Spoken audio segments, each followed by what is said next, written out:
let's get started here.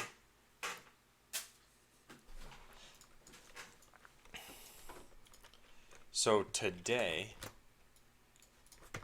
hey Hideo, edit com today. Oh right, I forgot the whole starting my streaming tools and everything. All right, there.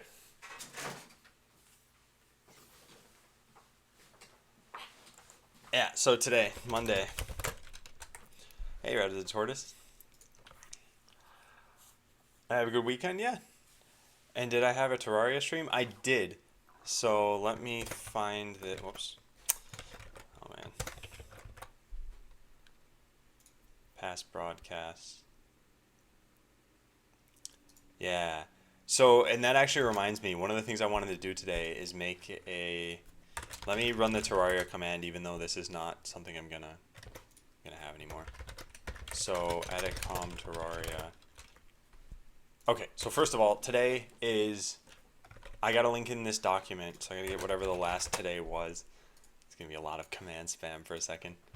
So I believe this document is the up-to-date one, and that yes, it is. Okay, so Adam is working toward the indirect PvP iteration, well, version of Botland that you can read about here. It will hopefully be testable sometime this week. Watch it on submarine mode without chat. Wait a second, I vaguely remember making a joke about submarines. Darn it, Hideo, I don't recall. What's the submarine thing in reference to? Is the Discord server going to stick with this stream so I can check there for announcements like that Miss Terraria stream? I don't know exactly. There's always been a Discord. I just never log into it. So, let me see what this even looks like. You may now close this browser tab or continue to the web version. Discord app launched. Was it? Do I have this running somewhere? Oh, there it is. Yeah, so apparently there are lots of people in this channel, and I just never use it.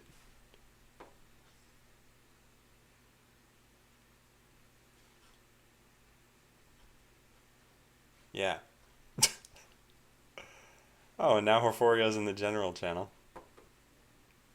Wait, is Horforia paying attention to this right now? No, he's not even in chat. That's a coincidence. Well, anyway. Oops. Oh, what? You are here, Horforia? I just checked the channel list. Oh, yeah. Okay, just added you. Okay. Hey, Echo. How do you move this window? You can only drag from... Okay, I guess you... No, you can drag from there. Weird. Alright, Adam learns how to use Windows today. Okay, so it should hopefully be testable sometime this week. I think this is fine.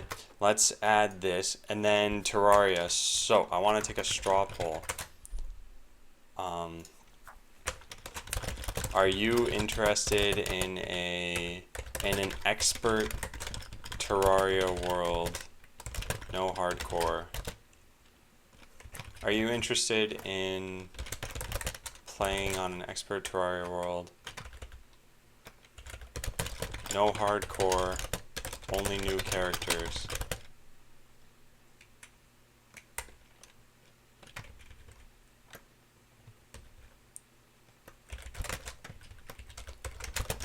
With Adam as a celebration for streaming, for the 1 year stream anniversary.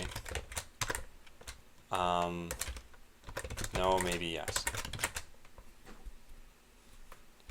So, yeah, I'll explain this. Are you interested in playing on an expert Terraria world? Well, how about this? I'll just say this for now. I can definitely explain it, but I'm not going to explain it in the question itself. But an expert world is just more difficult than a regular world. I think there are more monsters, they're harder, the bosses have different AI. No hardcore means, well, I'll say only new softcore characters. So new characters, a lot of people have played Terraria already, so obviously that just means start a new character, like don't have an inventory already. And softcore means when you die, you don't actually lose all of your stuff forever. So hardcore characters in a lot of games are like, you die and that's it. You got to go back to the character select screen and just delete your character at that point. Okay, so let's create this. Did this not work? Oh, there we go. All right, so Edicom Terraria. Adam is considering having a bunch of people together to play Terraria sometime. Scheduling will come later, but for now, please answer this quick question. So creative mode? No, not creative mode. It would be like how the Minecraft stream was, but in Terraria. So, whatever you call the normal mode. Okay, so there we go. When is the 1 year anniversary? In a week and 3 days. Actually, you know what? We could do it on that day because it's a Thursday. Wow. All right, yeah. So I want to see what's the general interest here. And of course I can get started coding. Okay, so far one yes. Yeah, and so like I have certain requirements, of course. So like new characters, softcore, not hardcore. It's an expert world. So there might be people who are interested in playing Terraria, but not with these settings. And I'd have to say like, well, too bad, because I'm the one who runs the stream. People voted no. That's totally fine. I want people to be honest. So okay, then I will link that in every once in a while. Link in Terraria every once in a while to gauge interest. If we have at least, let's say, I don't know, 7, 8 people who are interested, I think that should be fine. Because when I played the other day, I had only 2 people. Hideo, have you played the game before?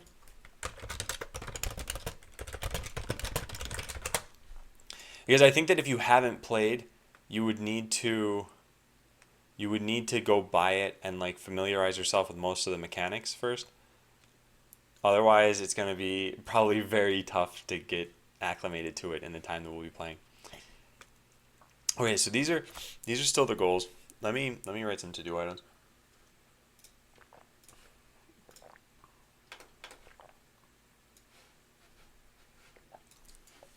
Hey, EJ. Okay. Okay, the other thing is this should link to the new document. I don't know why it doesn't.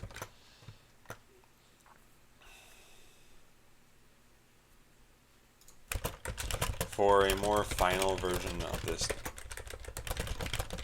document, check this out.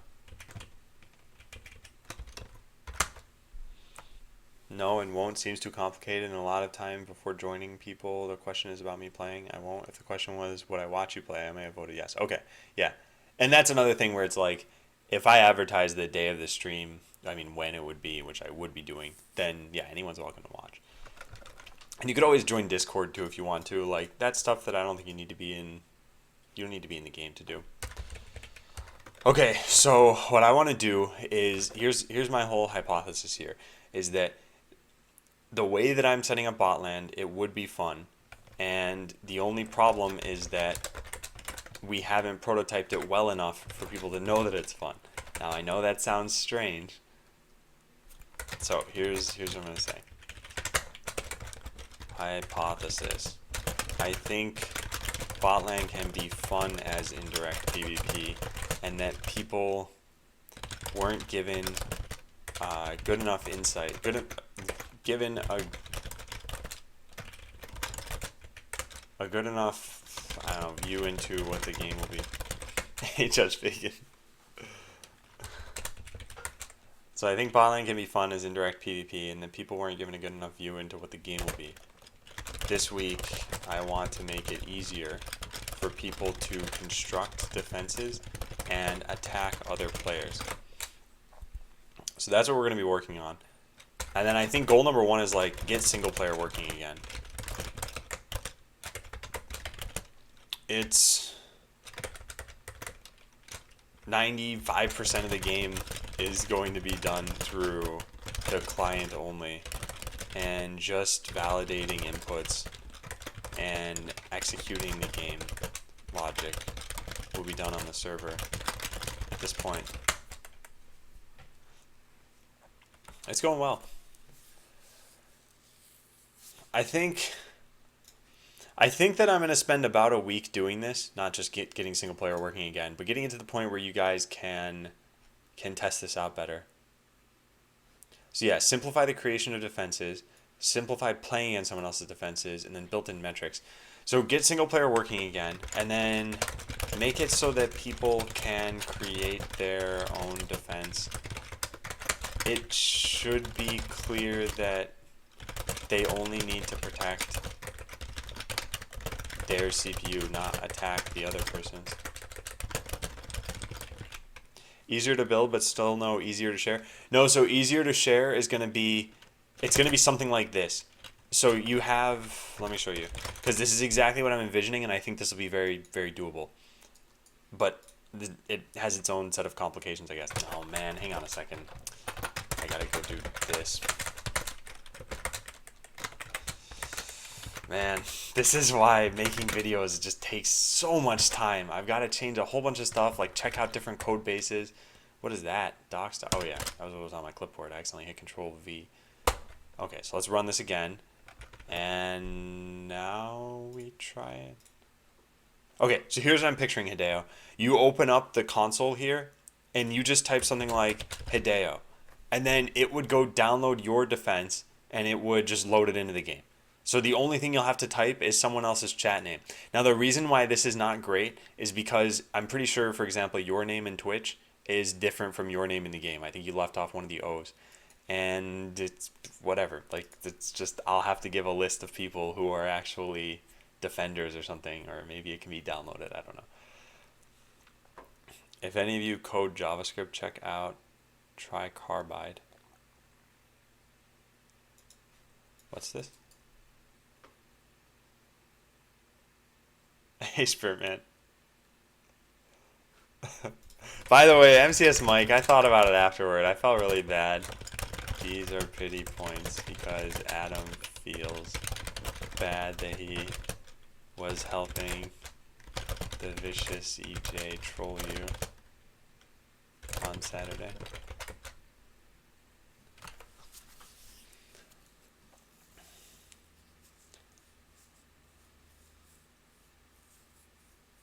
I may have multiple defenses. That would be something to take into account. No, so you won't have multiple defenses. The way that the game is going to be set up.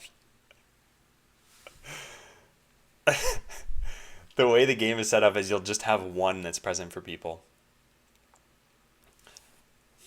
So you can have multiple defenses probably in the future as like, imagine this. Imagine you've got like 3 defenses, but these are just sort of in your inventory, so to speak. And so at any given point, I guess I should draw a third one.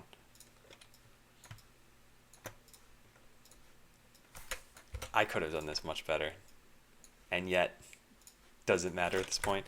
So like this is your like bank of defenses, and this is the defense that you're presenting to the world to be attacked. So at this point, you pretty much just, you have something here where you're like, okay, I want defense number 3 today. Yeah, 1 public defense. Yeah. Okay, good. Just making sure.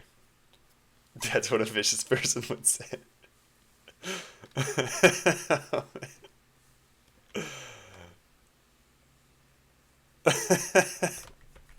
What have I started? Anyway, I wanted to look at this and see what this even is.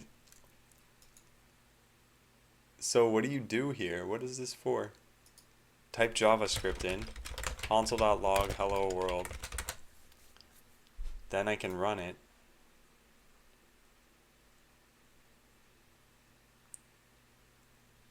Okay, I gotta admit, I don't know what this is. Like, insert cell? Oh, okay. EJ, did you describe this and I just missed it in chat? Oh, visual debugger. Oh, there's a tutorial. Oh, I saw the link was the same other than the new, I guess, at the end. Okay, sorry, I missed that. Okay. New kind of programming environment which requires no installation, supports ES 2015, imports modules automatically, saves and loads directly to get. This is a very laggy page. Comments live in a rich text sidebar.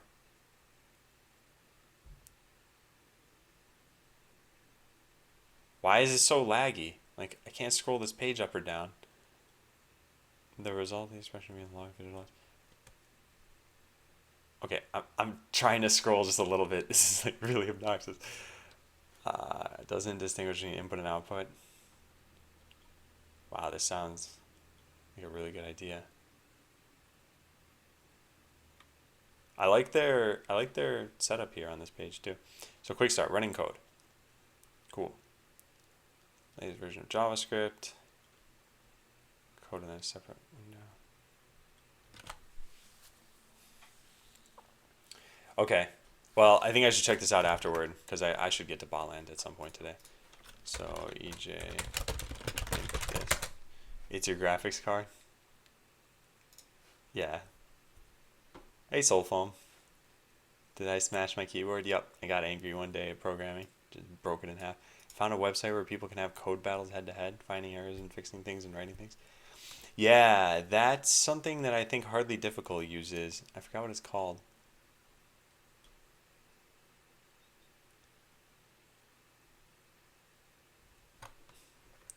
Okay. So, let's see. It should be clear they only need to protect their CPU, not attack the other person. This is the important part, is that there should be a test button. I think that for now, this will just launch a predefined test that runs on their computer. In Coal Miner, it's going well. I think well enough. I don't think the prototype has been successful in proving whether it's good or bad. Hey, welcome back, Endorn. Last time I saw you was on your birthday. And Raimi, sorry. I feel bad.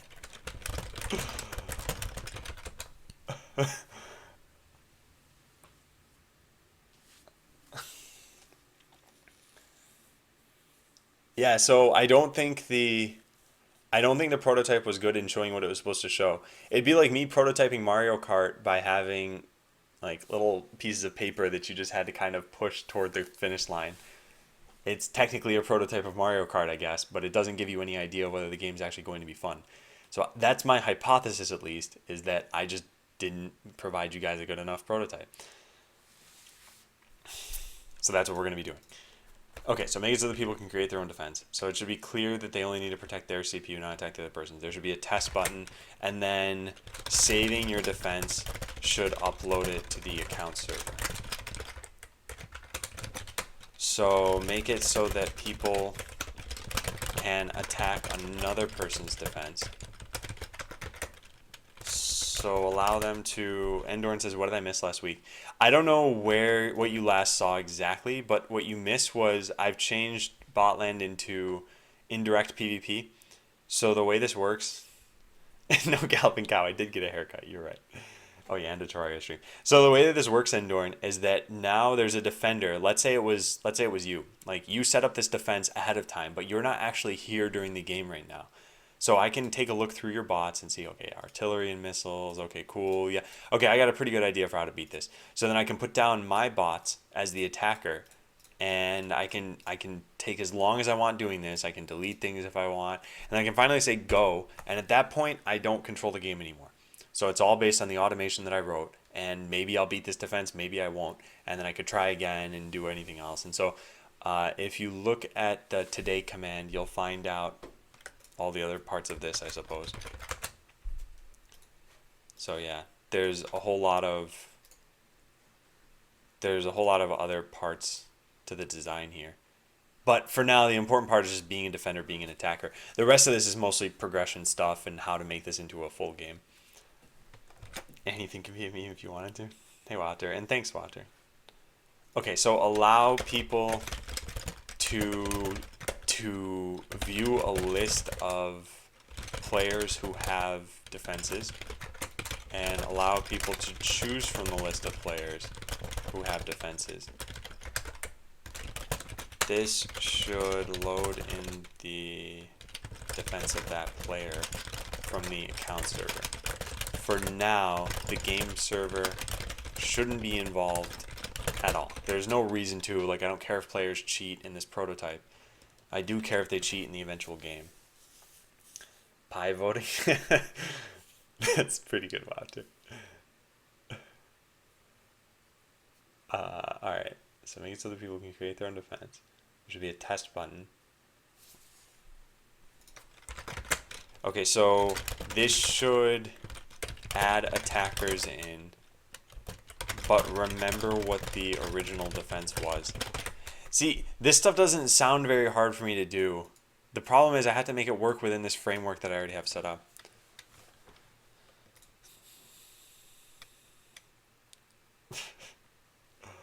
Rev up those hard drives. I can only imagine EJ's folder structure on Windows. There's like the C drive, there's program files, there's like dank Adam memes folder, spongebob.png, going up.png.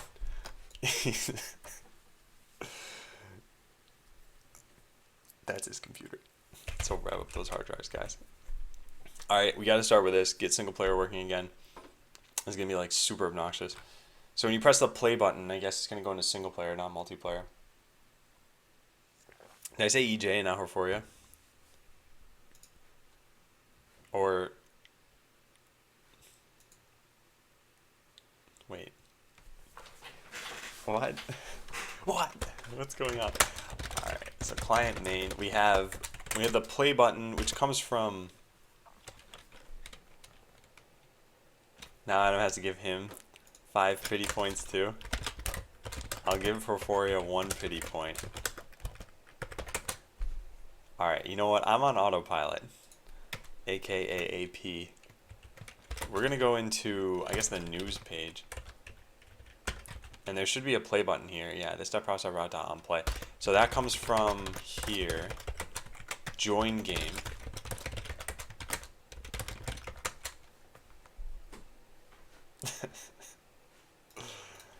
Alright. So this stuff, we're gonna just delete this.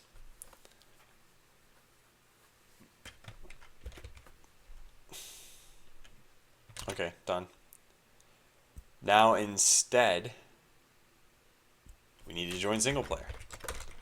This is not gonna be easy because I broke everything.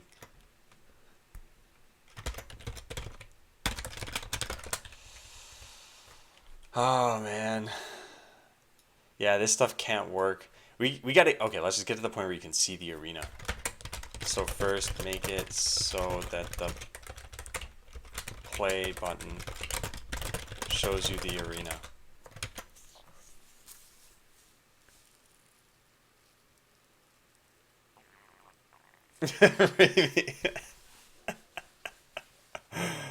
Should the title of the Reddit post be Russian? Pie voting? No, I think it should be just regular. Because eventually someone's going to stumble into the Reddit and be like super confused. Hey, Kazoos.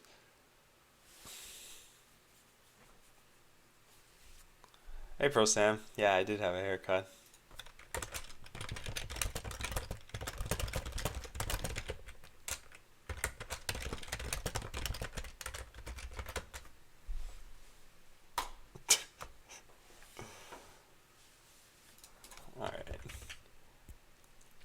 So making it so the play button shows you the arena. These should all be client-side changes, which means that they'll be easier to test. But yeah, currently I made it so the play button does nothing. I need to make it so that it does something. Won't this be a hoot? So we have the arena. Man, I don't remember any of this stuff. It's up, Manine. Okay. Auto timeout the person for 1 second. But doesn't that purge their messages? No, wait. I don't think so. Okay, thanks, Walter. Now you get... Oh, I already gave you the points, didn't I? Yeah. Okay. So join game. This would go into add to matchmaker queue, and then matchmaker queue would eventually say like matchmaker queue produced game. Yeah, and then here's where things get more challenging. Stop update loop. Heard you're delaying the beta and final release. Oh, Pro Sam. The Microsoft jokes never get old for you, do they? They never get old. So if this exists, delete it. Then we make a new one. I guess we don't make a new one any longer. What does this do? Huh.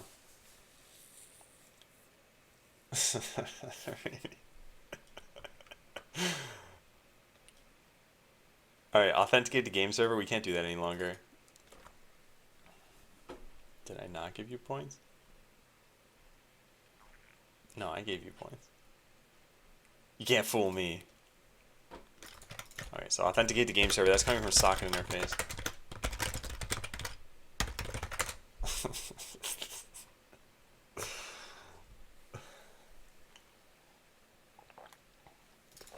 So emit authenticate with token. Man, I don't remember the last time that I actually had this working. But let's follow this through. So received client auth. What does this eventually send back? Oh, it goes and fetches a bunch of stuff from the account server. Oh my god. It's going to be super annoying.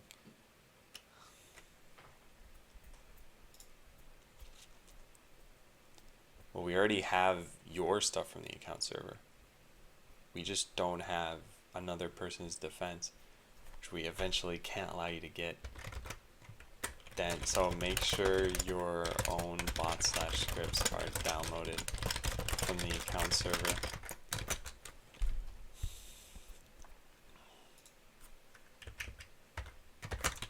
So for now, open up this API on the account server to all players. Alright.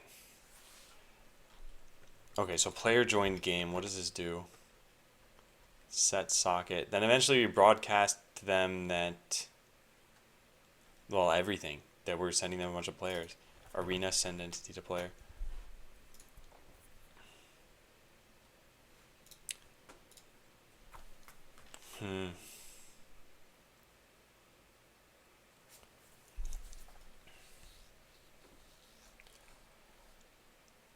I don't think there's a better way to do this.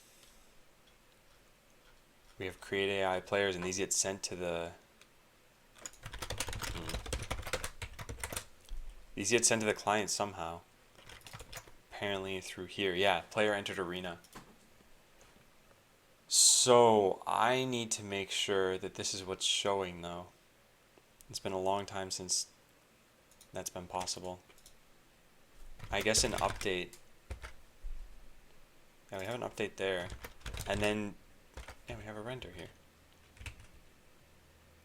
Oh, man.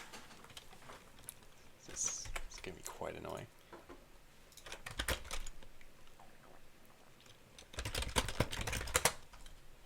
Okay. So if not is undefined, wipe out entities. This will not remove entities from the simulation server. I think part of this is that I'm making a new arena that's on the wrong... No, this is it. This is the only place where I make it. Set up title screen arena. And this is done immediately. Game finished. We have set up. Yeah. So when you join a game, we should just do this. And then what? I don't know. Alright, let's try that. I don't think this is going to do anything. Yeah. Because at some point we need to change over to the... Oh, right. That's why. We got to change to in-game. Which, this should happen somewhere. Yeah, route path equals in-game. Channel.bind game. Oh, slash game? Yeah, there it is. Okay. So this still needs to be done. And probably all of the rest of this too. Okay, let's try that. We'll get this. We will get this.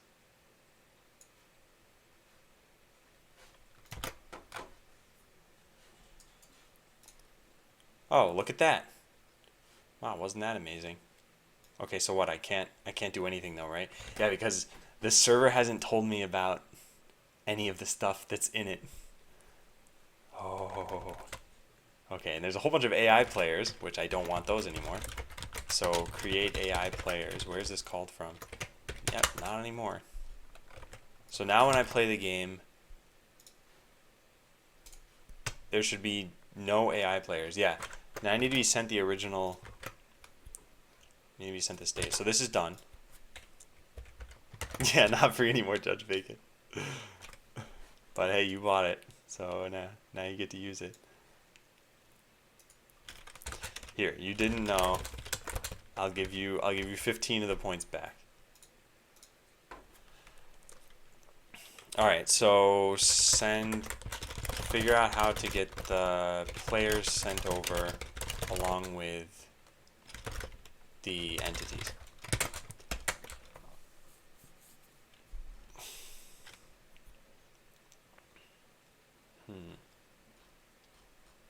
So this all takes place on the server, and the client doesn't even have access to this, I'm pretty sure.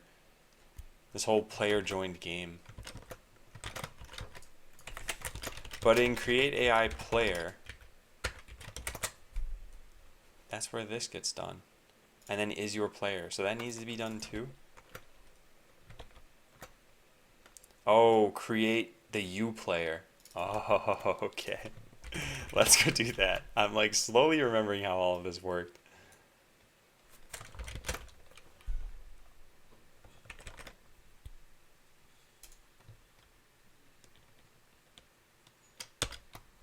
Wow, EJ. Yeah, by the way, I checked out Ice Poseidon's stream. I did just skim through it, but I think you have to know this character a little bit. I guess what I'm trying to say is I didn't enjoy it so much. Hey, Caps Up. Okay, so the player's been sent across now. Now the entities need to be sent across. And those aren't done anywhere. Like, I need to...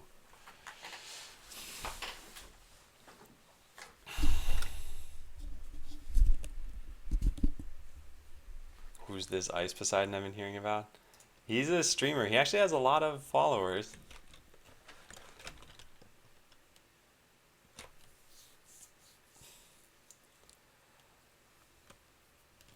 Okay, so getting the entities set up here. Entities should be created on the game server and then sent automatically after that. So sending them on the game server, or I mean creating them, we have gameserver.js, and then when we say started new game, that's when all of this gets done. We say arena started new game.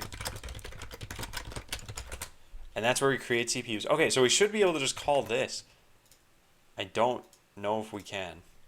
So let's just try this out. This dot simulation server dot started new game. Does that work? Does it? Oh wow, that actually did. Well, that's pretty surprising. Also interesting. Huh. So now just the timer is wrong. How old is you?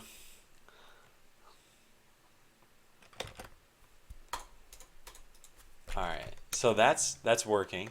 Now what we need to do is get the timer to start correctly. Maybe look like a vampire. Oh, man. You guys. Alright, wipe out all entities. Yeah, I suppose we would have needed to do this. Is this React.js? Yeah, so that's what I'm using for the views here, Bethuel.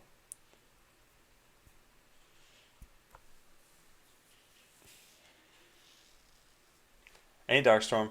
Well, so changing the design again, like, I don't consider me ever having changed it more than once, really, because I consider it all to be one long process. So, yeah, I guess the answer is yes, but like I said, I think it's just like here's the natural progression of things. Alright, so remove all players from the player depot. That's probably going to be important too. Reset buff choices, wipe the leaderboard. Then finally push game. Stop update loop though. Yeah, so what's happening is this is not updating. And I think I know where that happened. Remove all players. Where does that take place?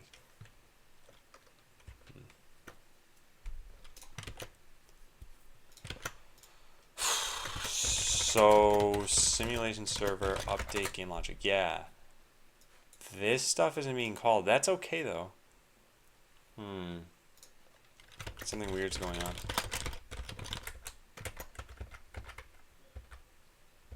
Yeah, this update's not being called. And it should be. Oh, SPMP router to update game logic.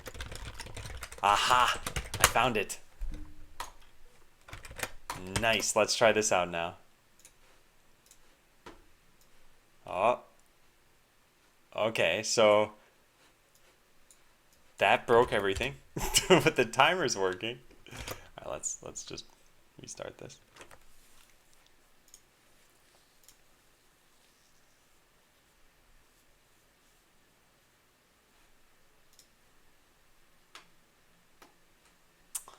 Oh man.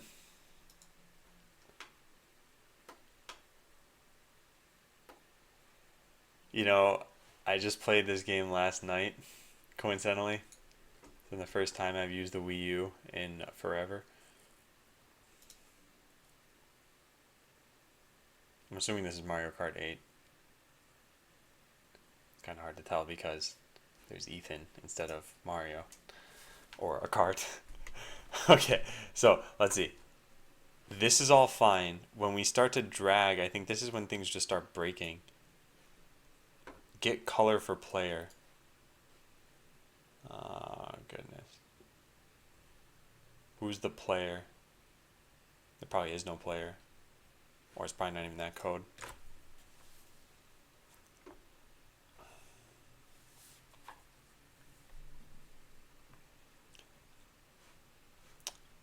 Man, this is what's super annoying, is that I just don't have correct, I don't have correct source maps here.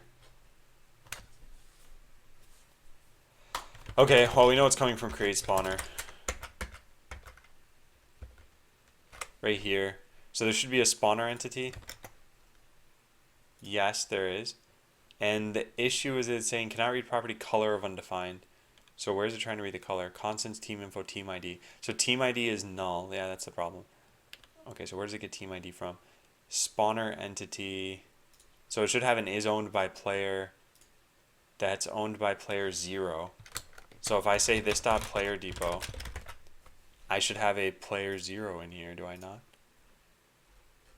Players by ID has no one. Oh, well, there's the issue.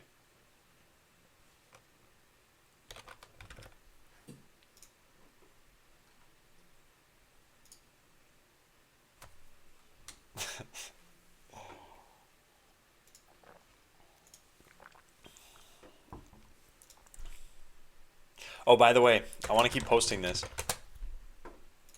So I wanted to gauge interest. Hey, Fatality. I wanted to gauge interest in if people wanted to join me for a Terraria playthrough, probably next week on a Thursday. And so part of this is like I'm just asking for yeses and nos and maybes right now. But the second part is that I would almost certainly have pretty heavy restrictions on who can join. Unless we get our good friend EJ to donate a server. No, I don't think that's fair. Yeah, so the restrictions on who could join would probably be like you'd need at least 20 hours in chat, or for me to know you and know that you're not like a huge jerk.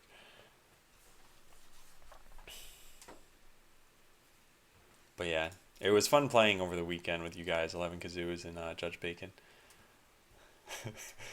It was fun watching Judge Bacon get eviscerated by every single possible way to die in that game. Falling off a minecart. If I can host a server without a license, no, you don't need to worry about it. I think it's fine. I was mostly kidding there. If it were Minecraft, I would probably say yes, but otherwise. Okay, so the issue right now is my player isn't in the server's player depot. I don't actually know if this is the server's player depot or not. That's part of the issue here. I better figure this out. What is this? Public JavaScript's arena. This is the client version. Oh, so the client's player depot. Okay, so where does this get done? I think when it's player join game, we tell everyone else that they joined the game. Yeah, tell everyone else that they're in chat now. And there's no doing that as far as I know, unless I'm just doing things in the wrong order. I wasn't invited to weekend gaming time. So Horforia, I just started this stream. There was like nobody watching the entire time, and just a couple people happen to log in. 11 Kazoos murdered me. Then you murdered me back. Now I was telling my wife about this, and I said, you know, most of the time when people play games online, they're relatively selfish. I said it's like if you earned a bunch of money in real life and you just like give it to someone else who's also kind of struggling like you are. And I said the way I was playing on Saturday, like 11 Kazoos was like, "Oh, hey, here's an item," and Judge Bacon was like, "You can take my gold, Adam." My wife thought that was funny,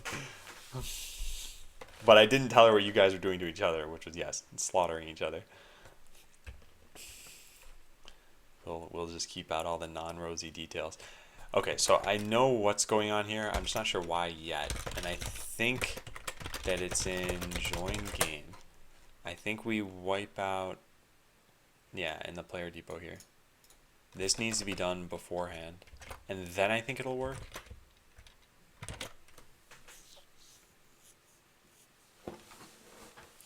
Are there restrictions like ping is less than 150? I would just sort items and build. I like doing that. No, there wouldn't be a restriction on that. And EJ, do you need a license? Because I might take you up on that. Consider... So I'll say talk to EJ about Terraria on Linux. Okay, let's try this out now. Do we have the player in the... Oh, no, we don't. Oh, well, that worked somehow. Just doesn't show up on the leaderboard. What? Oh, I know what's going on. To host the Minecraft server, don't you need to have bought Minecraft, though? Or do you only need to buy Minecraft for the client? Create AI players. This is what's happening here. I think this needs to be done every time you want to do it. So I think we say like start a new game is yeah. Let's do that. Okay, good.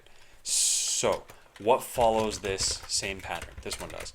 So started new game is gonna do super.started new game and create the AI players. Right, what else does this do? Reset all players, reset that. Yeah, I think this is what I want to do. Okay, let's try that. Terraria server for Linux was quite RAM hungry last time I tried. How many people did you have, Spurman, on the server? Because, yeah, that's the kind of thing. Server libs can be run by anyone, you just need the game to connect. Okay, I see.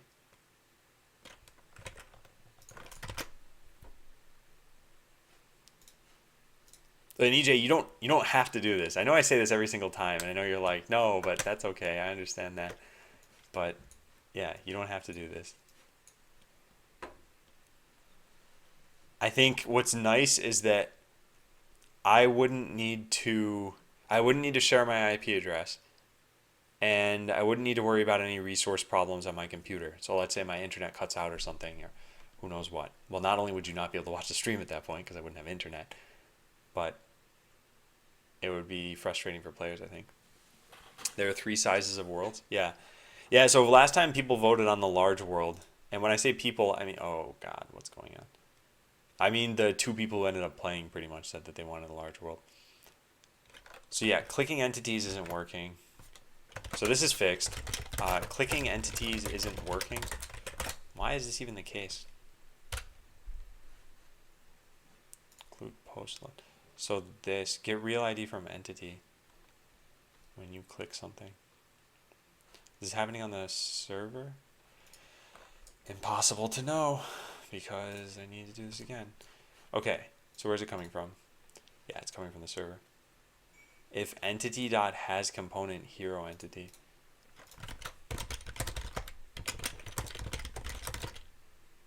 Set spawn location. Oh. So what, did tile cords print out? Yeah. And then factory exists. So kill it. So factory should exist here. It does. What's going wrong here? It has an ID component. And it probably has, yeah, it is owned by player. And it's owned by, yeah, me. Okay, something's weird here. Large World turned out to be quite annoying when we played it. Everything took ages. Yeah, we were playing on a Large World on Saturday, and 11 Kazoos was making a mine track all over the place. So it didn't seem too bad. I guess as long as you have a mine track going where you need it to go, and then you make just gigantic pits that go down into the world, it probably shouldn't be too bad. But then again, maybe it'll be frustrating. We'll see. Okay, so mark entity dead until clients. So we get the entity, and then what's failing here is it says, can I read property kit component of null? Which would mean that the entity doesn't even exist. Which, oh, the bot doesn't exist. Oh, I think this is because factories aren't producing bots. Definitely not a bribe for a server. Yeah, so that's part of the issue. So if I place a factory, it's not producing a bot. Why is that?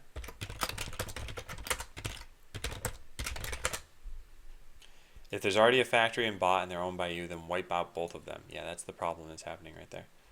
And so if they're... Wait, the factory is being added? Yeah, right there. But then what? It should produce a bot. Unless... No. Why not? Why wouldn't this produce a bot? Because I'm the wrong player. Okay. There's... I can test this. How do I test this? It needs to be an AI player. And then the AI player needs to be set up. Oh, God. See, what I should do is I should change all of the code to use this new model. But since I'm prototyping it, I don't want to do that because that's what I'm going to do eventually, where I fix all of the assumptions that I made. So I'm trying to hack the code base into a point where it can play this new game. But it wasn't ever intended to play the game like this. Hey, Telzy. Hey, doesn't your job start tomorrow? Oh, speaking of things happening tomorrow, I think Syntonic is coming over tomorrow. Coordinate plans with Syntonic. I should just have him on stream. We'll pair program.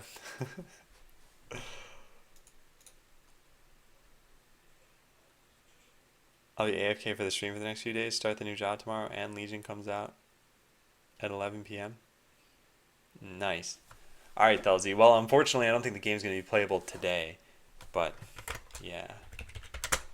I wish you luck in your new job. I hope you enjoy it. I think that's because I'm the wrong team, or maybe because the AI player wasn't created. Alright, so how do we get it to create the AI player? Oh, set as allowed players does it. Oh, what a terrible idea. What a terrible idea. Add as allowed player. This gets the player depot. And then sets up a whole bunch of nonsense in here. Oh, what a bad move this was.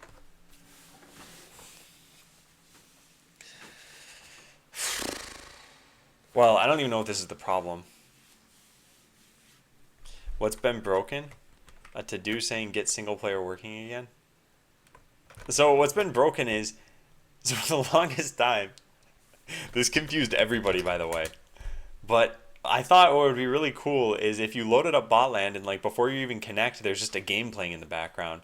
So I like set up the entire code base to do that, and then people are like, "Hey, why can't I control this?" And I'm like, "Well, this is actually just a simulation of a game that's playing out. It's not actually the game. You have to log in, and then you'll have a game playing." So this was single player, and for a long time it was there, and it was like functional. Then I broke half of it. Then I broke all of it, and now I'm trying to fix it all.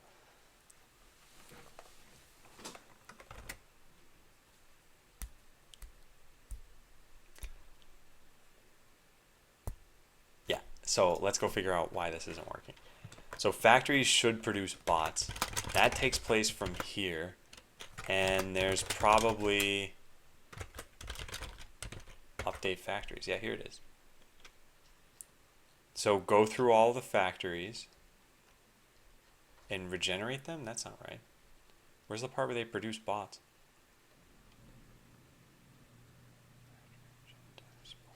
No, what?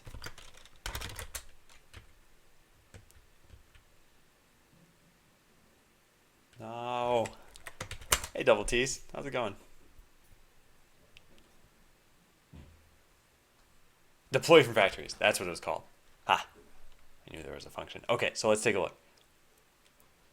So if player hit play button, then delete all the factories. See if it's ready to produce a bot. So data now is greater than that. Okay. Owner. Deploy bots for player. So this is not getting hit.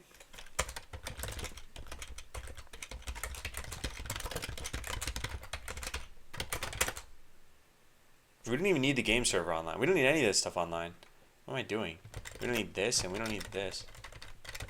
Control C just prints out C a bunch of times.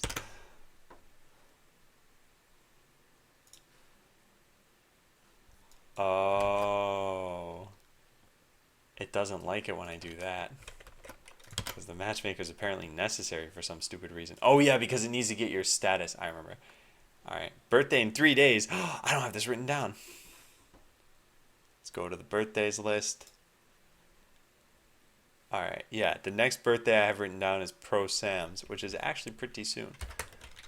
So let's see.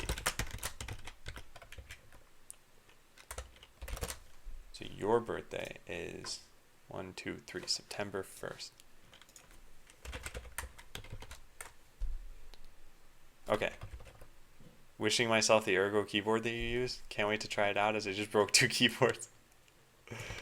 Oh. How did you break 2 keyboards?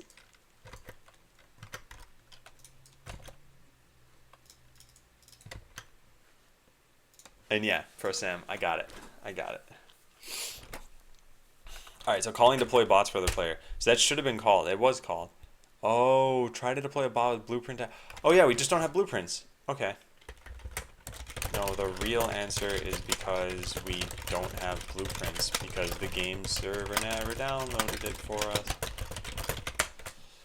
Doesn't OneNote have some sort of calendar notification functionality? Maybe. Best present is leaving my job.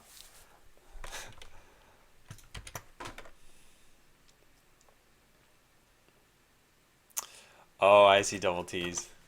You should switch to a sippy cup for Coke. I drew a broom.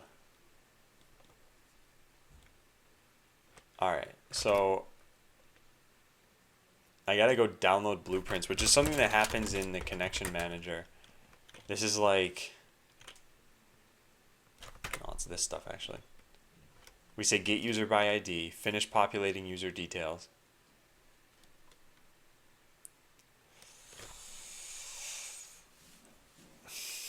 In single player, what if we just said anything goes?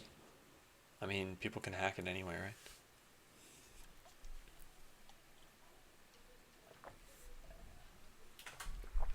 right? I wonder how this even connects. Because the client can connect to the account server to download bots, but only for themselves. So this is probably going to break the rest of the single player functions.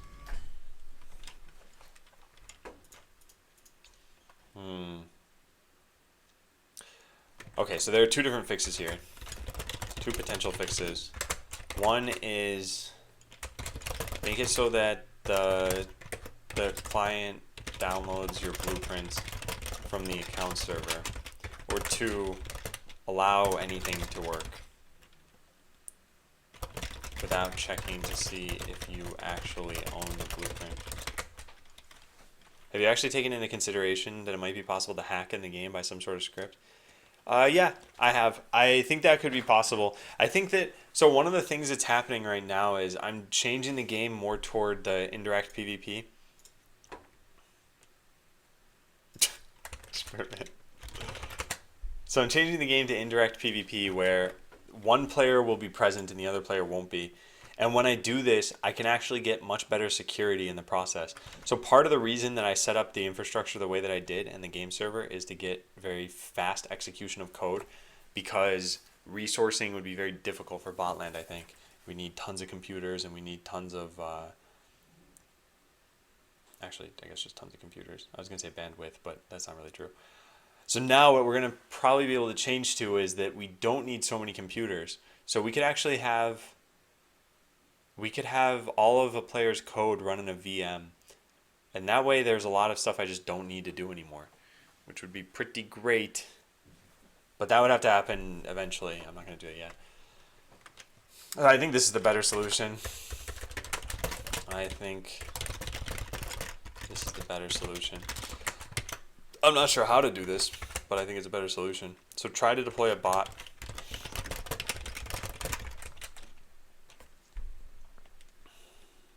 Yeah, this stuff. Create bots for AI, I don't care about that. Deploy bots for player here. Yeah, we just don't have a bot bay with this stuff. So we've got to construct them somehow based on what the client says that they have. It's going to be ridiculous.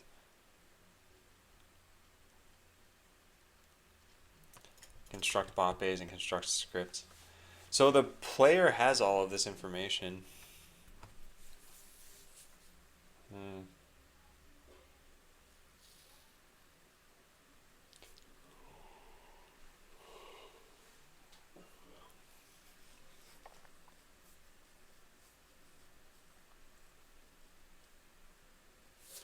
I guess this is the code that would need to run. Player.set bot base, game bot base. Yeah. This would all be fine. We can just move this function around. And then we'd be able to put down whatever we want. But that wouldn't necessarily allow us to create any bots. No, maybe it would. Maybe it would. Maybe this is all we need to do.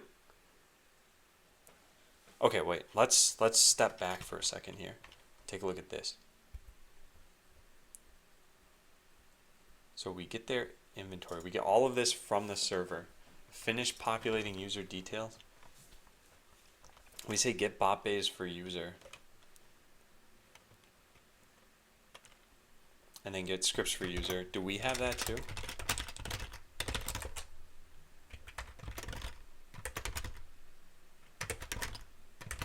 Batch.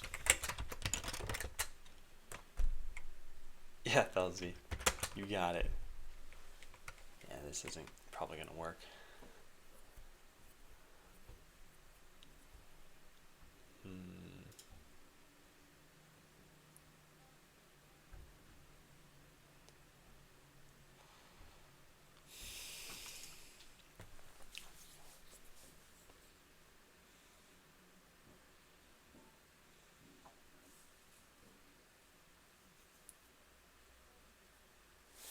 Okay, here's what I'm thinking, how we can fix this.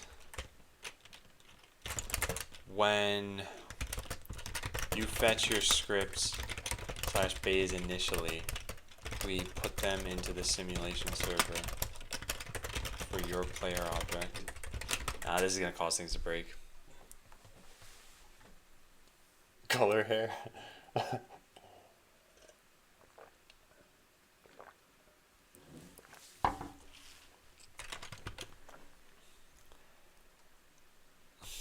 Okay, so I think the best thing to do then is to take this code out of here, get user by ID, finish populating details.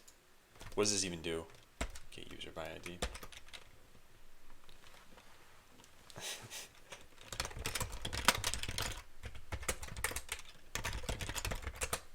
It contacts users and it does a .git on that. So we need to go take a look at server.js.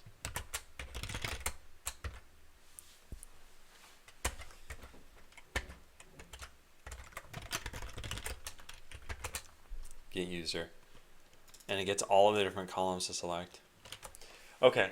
I think I know how to do this. I think I've looked at this at least enough. I need to get the user's name, their inventory, their colors, and then construct a whole bunch of other stuff for them. Yeah, I don't see this being easy, but I do see it being possible.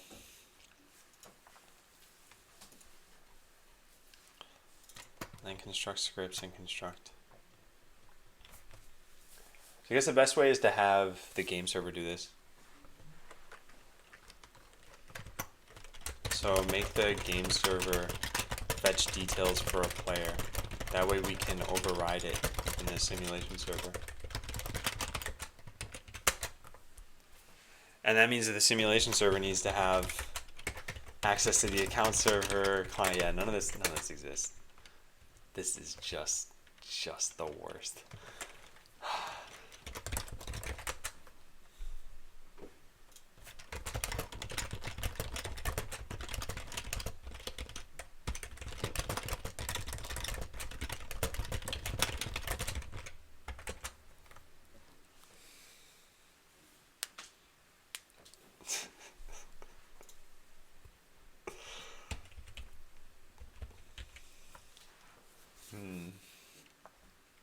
Yeah.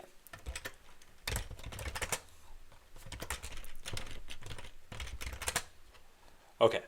So this stuff, get user by ID. Does the game server even have access to this? Account server REST client. It doesn't.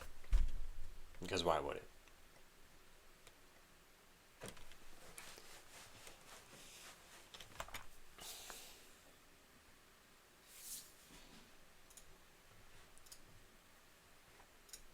Create AI players is called another time.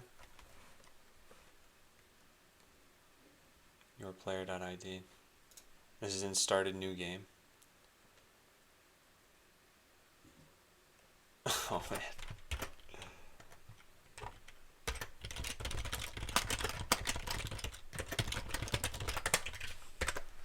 So I would need to wipe out everything in the player depot, which means main shouldn't be responsible for this.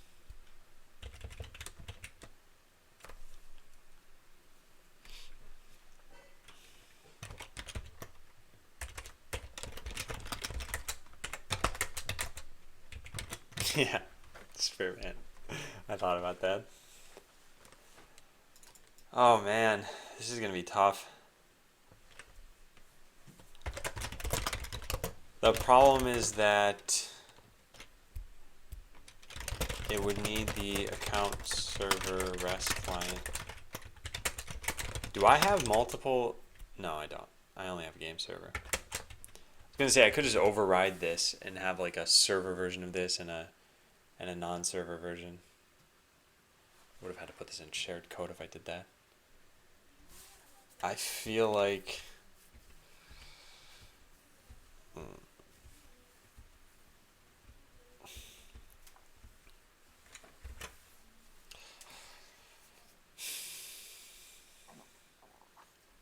man, I could do this.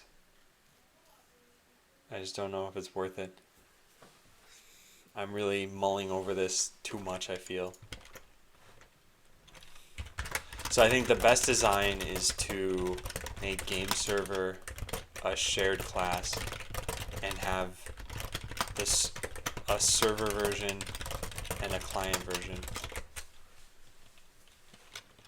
But does that really matter? The pub sub should only ever exist in the server version of this class. Yeah, it's things like that that are just a little bit weird. Like, yeah. Yeah, alright, that's the best design. I guess let's go do that.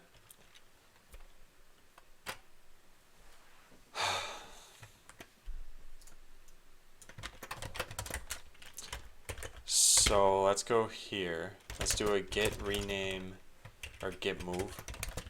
this to this slash game server.js. Did that work? Guess there's only one way to find out. No, I don't think that worked. Oh man.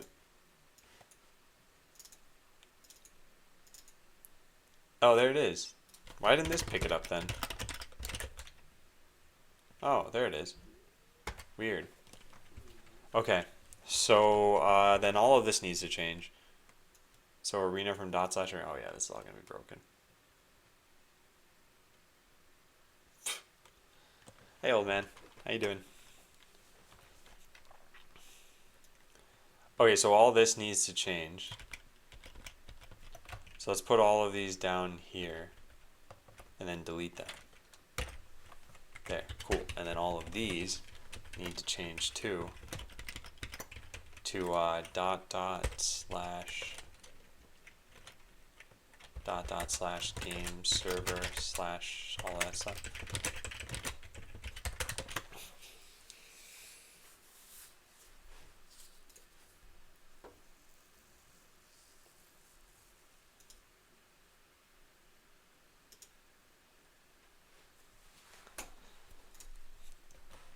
Okay, is this gonna build?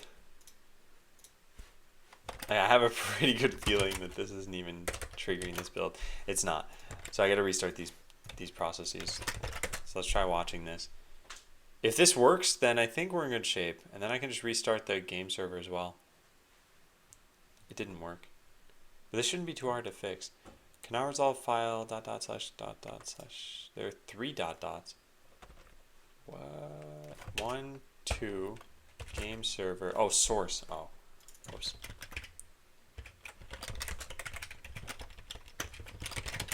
Okay, let's try that out. Oh, and simulation server is trying to include it.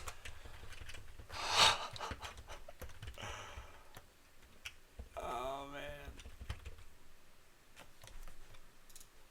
Alright, so here's the new directory. Oh, that worked. Okay, cool. Nice. So now we just need to go into game server main and make this pull it from a different location. Actually, no, we don't. So this should be enough to refresh the client. The client should work. We should be able to connect. We should be able to hit play. Okay, so that's all totally fine. What we shouldn't be able to do is start up the game server because I just horribly broke that. That's odd. The game server started up. That should be impossible. Oh, I know why that's impossible. Because it's possible. So we go into here and we just type watch. Yeah. I showed this thing who's boss. We should see an error printout now. I didn't see any errors. Do we see an error here? No. Okay, something's wrong. Let's watch all. The game server is color 5F. Yeah, that's pink. So what was the issue here?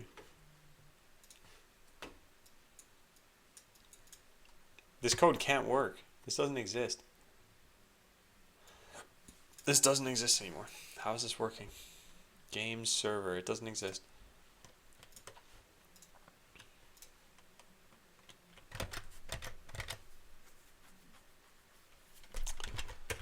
I don't understand. There should have been a large block of red text here. And it should have been when it tried to make main, but yet main processed totally fine. Alright, we need to clean this. We need to purge this of every last bit of code it holds dear. Delete. There. Hey, noob.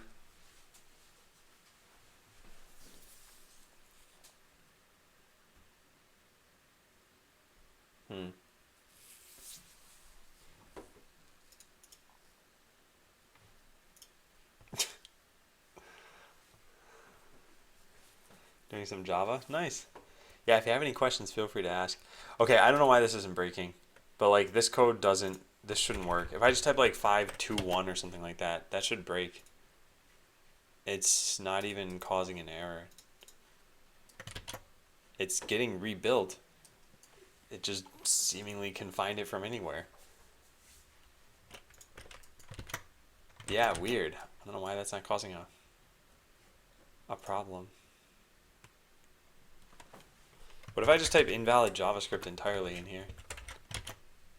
Oh, it knows that that's a problem. Okay. Yeah, I guess it should be a runtime error at the very least, though. That's the part that I don't understand here. Alright, that was... Oh, God.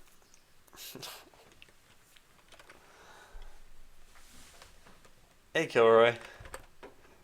What are the odds that I type something like that?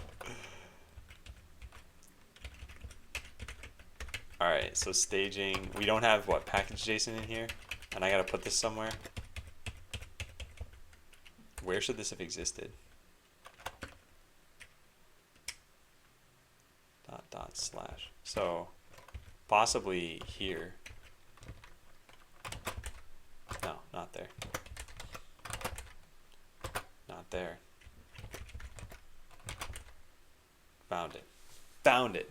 There. And that's what's going on. Okay, got it. Finally. Took long enough. I don't know why that took so long to break. But now all we have to do is change this to // shared / client and game server. Now everything should be working how it used to be. Yeah, there we go. Okay. Yeah, alright, so things are back to normal. The problem is that normal isn't where I wanted them. I wanted to fix this, and now I actually can. So the best design is to make game server a shared class and have a server version and a client version. Okay, so let's go make... We don't actually really need to worry about anything other than... No, yeah, we do. Okay.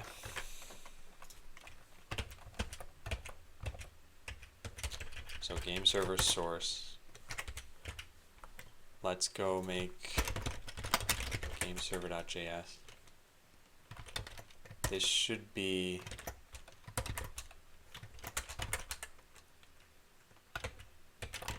This should be here.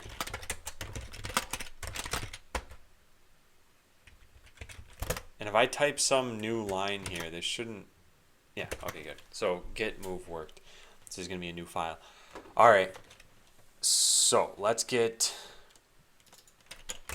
game server base from shared client and game server.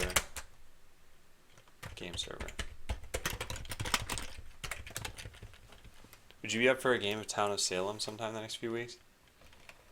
I'm not sure. I think part of why I said the thing about Terraria is so okay. There's a lot going on. We have some real life things happening that make it so that I can't really devote a lot of time off the stream schedule. So like Saturday night I streamed because I just happen to have the time. But like normally that hasn't been happening lately. So the 1 year anniversary stream, that's something I would make time for. But Town of Salem would have to be like a month and a half from now or something. Okay, so game server extends game server base.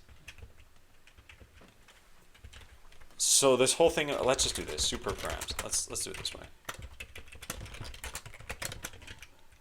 And then this dot pub sub equals params dot pub sub. And then we'll delete all the rest of this. And then the rest of this class can just cease to exist. There we go. And so we don't need these either. Not yet, at least. Not going to get salty yet. And by the way, for anyone who was curious about a Terraria stream, check this out. And yeah, it's not, Thelzy, so I don't want to make things sound more dire than they are. It's not like a problem in real life or something right now. It's just that, yeah, I don't think I'll have the time for a while. But thank you. I do appreciate it. And yeah, I think it would be fun to try out. Yeah, that's what happens when a file wrongs me, like game server has. Okay, so now what we can do is we can fix the shared game server so that this doesn't even take a pub sub in. And then anything that had a pub sub, we need to change out. So anything in shared game server that has pub sub should be moved to the server version. So yeah, this shouldn't even exist. This should be params. That means we need to change all of that. Oh man, this is gonna be just great. So what do we have here before? Client server router, arena params.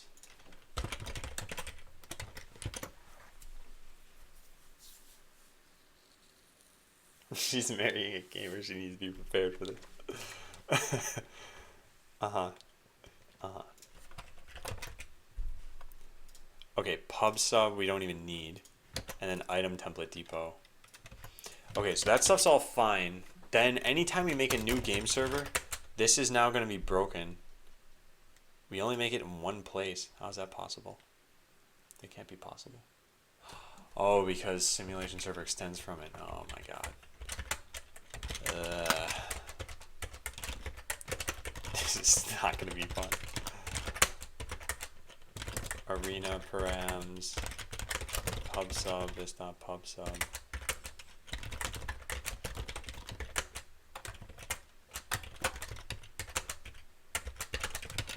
Okay. So in simulation server, we just pass in .args. So when we make a new simulation server, we need to call this thing correctly, which will look like this. So no pub sub, that's fine. So arena params there, cli serve router there, item template depot there. All right, that should be good. Now we go back into shared game server, and wherever I use the pub sub, this needs to change. Yeah, so this is done in like 2 places. That's it.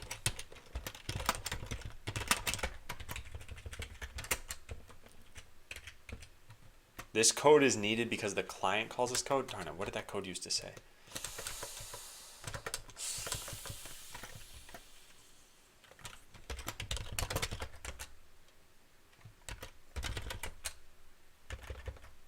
Aha, here. The pub sub should only exist in the server version of this class. Oh, I get it. I get it. I understand what I meant by that comment. Yeah. Alright, then we can just fix this. So this can be gone. This can be gone. Perfect. Okay, and I'm not using anything special there. So also perfect. And then we go into here, and anywhere else that there's pub sub, which this is the only place. So we just delete all this code and put this here instead. So transition into post game calls super.transition into post game, and then this. There, done. Well, that is much nicer, and even if I don't do anything with the prototype code, I should keep this design. Alright, so next up, so the game should still ideally work as it used to. Let's make sure that's the case. Nope. Arena params is not defined? Oh, this is probably because of where I construct the game server, which would have been here, right? Arena params. What's the problem here? Hey Olo, how you doing? Super params, game server, and shared game server. Params.arena params. Yeah, that's weird. This definitely exists. It's right here. That's very strange. Arena params is not defined. Oh, unless this is coming from... Oh, yeah, never mind. Alright, I know what the issue is. So what we could do... Well, yeah, this is... I'll just do things this way. There. Alright, so let's try running that. Okay, perfect. That's really good. Now let's try running it here.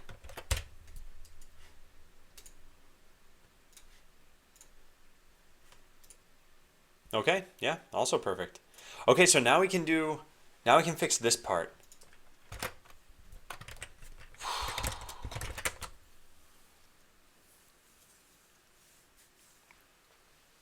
So how do I do this? Add as allowed player.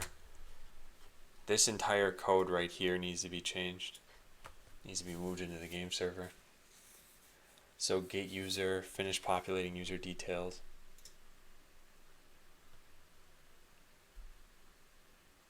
Oh, nice, Olo. Oh, speaking of which, and hey, I bet my coins. Speaking of which, someone asked me a while ago about doing an interview.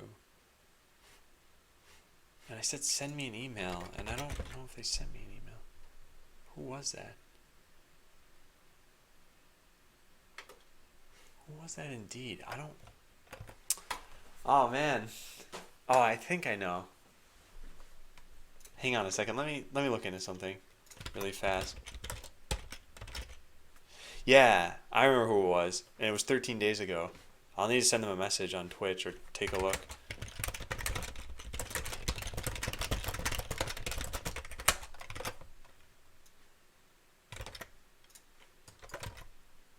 Yeah, okay. Alright, sorry about that little detour there. Okay, so this all needs to be moved. I think all of this. So what is this? This is set as or add as allowed player.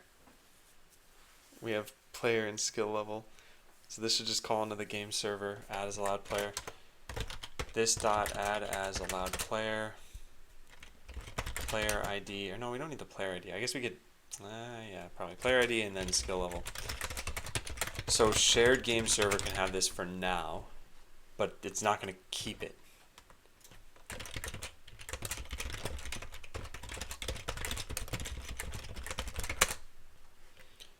And we need the player depot here at some point. Yeah, for that, right? Yeah.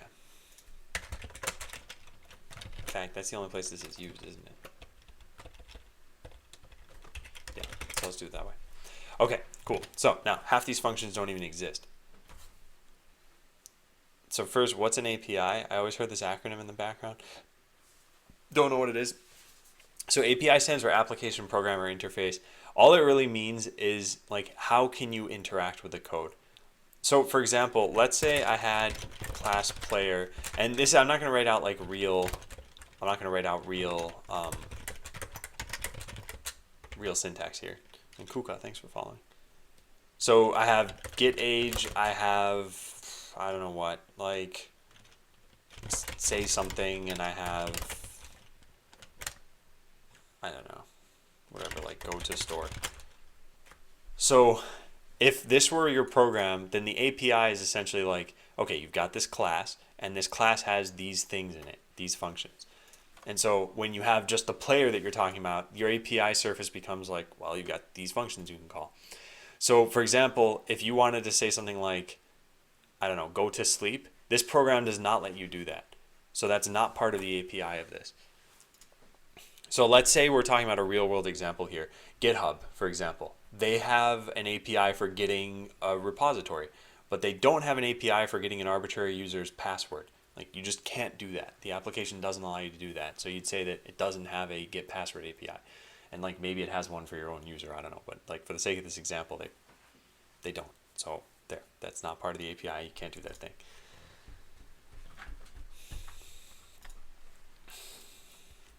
So Olo, it's not, how do I say this? It's not always literally used as the interface to the program. Sometimes people mean it to just be the functions that you have access to. Because technically the interface would be more broad than that. So I should use a correct comparative of broader. Alright, so add as allowed player. So first we get the user. This is not something that we can even do here. So we need to pass in an account server REST client, and then this needs to be saved off. We have a different one for the server.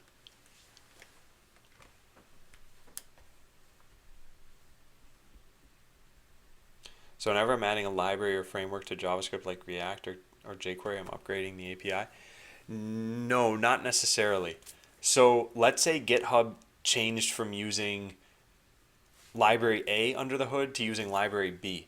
that doesn't change the API that they're surfacing to users. So for example, in GitHub, let's say GitHub just has this. It has like git repo and it has something like create repo and delete repo. Let's just look at that. This is their API. Now GitHub changes from technology A with libraries A, B, and C to technology E with libraries like F, G, and H. They still have the same API at that point, probably.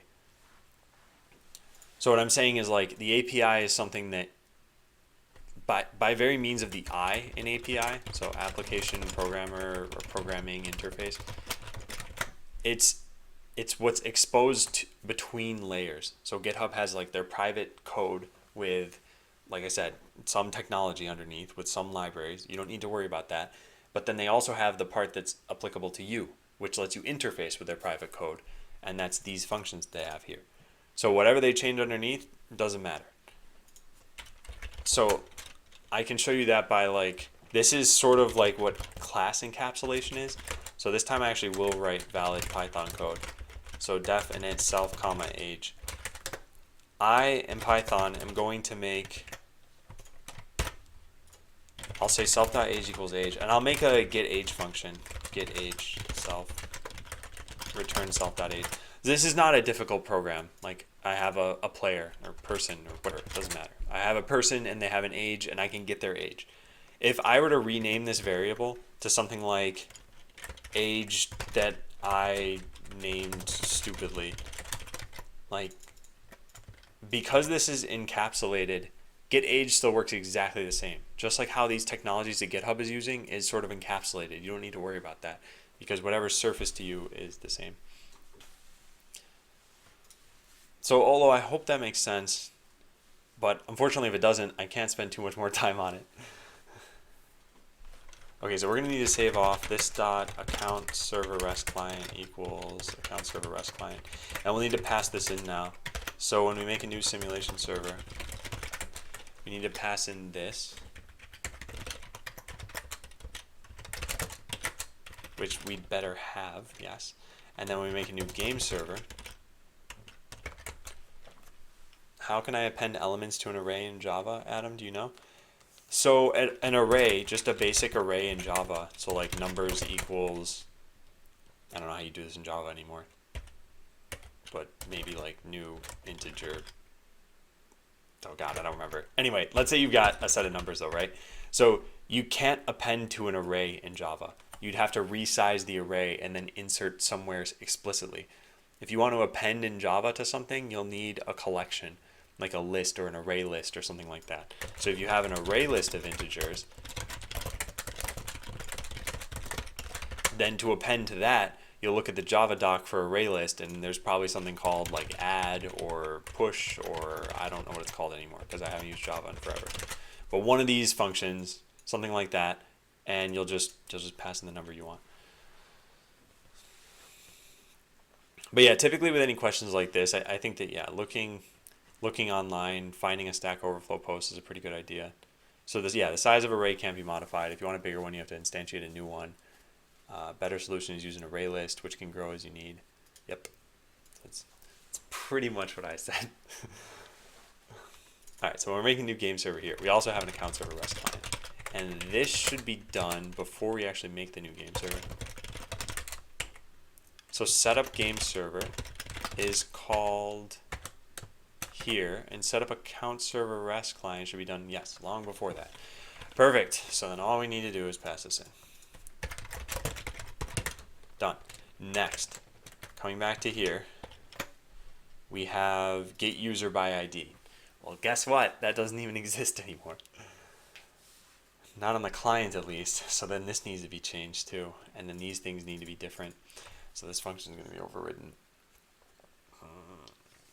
Man. So API is like something which allows me to communicate X instance my code and Facebook technology. Yeah, ignore the last part about Facebook technology. What ProSam was linking you earlier was an example of an API. So yeah, it's just something that allows you to use someone else's code. That's pretty much it. So like I said, with GitHub, it could be something like create a repository, delete a repository. In fact, if you ever want to, you could just search like GitHub API, and this will tell you everything that you can do on here. So there will be things like, okay, so GIS on GitHub, you can get one, you can list them, you can create one, you can edit it. So there's their API for GIS. Now you go over to whatever else, repositories. And same thing, there's list, there's create, there's get, there's edit. If you go to Twitter and you look at their API, so like almost all these different sites are going to have APIs for them. So Twitter's is going to be probably post a tweet, get all the tweets, like I don't know, add a follower, something like that. So if you think about any website, it's just how do you interact with it? And on Facebook, it'd be like add a friend, do whatever else. So it's what functions are they exposing to you that let you use this service? And remember that it's just whatever they've made available. So if you worked at Facebook, the API you'd care about at that point would be what are the low-level things that I can use? So Facebook might have a function like, I don't know, list good advertising candidates or something like that. That's definitely not something you'd have as a user of Facebook, but if you worked at Facebook, you might have something like that, and you'd call that your API at that point because you care about a different level. So yeah, I hope that makes sense. Okay, so let's go back to the connection manager, and we have construct bot bays and construct scripts. So for AI, I guess we don't care about, but for players, this is something that has to happen in both of these. So this will go into the shared class. So I'll put this right here. This should be fine. I hope so.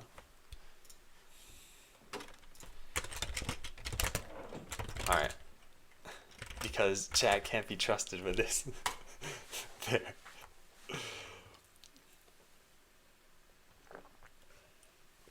Okay, I need to move one more thing over there.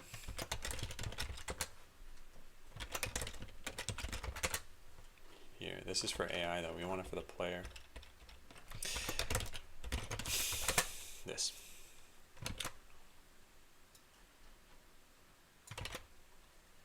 The analogy I use for APIs is a microwave. The APIs are the buttons on the front. You know how to cook for X or defrost, but the actual implementation is irrelevant. You know what the action is intended to do. You don't care how it's done for the most part. Yeah, I think that's a good example of this. It's really anything where you're given an interface.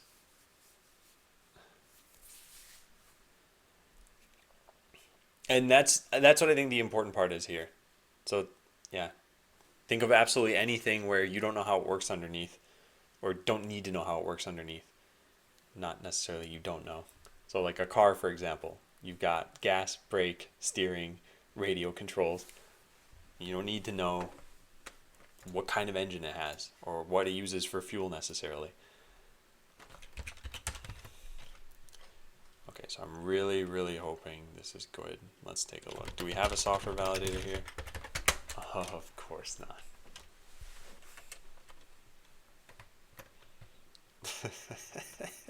Mod IQ test happening again.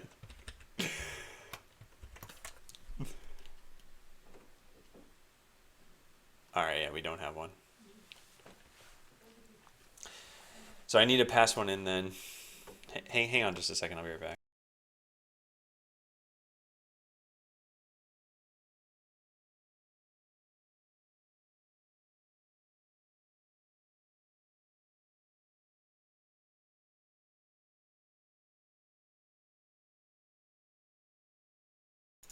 Okay.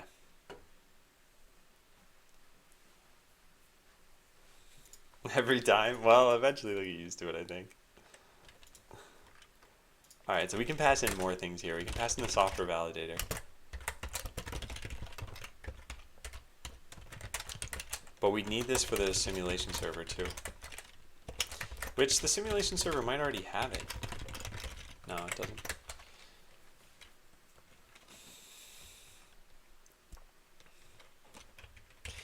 Okay. Okay, so this is now possible. Cool. What else do we have here that is probably not possible?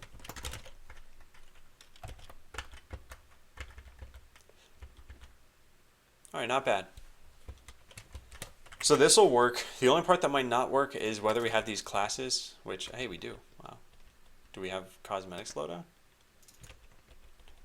No, so we need that. But that shouldn't be too hard. There, done.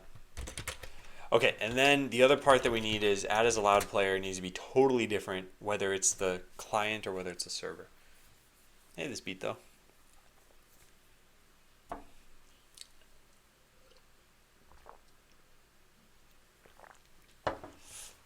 So we get the user details. This is not this .game server any longer. Finish populating user details. This came from over here, didn't it? Yeah.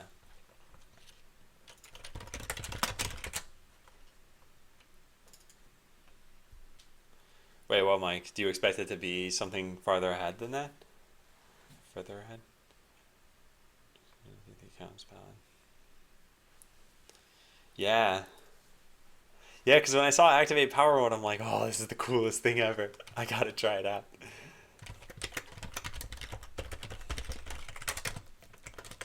Okay, so now this goes over here. So then all of this needs to change. That's good, that's good, that's good, that's good. This is broken. This is fine, that's fine, that's fine, that's fine. Okay, good. So then all of the structure of this is correct. The only issue now is that the APIs on account server REST client are wrong. And we could just make these work.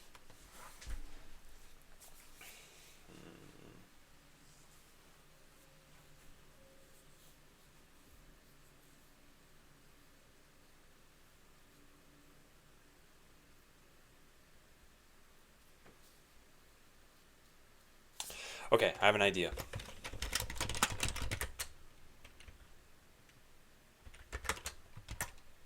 Do we know this is saved when you fetch your auth token? Yeah. So what if we did get bot bays for user here? So instead of fetch bot bays, no, you know what we'll do? We'll do this. Do shared account server REST client. Do these inherit from the same thing? No, they don't. Okay. That's not good. That's not the right way to design this. You should try using a wait.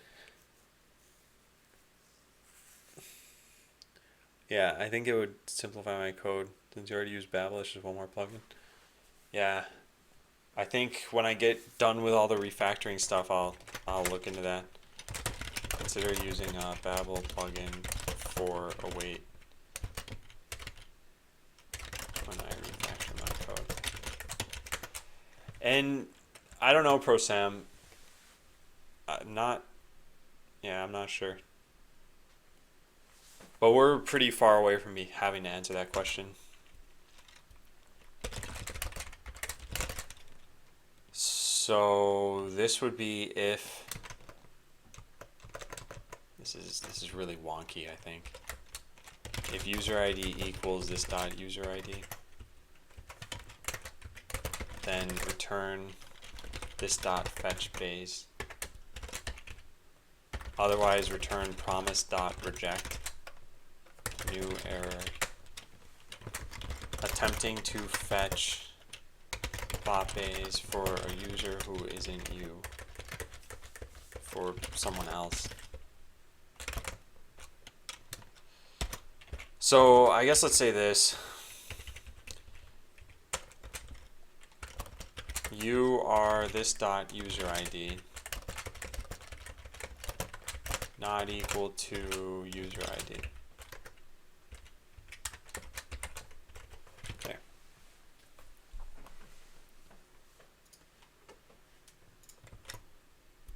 Oh, interesting. Okay. To long-term list.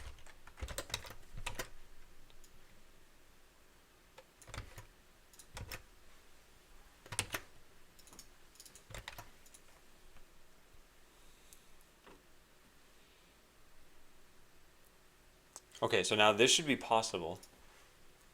Get bot base for user. Yeah, and then get scripts for user can be the same thing. Because there should be a fetch scripts thing. Yeah. Okay, there is. Nice. Alright, so get base for user. We're going to do almost exactly the same thing here. Fetch scripts. Attempting to fetch scripts for someone else. Alright. Yeah.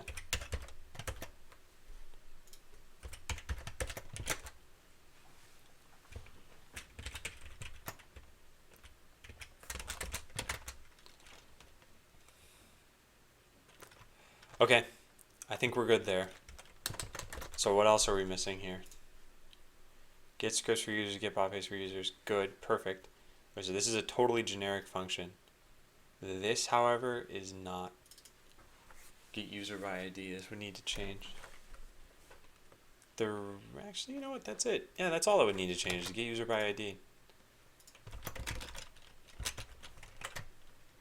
Alright, well, get user details?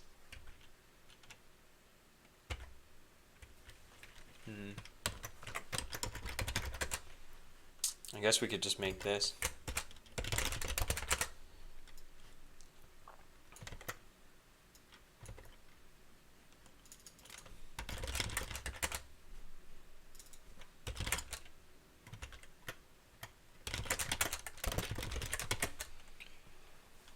Alright, let's try that out. I'd be pretty impressed if this worked. Let us check command cooldowns. No.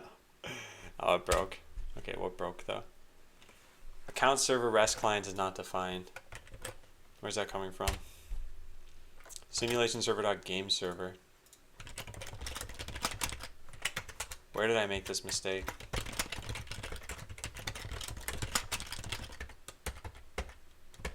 Ah, there. Okay, let's try now. Oh, whoa. Did this work? Whoa. Alright, well, part of it worked. The part that didn't work was that it says player tried to deploy a bot, but they only have that. So now I can finally fix this. I'm not calling add as allowed player anywhere, and I need to be. And I think it's as simple as... Oh, wait a second. Oh, I don't think I did this correctly. Alright, that's okay. We'll just ignore that. We'll just ignore everything until things work.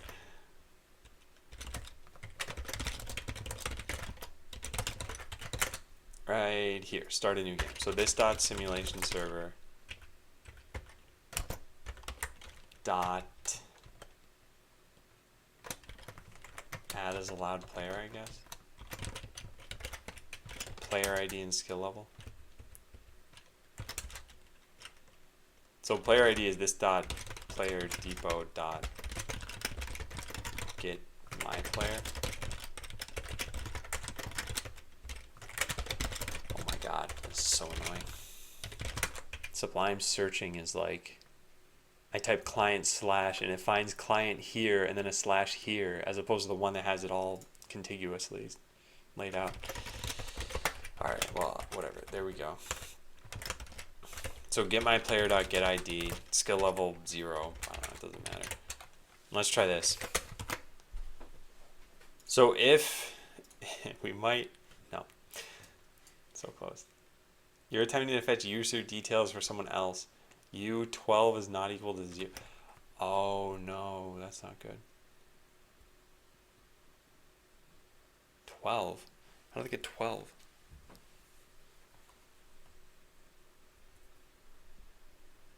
What? MySQL.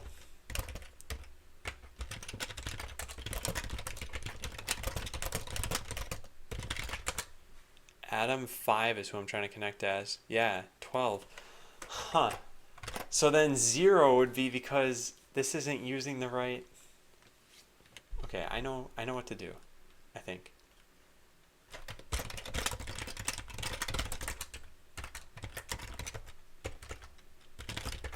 This, right here. That's what we do. We just do this.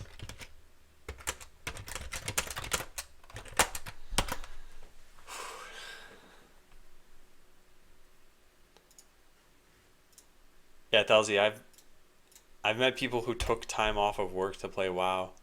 I felt really bad one time because this guy I knew took time off of work and then his internet cut out. Like, what a terrible thing. You just want to play a game, and then your internet dies. It's like a Twilight Zone episode. Alright, this is still failing.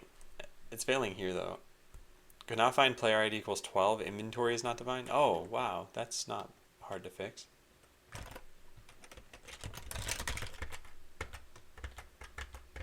Yeah, right there. Okay, where does inventory come from, though? The item folder or no? Yes, items. There it is. Okay. So we just got to do that.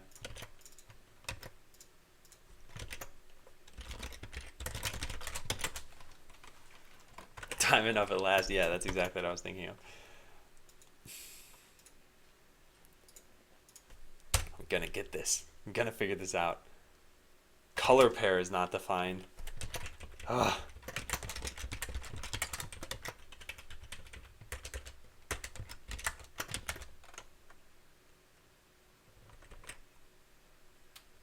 Planning on taking time off for this one too, but the background checks took forever for this role. Well, especially because, Delzy, can you imagine if someone's like, yeah, so where'd you go on vacation? That you must have already had planned for a really long time. And you're like, Azeroth. Yeah, we're going to need to reconsider you for this role. Alright, so this is just a matter of trying to find libraries, which really I should just link the code. That would let me find this much faster than what I'm doing right now. Bot bay is not defined. Yeah.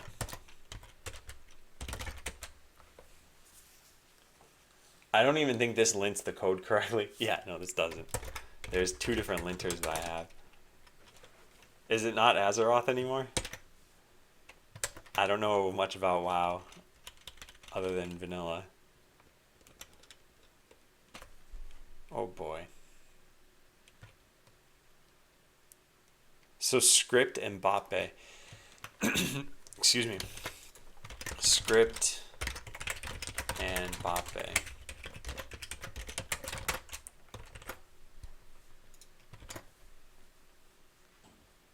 Oh yeah, no, if you've been working in a place for a while, I don't think it's weird to say that. I think it'd be weird if you were just about to start at a place and you're like, yeah, so I gotta take time off for this.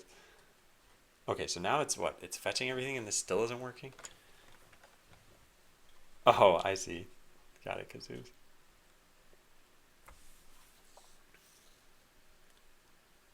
Huh.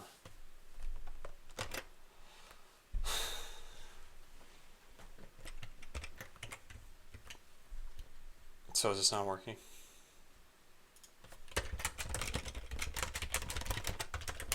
Got scripts. Let's take a look. If this contains what I think it should, then it means we're downloading everything. Let's just clear out of this. Okay, we are downloading everything. Then what's going wrong here? It's probably like the order in which I'm doing this, because construct scripts and bot bays for player. This should all be working. Yeah, and this is added allowed player.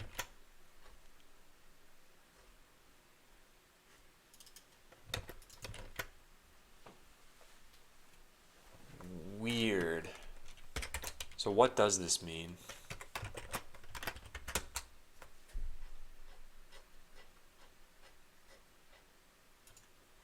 Because everything works right up until I try placing a bot, and then it says try to deploy a bot, but you don't have any blueprints whatsoever.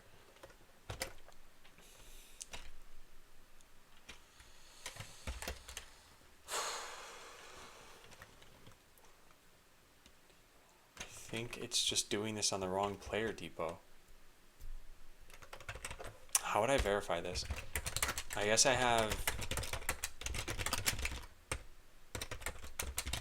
So my player has nothing, right? Bot base. Yeah, nothing. But debug main.simulationserver.player depot. This should have a player that... Oh, it has player 12. And player 12 has everything here. Oh my god. Ugh, it's the real ID of the player. And then 0 also happens to exist. This should not happen. Okay, I know how to fix this. This is gonna be kind of hacky. So simulation server. We have create AI players. This needs to be created with... Oh man, where do we make a new simulation server? Here. Set up title screen arena. This is after you've connected. Okay, well, I can do this. Your player ID in single player. This is almost certainly going to break everything. Yeah. Yes, it is. Yes, it definitely will.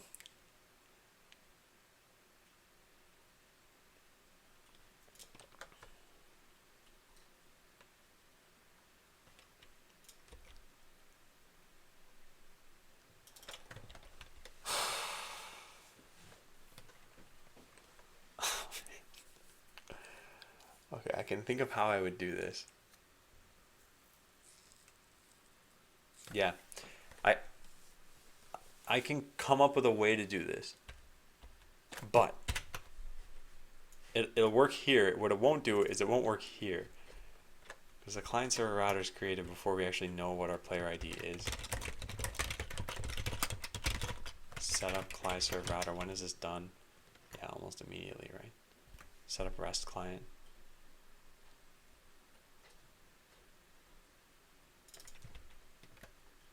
No, and then it connects. But all it does is test the connection.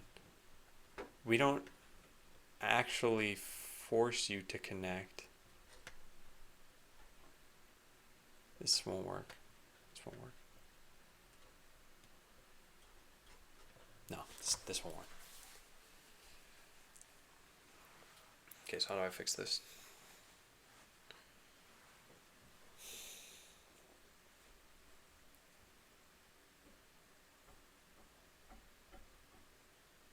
Okay, there's something I can think of here.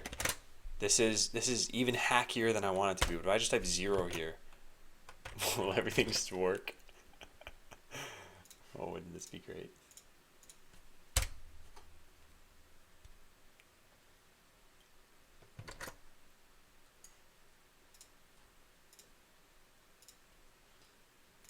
Wait a sec. This still doesn't have any blueprints.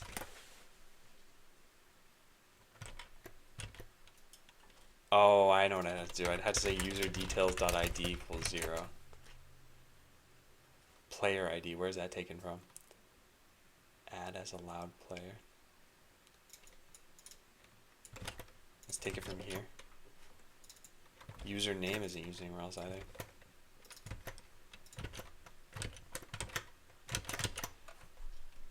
Okay, let's try that. This is still along the lines of super hacky. And it's still not working. Alright, let's keep taking a look. Get player by ID 0. What does this not have blueprints in here? No, it still doesn't. Let's find out.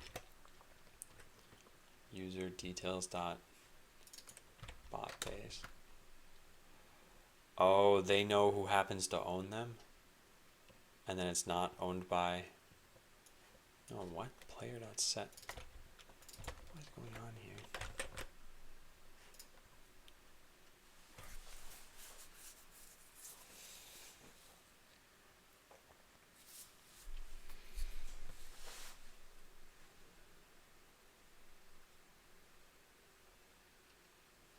This player is created with ID 0. Okay.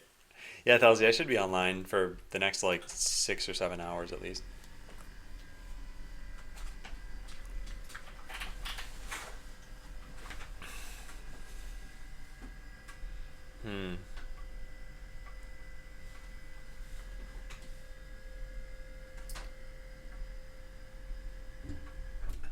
Alright. I feel like I'm probably very close to figuring this out. I just need to find exactly what's going wrong here. So let's do this. Stringify game bot base. Let's just do that.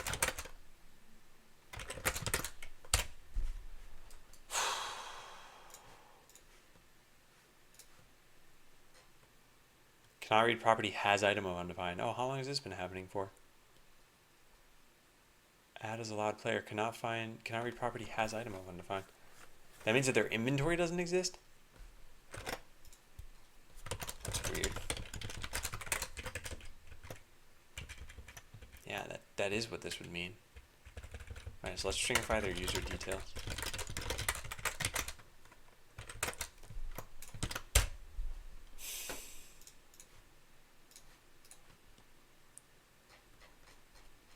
Okay, so I got everything, didn't I?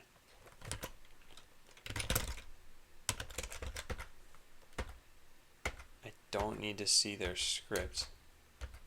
I don't know where that's happening from.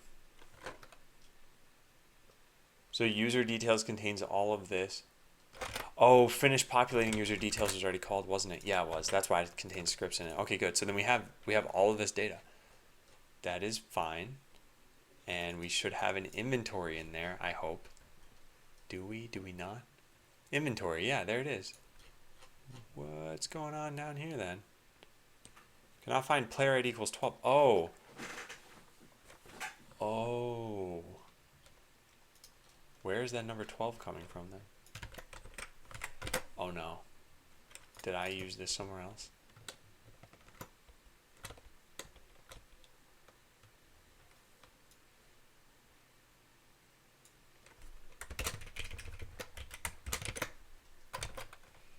Is that what's going on here? Yeah, that's what's going on. Player ID equals 12. Yeah, this shouldn't be a thing anymore. Okay, it's still the has item problem. So that means that the inventory is not getting deserialized correctly, I think. So let's just print this out.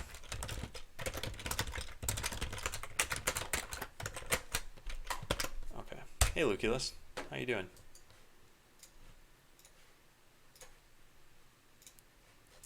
Right there. Okay, the inventory does exist. So something else is breaking. Cannot read property has item of undefined. I need this to break in. Let's do things this way.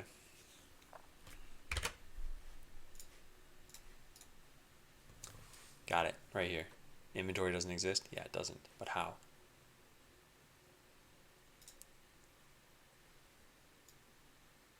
Inventory. Inventory must not exist here then. Yeah, it doesn't. Construct bot base for player. Player.get inventory. What is the player? ID is 0. And they don't have an inventory. How could that happen? I make it right here. Oh, very strange. I know the inventory exists. I know this is getting created correctly.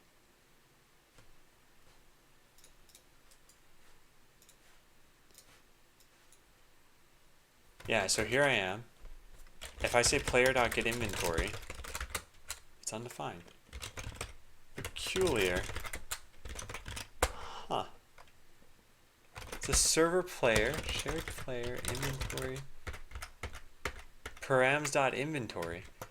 What in the world is wrong with this then? I know inventory exists. Wait a second. What's the player depot? This doesn't exist? Oh, this 2.player. How's botland encoding going? It's going okay. I'm trying to fix single player so that it works because I feel like there's no reason to have a game server involved for the stuff that I'm going to be doing in the next little bit. Eventually, I'll need it to prevent people from hacking and cheating, and I don't think it's worthwhile to do that just yet. I really need to revisit a lot of the code that I did here. Anyway, this has a server player in here. This is exactly what I need, but for some reason, the inventory doesn't get saved. I don't know what's going wrong. So let's just refresh this, bring it on back, and try again. Perfect, okay. So I go into this code. New player. Oh, does this already exist? Is that why? That is probably why. Okay, that's what's going on here. So this dot get player by ID 0. Yeah, it already exists. All right, that's the problem. Create player. So there's already a player here.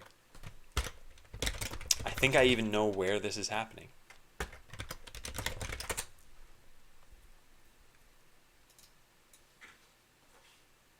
Start a new game. That's what's doing it. Yep. Create AI players. This just shouldn't be called anymore. Let's get rid of that. Let's try it now.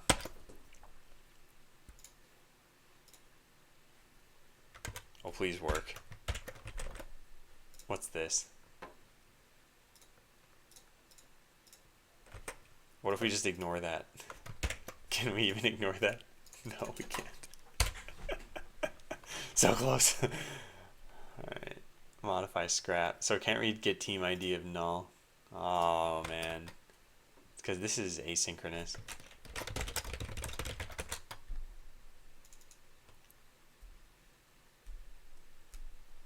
We need this player to exist beforehand.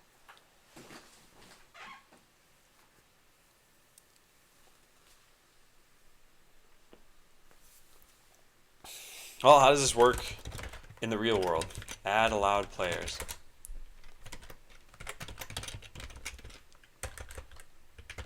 Right here. So at the end of adding all of these, then what? When do we actually start a new game?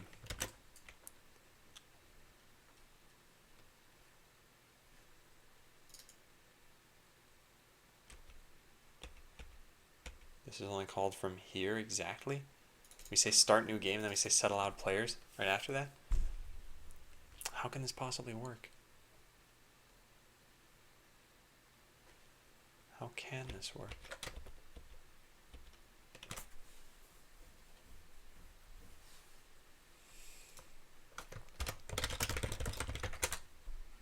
Start a new game and then add as allowed player.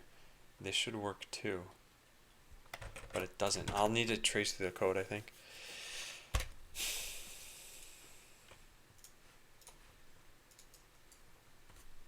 So here we know, at this point at least, this player's been set up correctly. So player.getInventory is correct, right? Yeah, it is.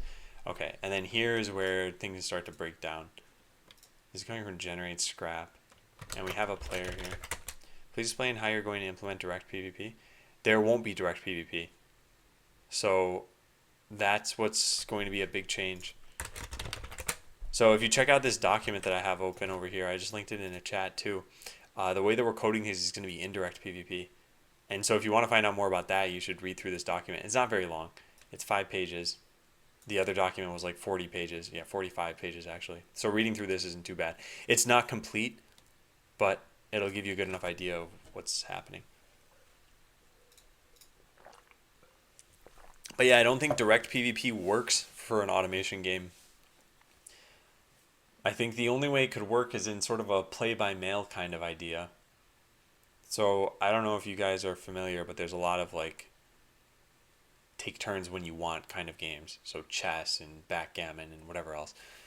Well, Botland could fit into that mode as well. And I don't know if it would benefit from that, but it's possible. Okay, so what's going on here? The player does exist. Then we say route only to. Then we publish here and it says cannot read property scrap total of null. So what? There's a player here. Player's not defined.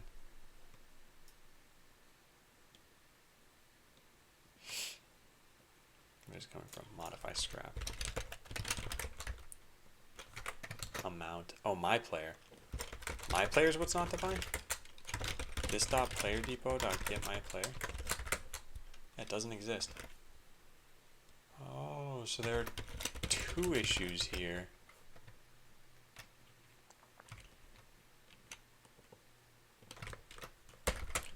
So my player doesn't exist in the client player depot.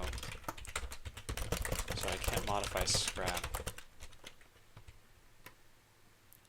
Add as allowed player should do that for me though.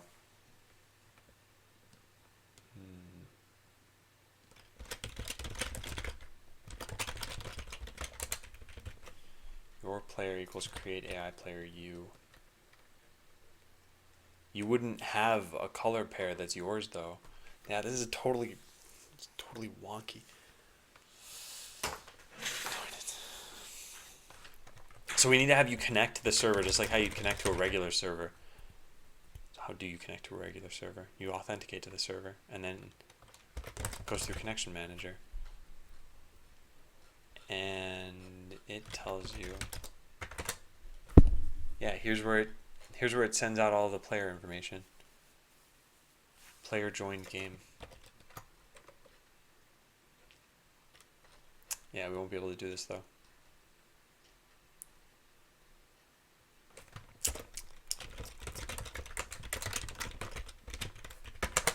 I think it's this. I think this is what's going wrong here. We need to just send this across.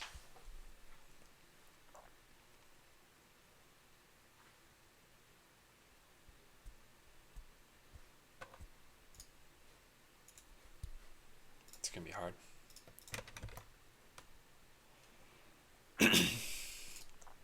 Okay, so let's do this. So const user ID equals this dot account server. No, we can't do it that way. We have to do it like this way. Oh god. Have you added ban tool so if somebody seems to be hacking, you can ban the hacker? Yeah, I guess so. I guess I could just set their account to invalid. But that's the kind of thing that I'll be handling much later. Like, the first thing is making sure the game is fun. Then after that, there's making sure hacking is like sufficiently difficult. And then after that, it's adding logging attempts, I feel, for hackers and then doing something about it maybe. The problem is, let's say 10,000 people want to play the game. That's not like a gigantic success or something like that, but it's really good. I can't go looking through logs, or even if I have alerts for suspicious users, chances are it'll get triggered. There will be bigger bugs. I don't know. Hey, Goggles. Goggles is already on. But lights. Player depot.get player by ID 0. Well, constants dot. Single player. What do I call this thing? Your player ID in single player.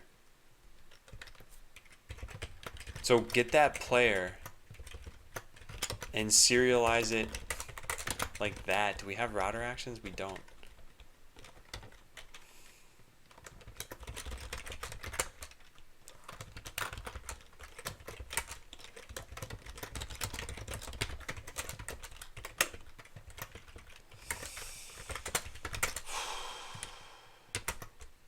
Okay, let's try this. Hey, Andre.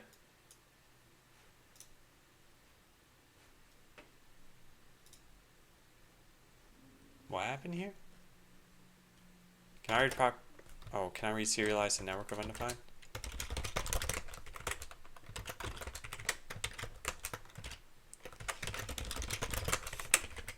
Right here, this is what's failing. Oh, because this is asynchronous. Yeah, okay. In order now. Thanks for following. Thanks. Alright, I know what's going on then. So add as allowed player needs to return when it's done. Yeah, add as allowed player. And we actually, it already does that. What? I'm just not using the result?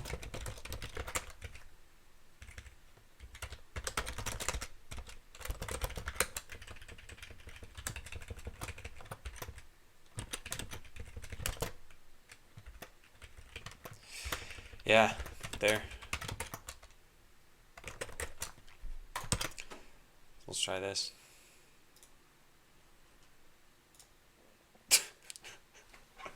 Okay, wait. Were there any errors before this? Let me just restart the whole thing. So we're gonna go to the console, clear out of that, and hit play. Huh. Oh yeah, there it is. Can't read serialize a network of undefined. That definitely shouldn't be happening. Either way, what I'm doing is hacky. So in here we have console.log game bot page. We don't care about that. We don't care about the inventory printing out either. All I care about at this point is this code right here. Okay, let's try that. So that should break in. It did. It's just the code looks super weird. So this dot simulation server, debug main dot simulation server. dot player depot. This should contain one player, and it should be totally set up. Yeah, there it is. There's one player, and yeah, it's set up. So what's going wrong here? This dot simulation server dot player depot dot get player by ID constants dot. Yeah, this should totally work. Player depot. This 2 is not defined. What is this reference here? This 17? Okay, whatever. So this 17 dot simulation server, let's just copy paste this.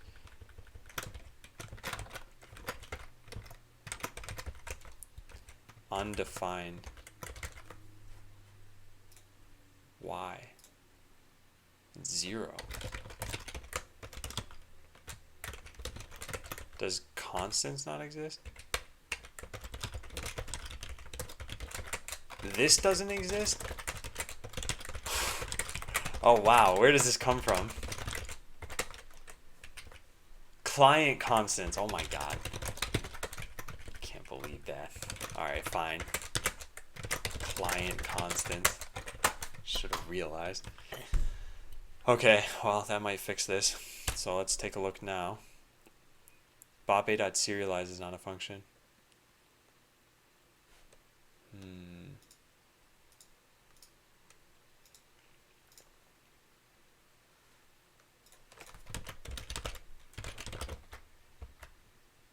I don't understand what's even trying to serialize at this point.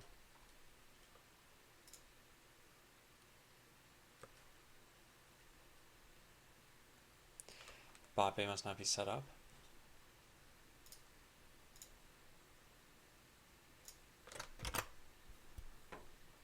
Strange.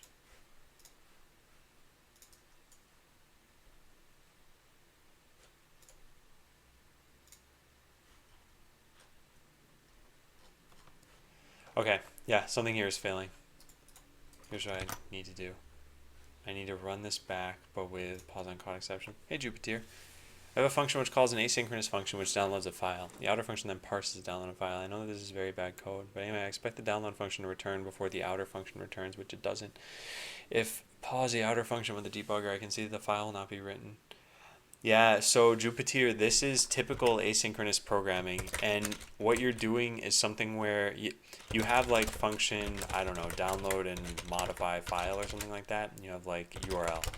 So what you want to do is you want to say something like const file contents equals download URL, and then something like file contents equals file contents dot to upper, or something like that, right? So the problem is that this is asynchronous, so it returns immediately despite not having downloaded the file. So there are a bunch of different ways you can solve this. So typically, any sort of function that's going to do a download is actually going to look like this. It's going to be URL, and then there's going to be a callback. So there's going to be like a bunch of time can pass here, and when done, call the callback. So there will be like contents equals whatever actual download function. This is the thing that does the fetching. And so let's just imagine that that exists. And then at the end of it, it's going to say callback contents. So what you could do is you could write your function so that you have, so fixed async function is like, all right, let's call download with the URL that we want. And then our callback is going to be another function that gets the contents of the file. And now we can do something. Now we can do something with the contents. Alternatively, what you can do is you can promisify this. And so you could do something like this. You could say, okay, I want to download the function, or I want to download the file. Then once that's done, I'll get these contents back. Sorry, hang on a second. I'll get these contents back, and at this point, like, you can do something with these.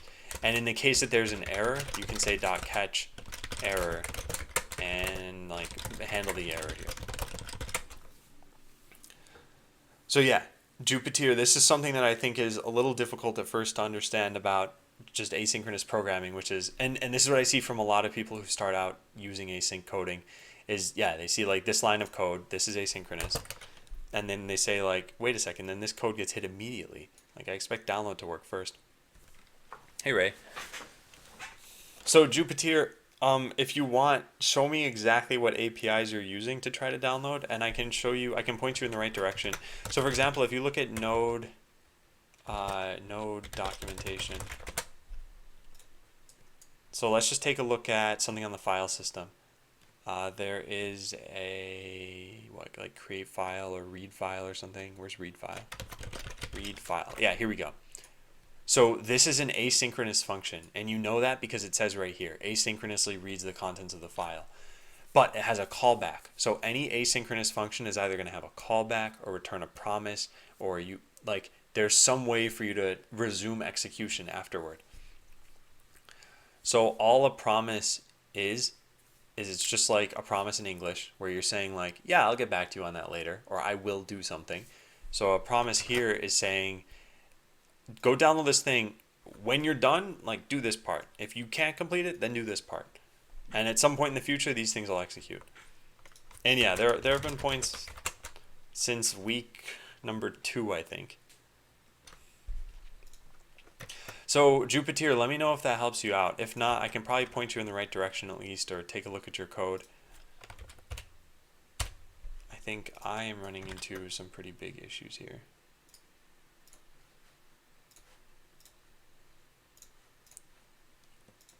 So right here, what is this? This bot bay is just an object.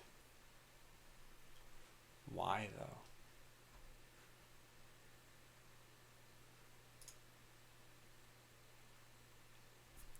Doesn't have a serialize?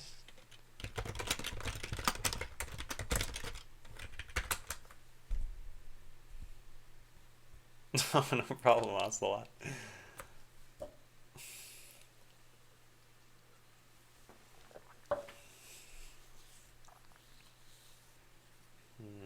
Set bot base, game bot base.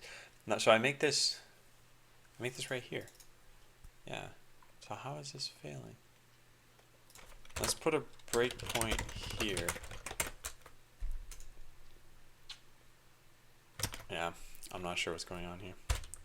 Area of effect knowledge. Oh man.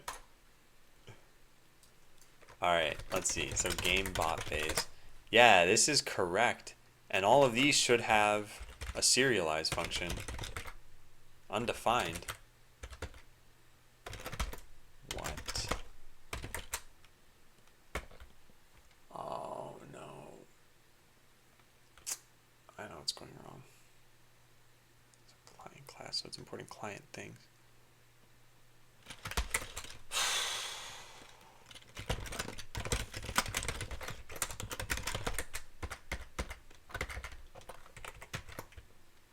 This is wrong. This is what was wrong this whole time.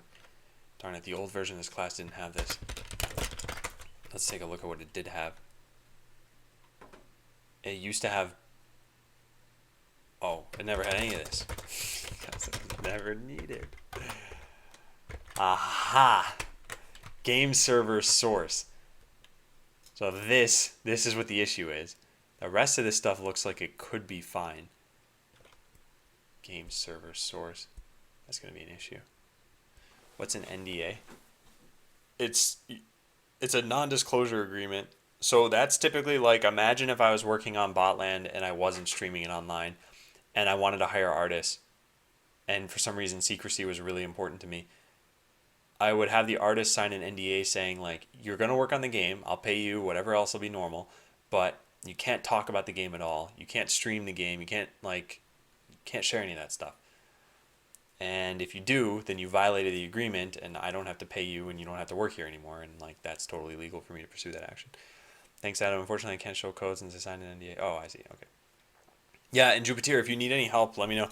Something that you could do is, and here's what I highly suggest, is go to that documentation that I was just showing, and I think what you could do is you could try, so I'll link this in. I think what you should do is you should try just making something that reads a file. So just make a totally different project right now and call read file. And so in the end, your code is going to be like 4 or 5 lines of code. And you can start really simply too. Your starting code will look like this: const fs equals require fs. You'll say fs.read file, and you'll have a path to the file. So you could just say like .readme.txt, and then something. So here's how you'll start. And if you understand how the async part works, then great. So I'd say like task number 1, complete the below using a callback, and then I'd say task number 2, do the same thing that you did above, but use promises. So I'll paste this, and you can check this out if you want or not. Like, you don't have to do this. And I think that's a good way to start, and that way you can share that code, because that's just reading a file from the hard disk. Of course, obviously, you have to go make readme.txt here, but the rest of it you should figure out yourself. And that's the part that I think that'll let you know whether you're on the right track. And then if you have a problem, then you can ask me for help, and you won't be violating an NDA. Okay, so the issue here is that I was just importing the wrong bot bay, and the real problem is that I need to get whatever the correct bot bay class is. The thing is, this only takes place on the game server. We don't ever need to construct these for anybody else, right? Simulation server has a different game server though, right? Maybe that's the issue here. No, so then maybe I don't care what the answer is here. Maybe I just do this anyway. This is probably a bad idea.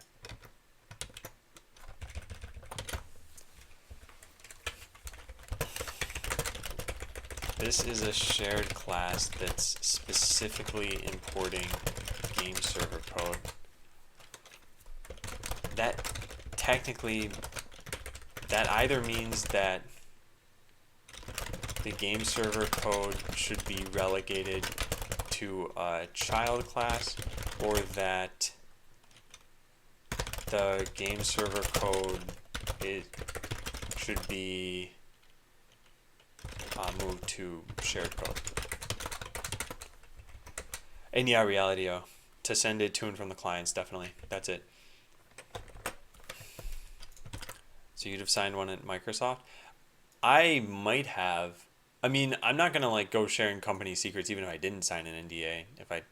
But if you guys ask questions about like, hey, what did you code in at Microsoft? I don't think that's a violation of anything. All right, what's going on here? Is this finally working? No, it's not. It was worth a shot. All right, what's failing here though? What is failing here? Nothing? Canary priority get team ID of undefined.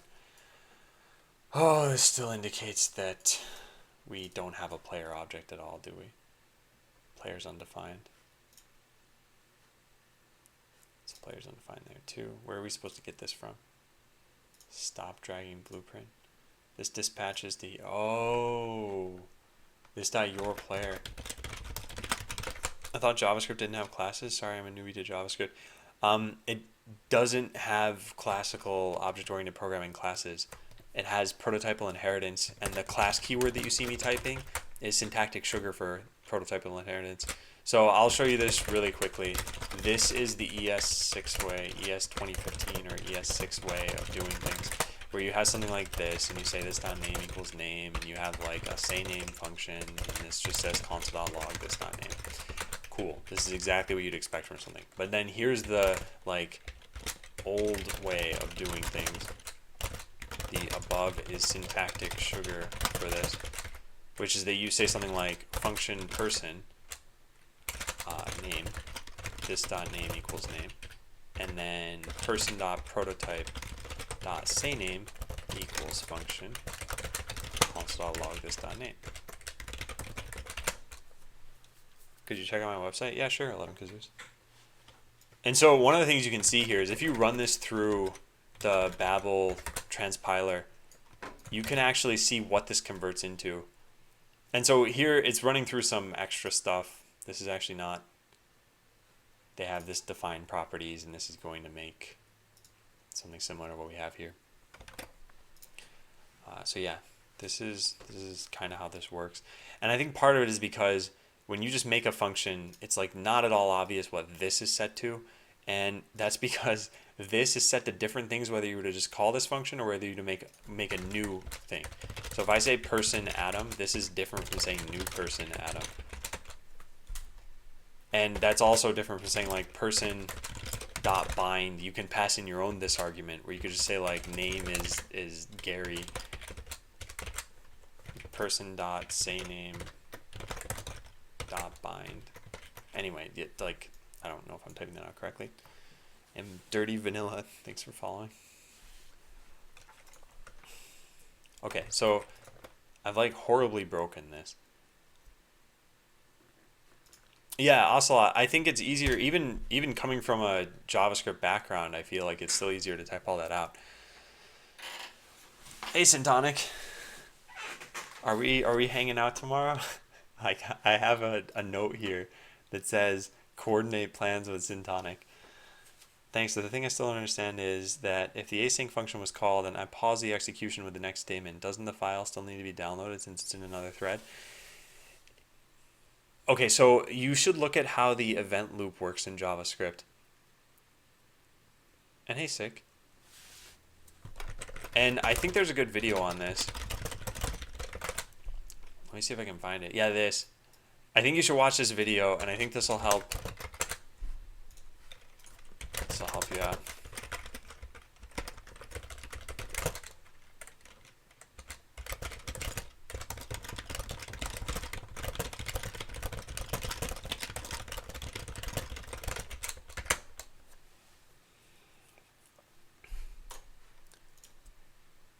Oh man, how am I gonna fix this? It's not your player. Where's this even coming from? Simulation server. Set spawn location.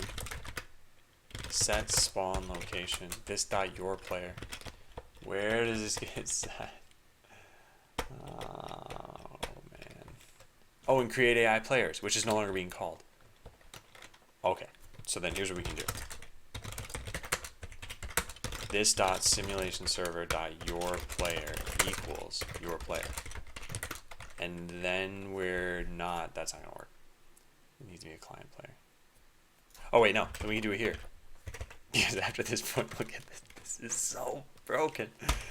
So absolutely broken. Okay, so now at this point what we can do is, now that the client has received it, set your player, this dot player depot dot get player by ID constants dot client constants, excuse me, dot your single player. Yeah, let's try that. Oh, hey Zilly, haven't seen you in forever. I was actually gonna send you a message and ask you what's been up. And then I don't know why I decided against that actually. Oh, this is still broken. All right, I can fix this. I can fix this.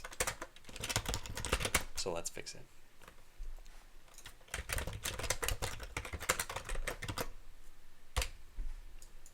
Okay.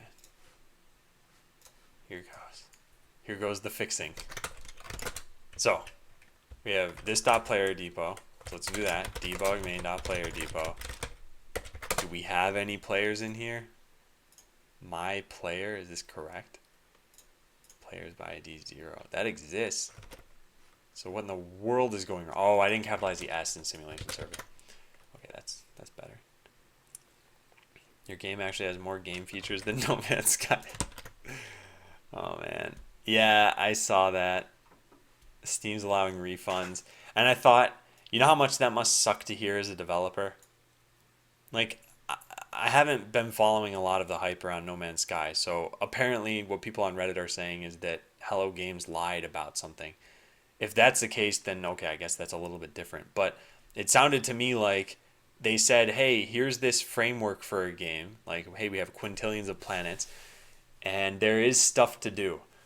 That, as far as I know, is completely true. What users are complaining about, I'm pretty sure, is that that stuff is not meaningful stuff. You go to planet number 1 and it's cool, you're doing stuff. You go to planet number 2 and it's like, well, it looks different, but you're doing most of the same stuff. And then you realize planets 3 through N are also all the same, and that apparently finding whatever is at the center of the universe is not that entertaining.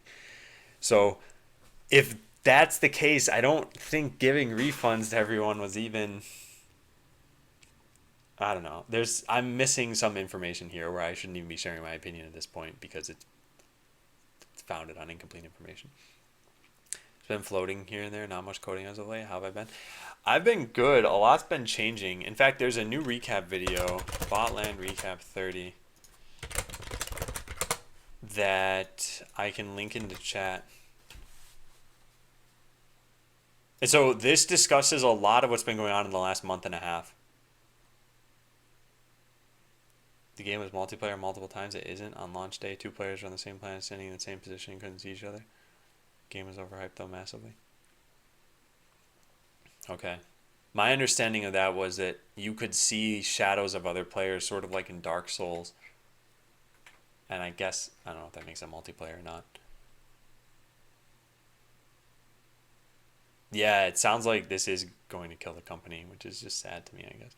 Haven't been here in a while, just watched a rehab video, so you're completely changing how the game works. Yeah, and the reason why is because the old game wouldn't have been fun. And you might say, well, how would you, what if you just made it fun, right?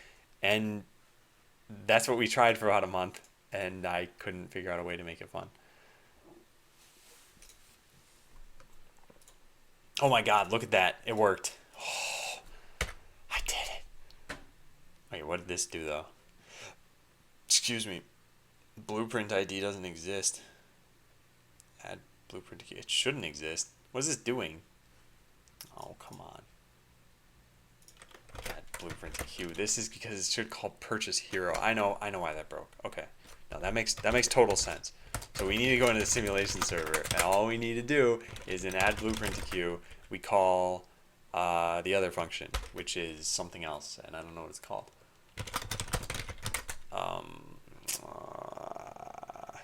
What is it called? This dot arena dot purchase hero. This dot your player. Is that it?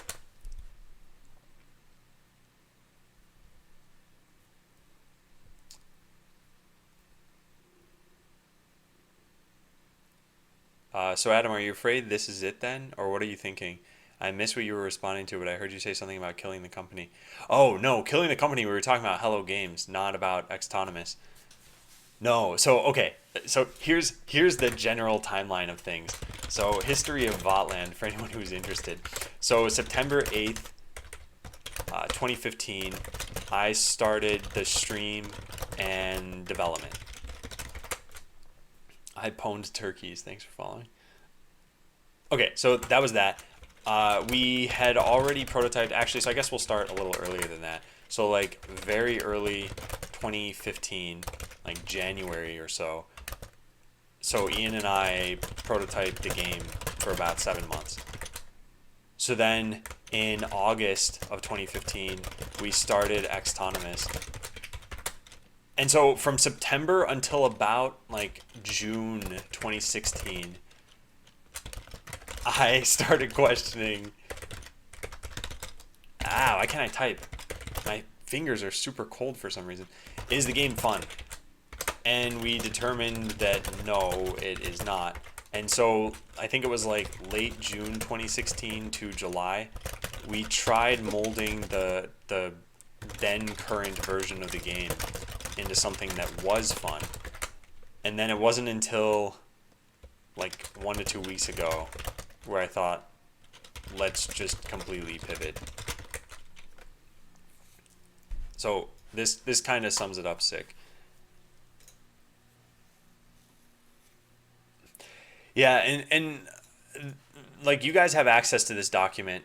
In fact, other people are there. There's an anonymous ferret there right now. And you have access to this document too. This document is like everything that led to me changing this.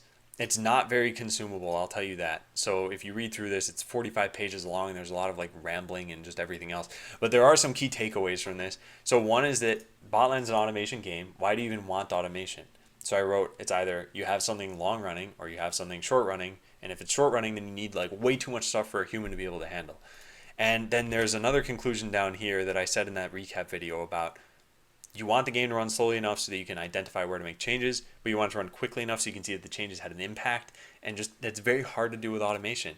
In a fighting game where you figure out how to like, oh yeah, whenever they back up, they always leave themselves open to this attack. You can attack them and see, yeah, I did damage. That worked. You identified something and you made a change and you saw the change worked almost immediately. That's something that doesn't work in an automation game, I feel. And if it does, then I don't think it's as much of an automation game, or it's running at like a super high speed, and then it becomes all about like speed coding or something. And I don't know. A lot of that would just do bad things for the game. So what's the ultimate goal in the new game? So the new game, you said you watched the recap video, right? Yeah. So the new game shows the recap video shows the new gameplay pretty well. I can't totally show it off now because I've been trying to change the code. But basically, here's how it'll work.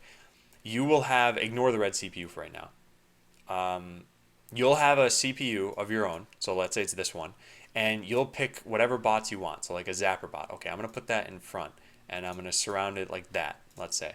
And then I've got melee bots. Okay, I'm going to put these off to the side. And I've got, whatever, missiles and reflect bots.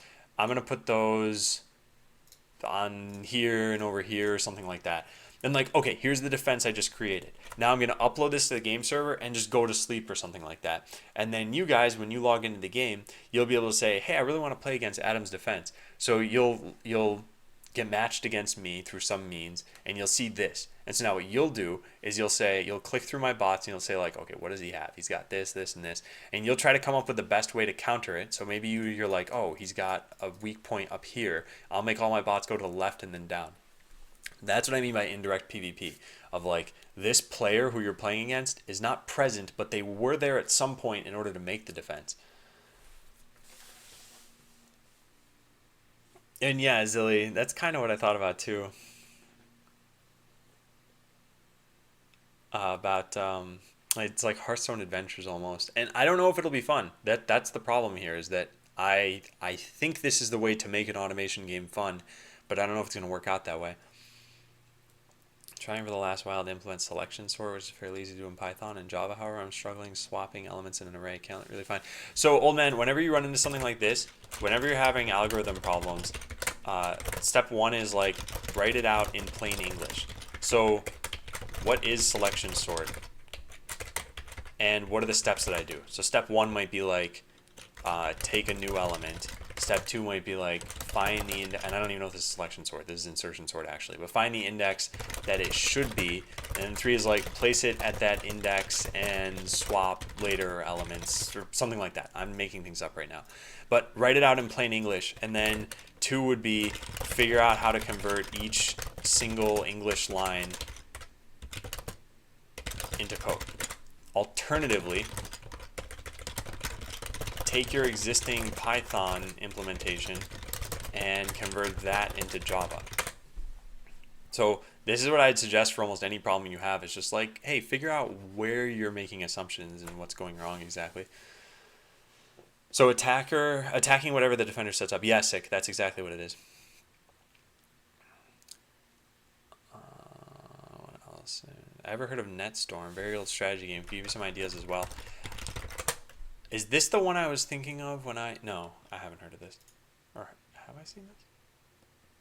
1997. I feel like I've seen a picture of this game. But was this automation?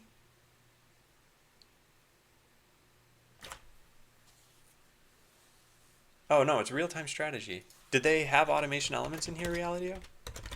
Because one of the things that I thought about is, if you take a game that was similar to how Botland would have been, like StarCraft, I feel, and then you took out all the manual elements of StarCraft, I think you would end up with a bad game.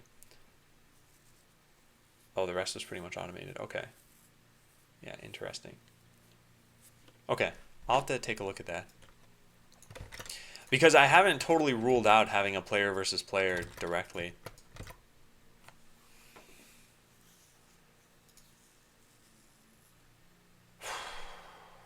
Okay, so one of the things that I've got to do now is just press the enter key.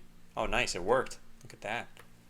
Okay, so this is playing against nobody, and I'm pretty sure it just crashed right now. Oh no, it just said the game ended. Wow. So I guess in a minute the game is going to restart. I have no idea what's going on right now. So let's set this to 3 seconds and let's try this again. Check a let's play at some point. Yeah, I'll have to check that out. Because one of the things that I thought about was Reality-O. I don't know if you watched the recap video, but I just pasted it into chat. I'll show you the starting part. So we had, instead of like bridges and towers, you could put factories down and they produced bots, and you had to collect, wait a second. So there were these resource piles that you could collect, and then of course you could take over the enemy's factories if you want to or something. I think the problem is with it completely automated, you just don't have the control that you expect. So like, let's say I see this factory here and I say, I want to go kill that. You don't have any real tools to do that.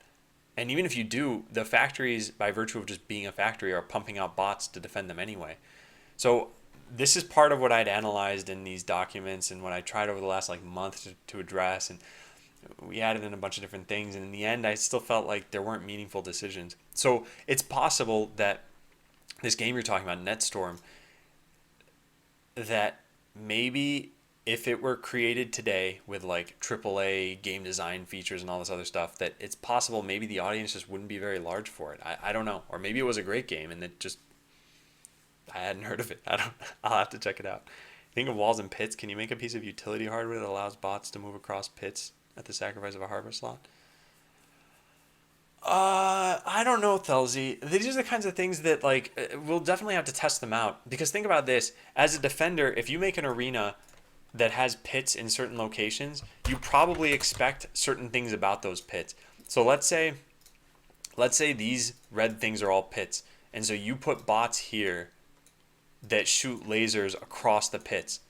If there's a melee bot that all of a sudden is standing on the pit because they have a certain hardware thing, then that's not something, I don't know. I have no idea. Like, we'll have to test it out. Also, chat just like flew by for a second. Let me read this.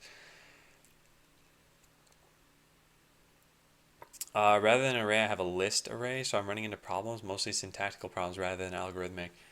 Yeah, so old man, I would definitely suggest debugging Java as soon as possible with that sort of thing. So if you download Eclipse or I don't know what those other ones are called now, like NetBeans and any other kind of IDE, start debugging as soon as possible and figure out where the swapping is going wrong, and start with as small an input as you can. So if your list looks like 1, 5, then just try adding the number 3 into it. So like obviously what you'd expect to have happen is it look like this. So if you don't see that happening, since there are only a couple of elements, it should be pretty easy to figure out what's going wrong. In fact, you could start with something even easier than that. You could start with like starting state is nothing and add in 3. So obviously the array should just look like that at the end. Then starting state is 3 and add in 4. And then try that same thing but add in 2 and then go out to 2 numbers. So these are tools you can use to help you. Just 1, write things out in plain English, and 2, debug with very, very simple cases at first, and then work your way up. And if you can find the problem with a simple case, then awesome. You don't need to worry about a 40 element list or anything like that. 6 says, since it's now changed that way and the players don't necessarily have to be present, how about more of a team element and maybe defending something bigger where you have to destroy multiple things? So Sick, I don't know how teams would help the game. I think that teams are a very strange concept in an indirectly played game. I don't think they're impossible to implement. They need to add something. When will Botland be up? It says account server offline. Probably not for a while, that Sparrow. Maybe like at least a day, maybe 2 days. That game wasn't super popular, but you can influence the gameplay by building bridges in almost real time. Then you could work around the tower of the other player. Yeah. I'll have to check it out, Reality-O. The part about popularity is actually relatively important for Botland. Originally, I wanted to, like, there are so many things in the game where I tried to make it so that you don't need to be a coder to play this game, despite it being about automation. So when you connect, and I don't know how new you are to the stream, Reality-O. Let me check really fast. Because I want to make sure I'm not, okay, an hour. So yeah, when you make bots in this game, you can do something as simple as just, hey, figure it out for me. And you can do something as complex as making like a very large script here that knows how to do everything and knows how to do it exactly how you want. You could also write something even more complex in JavaScript if you want. So these are things where you think like, wait a second, so I need to know code to play this game? And there are games out there where you're expected to know how to code. and that means that it can only target coders, really, or people who are interested in coding. And I did not want Botland to be that game.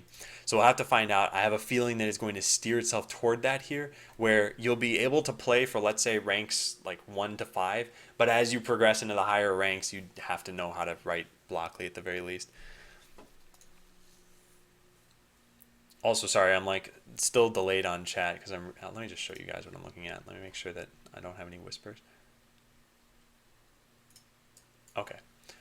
To make a PvP, I guess you could make like a roulette of defenses and attacks. A penalty shootout. Player 1 creates a defense, player 2 sees it and has 1 chance. Do they gain a point? Winners along those points. I'm gonna shoot. Yeah, I don't want APM to play into Botland at all.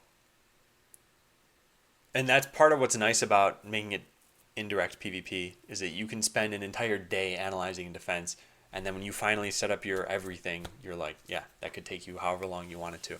With PvP, I feel you either have turns, and then APM is like, well, you need like 3 APM, which you can expect most gamers to have. Or, I don't know what. Or yeah, you're making real-time decisions. So modifying the environment was the key of fighting the automation. Okay, I see. And also, reality, the other thing to consider is it sounds like the units were automated, or the towers and everything, but you weren't writing the automation for them.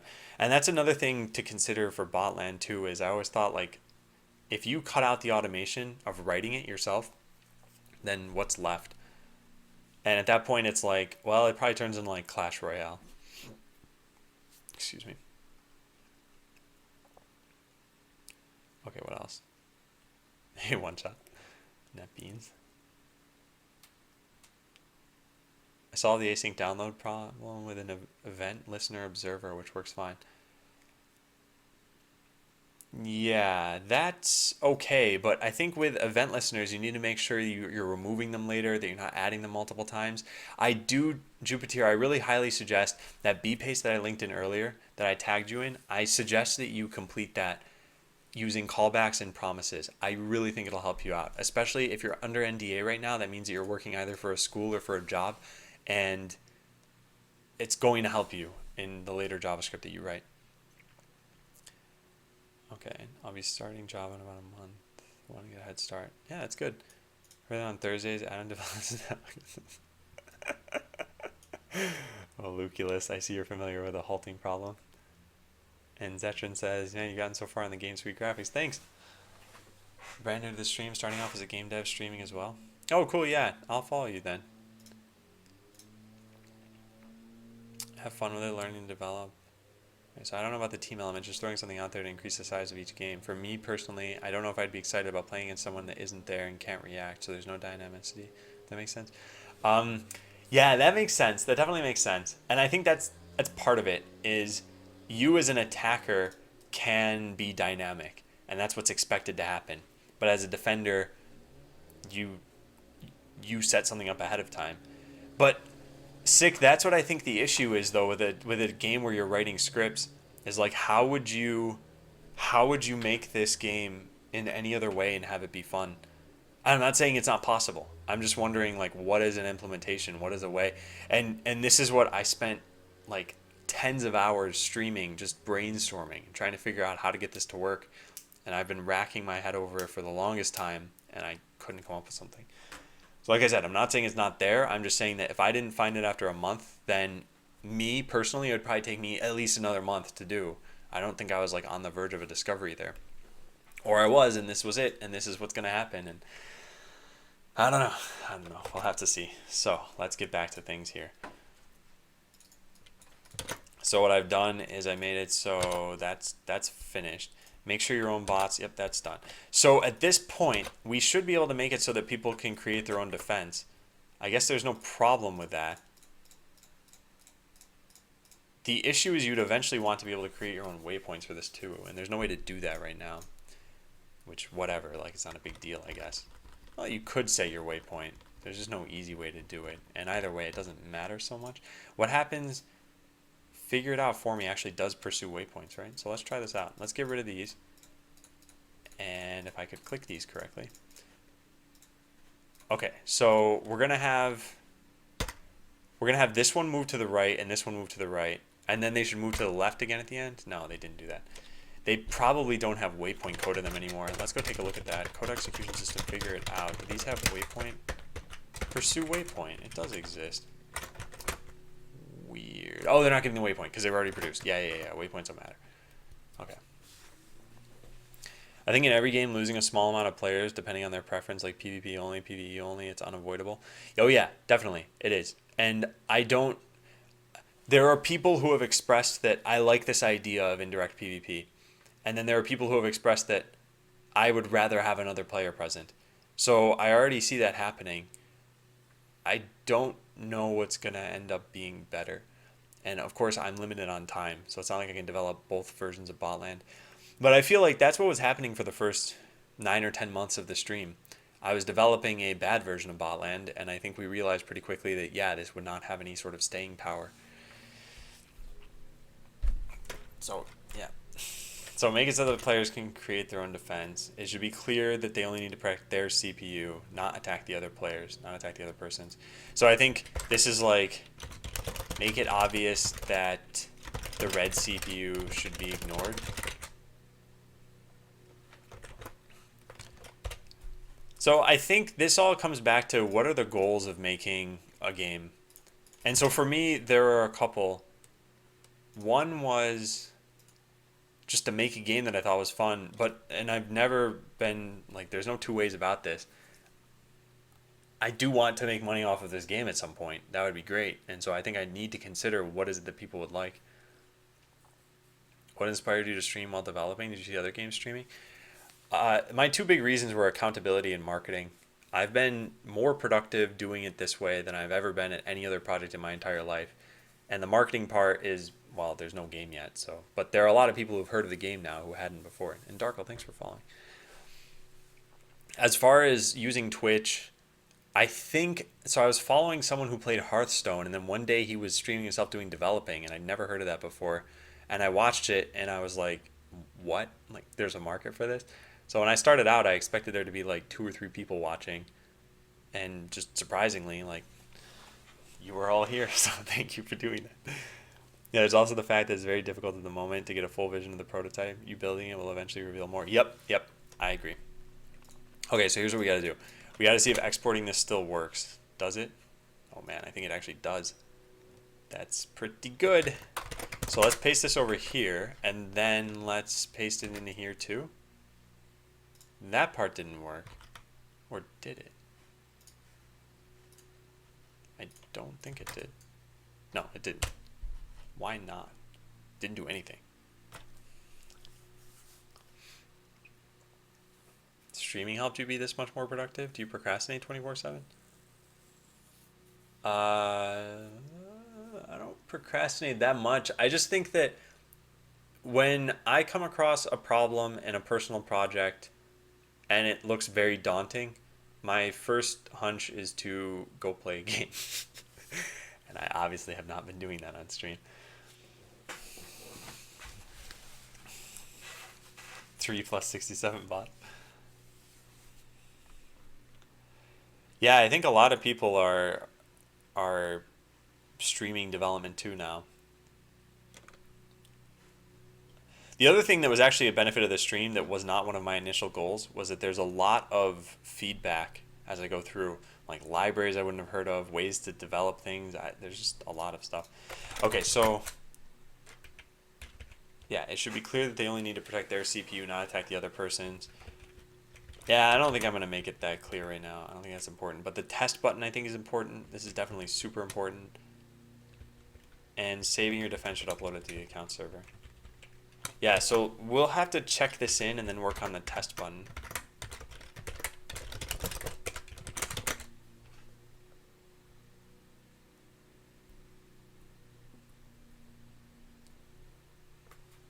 Yeah. Yeah, Hideo, that's exactly it. I don't just randomly go on Facebook or Reddit anymore. And I do have a built-in distraction in the form of chat. I mean that in the nicest way possible. There was something I saw on Reddit the other day that said something like, it takes programmers up to 15 minutes to return to whatever task they were on. I don't know how long it takes me or how much I'm like creating a detriment for myself here. Anyway, I need to use a bathroom. When I come back, I'm going to check in the code. I'm going to make this test idea. I don't think it'll be easy. We'll find out. All right, be right back.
Bathroom distraction. All right. So checking code. Yeah, and I made a lot of changes here. I've been making a lot of changes over the last month and a half. I'm probably gonna need to like gut entire systems when I get done with the prototype. That's hoping that I'm ever done with the prototype, of course. It's possible at the end of this, I determine that, yeah, the game's still not fun, and I've gotta gut the prototype. Not even the code around that. Use Bing because you had some involvement with it? No, I never worked at or with Bing. I only ever worked on Windows, and we weren't even like doing something to support Bing or anything like that. Well, not me, not my team. Okay, I think this is fine. I think there's some pretty weird things that I did here though. Like, I stopped this from working on a real game server. But I also, there's a bunch of hacky stuff that's going on here.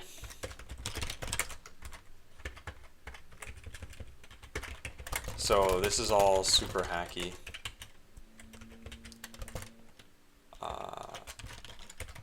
I need the server to send the player to the client. Then I need to set it so that SPMP router. Oh, so that the simulation server can use your player correctly.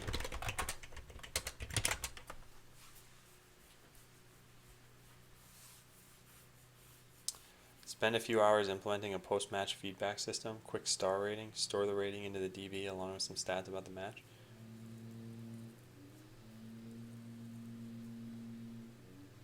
Well, so, Thalzy, I think this is hard to articulate, but like, okay, so I don't think a rating system would help currently. I think it's mostly just like, did you have fun or did you not have fun? And I think part of the problem here is that the question is more, could you envision yourself having fun playing this game? And not necessarily, are you having fun right now? Because I think with a prototype, it can be tough. Like, imagine if you played, I don't know, Banjo-Kazooie came to mind, but imagine if you played any sort of like extensive platformer game and it just didn't have very good graphics. You play it as a ball that just like rolled around, and I don't know, you got some power up to let you move faster, but your character didn't really look any different. There's a lot of stuff where you'd be like, well, if it had better graphics, yeah, maybe I'd be more into it. It's hard to say.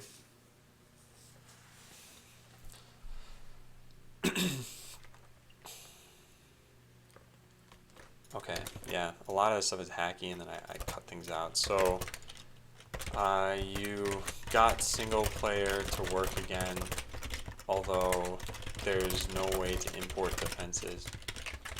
Redesigned how the game server works so that there's a shared class and derived classes. The derived class was supposed to have different account server REST clients, but they don't inherit from the same object. So I made extra functions in account server REST client.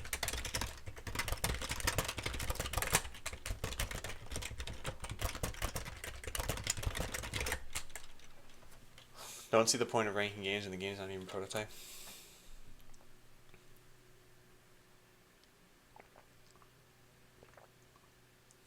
I've never done a Lunum Dare, I know. Hey, Mr. Markin. Okay, I'm gonna probably leave things this way. I think there's gonna be the problem with a lot of unreachable code here.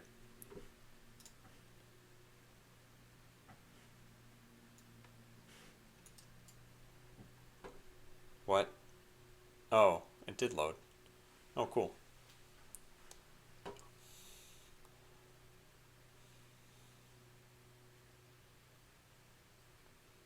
Oh, 35. That was last year. Last one. Not this one, right? Vertex cannon.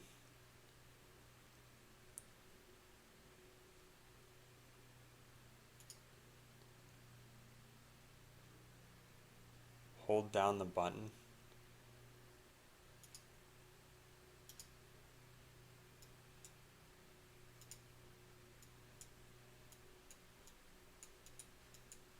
What?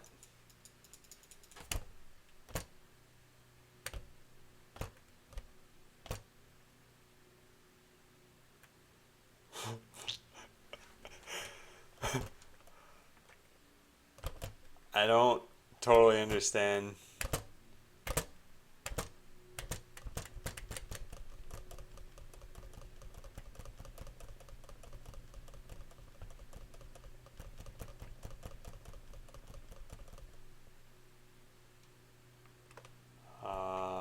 Okay.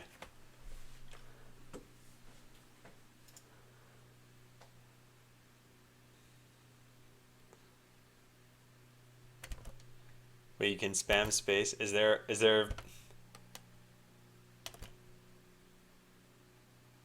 Okay. I'm sorry, because I don't totally understand, but it looks good. I like how you did the colors are moving around the vertices there. So game server constants is not defined, so this wouldn't even have worked. I would have needed to have done this in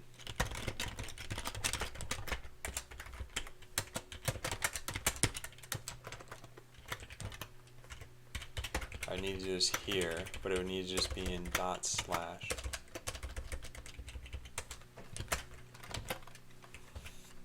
And then util is defined but never used. Yeah, we can get rid of that. Unexpected console statement. Unexpected console statement.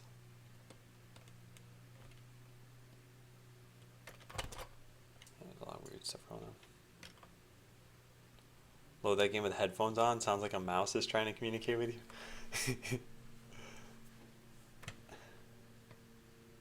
Tiles and validity. Define but never used. Yeah, okay, so I think I don't really need the rest of these things. I can get rid of some of this.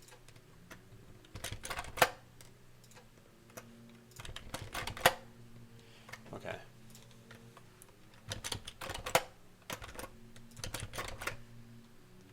Okay, that's pretty good for now. Let's check this in. Git did not exit cleanly. The following file has changes staged in the index. What?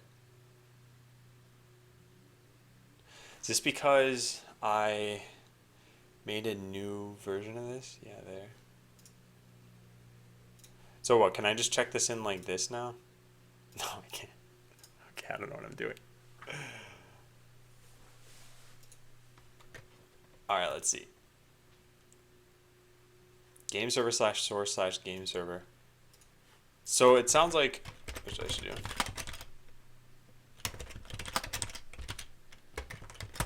I should paste this here and then just get rid of this entirely. And then commit. Yeah, that's a problem. And then we save this. Fixing the last commit by adding this file in. Okay, there.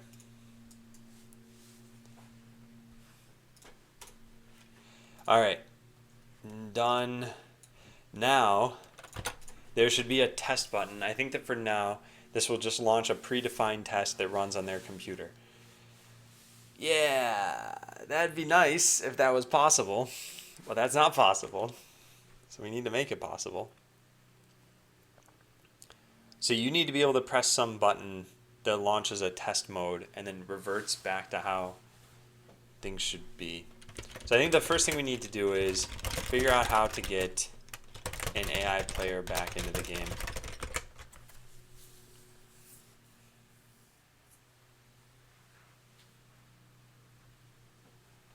I gotta find a hoodie or something. It's a little chilly in here. So figure out how to get an AI player back into the game, and I guess give them a bot as well. I had a lot of code around doing this.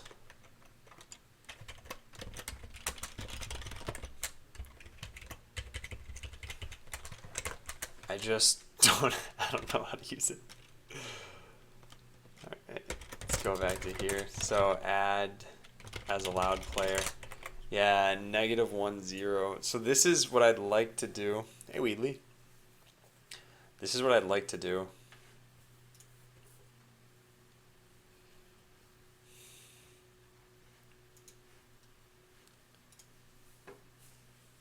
I don't know if this is still going to work, though. Because this calls in the code here that won't even exist anymore. Get player depot.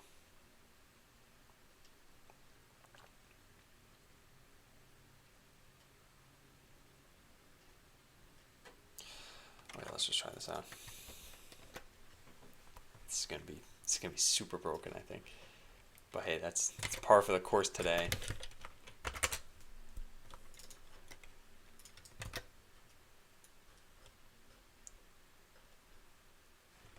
Okay, there we go. Now we take this out of here.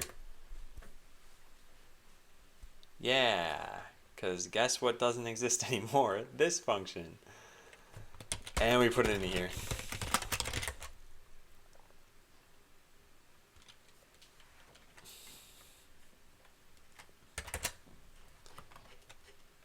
Okay. This is going to be super broken. Super broken. So as a allowed player. This shouldn't be here anymore. This whole if player ID equals -1.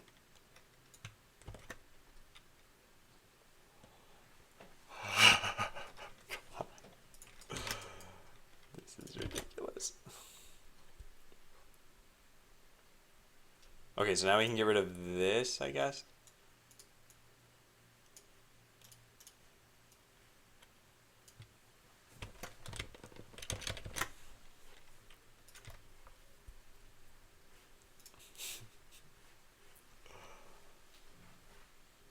Yeah.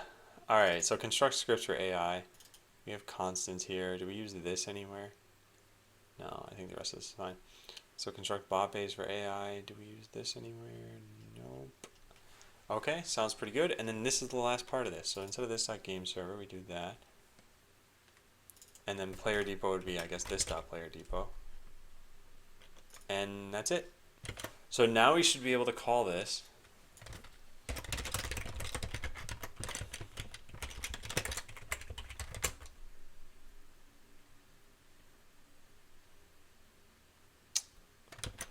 Yeah, right.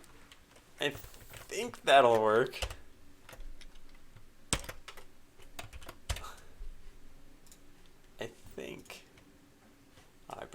I broke it immediately. What is this? This dot add as allowed player is not. Oh, whoops.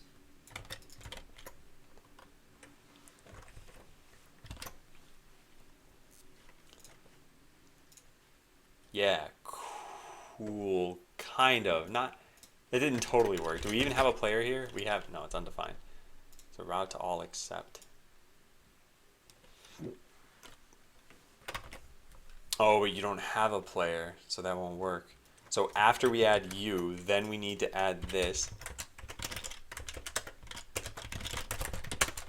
Is that gonna work?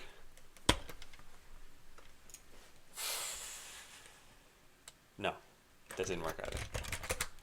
Okay, well, that was worth a shot. So what's going on here? We say route to all except, then we say create bot, create entity. All this stuff is what? Totally failing. The owner's ID is -1. So route only to. This player doesn't exist.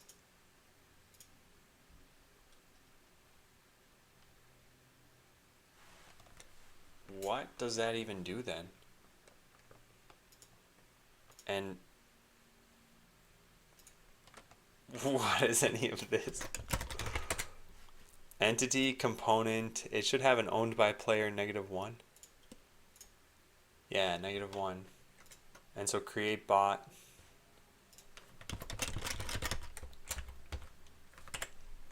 Oh, right, the player wasn't told about this. Oh, yeah.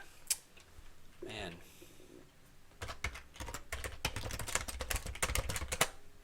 So I need to do something like this. After creating that player, we route that player to everybody. AI player equals get the -1 player. And route false here.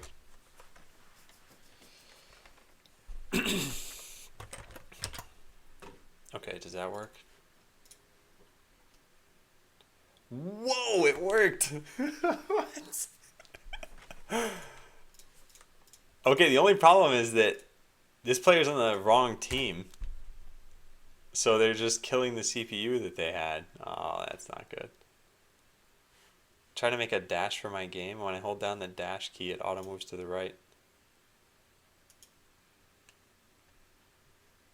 Okay. I'm assuming that's a problem, but I also don't know anything else about your game. But hey, Fryer Gaming. Hey, Japanese Spider Crab. Yeah, Fryer Gaming. So if you're having an issue, I suggest like one of the best ways I can help you here is where is this? This thing. So this is a short, self-contained, correct, compilable example. I don't really care about the compilable part, but I think you should send me some code that shows me what's going on in your game or describe the issue a little bit more, or I'm not sure what exactly. Okay, so the issue is that I'm adding these players in reverse order from what I would typically add them as. Now, that's an easy fix, I think, because we can go into game server and figure out what the next team to assign is. Next team ID. Reset next team ID. That's kind of the issue there. Next team ID equals 0. If we just set this to 1.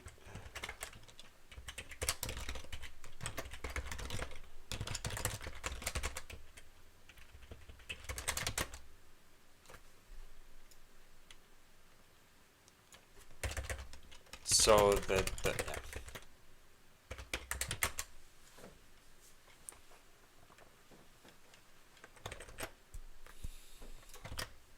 All right, let's try this. This should just reverse what teams the players are on. Oh man, yeah, look at that. Nice. So now this should work exactly how. Yeah, perfect. Okay, so we have this all working on single player. It's not contacting the game server at all. And then once you lose, that's it. The game just kind of stops there. Hope I didn't make you doubt anything before. I just wasn't here for all the brainstorm sessions, so naturally some ideas came to mind. Oh, no, no, that's totally fine. And like a lot of people were sharing their opinions for the whole time that I was working on this. I think what made me doubt things originally was the thinking that, wait a second, if botland doesn't have a lot of strategy involved, then new players are going to be pretty much the same as veteran players. And then that means that you're going to stop playing after a certain amount of time because it'll be like, well, I've hit as much depth as there is in this game. So what I doubt now is that I'm basically making a like harder game to play than successful games that are out there. And when I say harder to play, I don't mean like it's I don't know, there's just more game mechanics than what other similar games have. So I do worry, why would someone play this over a game like King of Thieves? And the only answer I would have is, well, the gameplay is different. So some people might like this idea of puzzle solving sort of at your leisure over a platformer.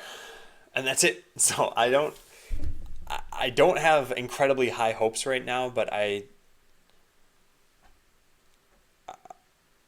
think this is still a work in progress. Bots are cooler. Yeah, and I mean, I keep imagining like, what if you showed this game to somebody? How would you describe it to them? And so you could show them easily enough by saying something like, okay, here's how the game works. You're looking at a bunch of bots that someone else set up, and you got to figure out how to beat them. Your only goal is to destroy this CPU. So you might say like, okay, let's try a strategy where you just start like right next to all of their bots. And actually, this might not be such a bad idea. That only kind of worked. Anyway, then someone would be like, okay, well, how did you control any of these bots? And you'd be like, oh, well, that's where things get a little bit more challenging. You see, there's automation in this game, and then their brain shuts off, and you've lost a potential player. All right, so figure out how to get the AI back into the game. I did that. And then the next part is figure out how to start a game. Figure out how to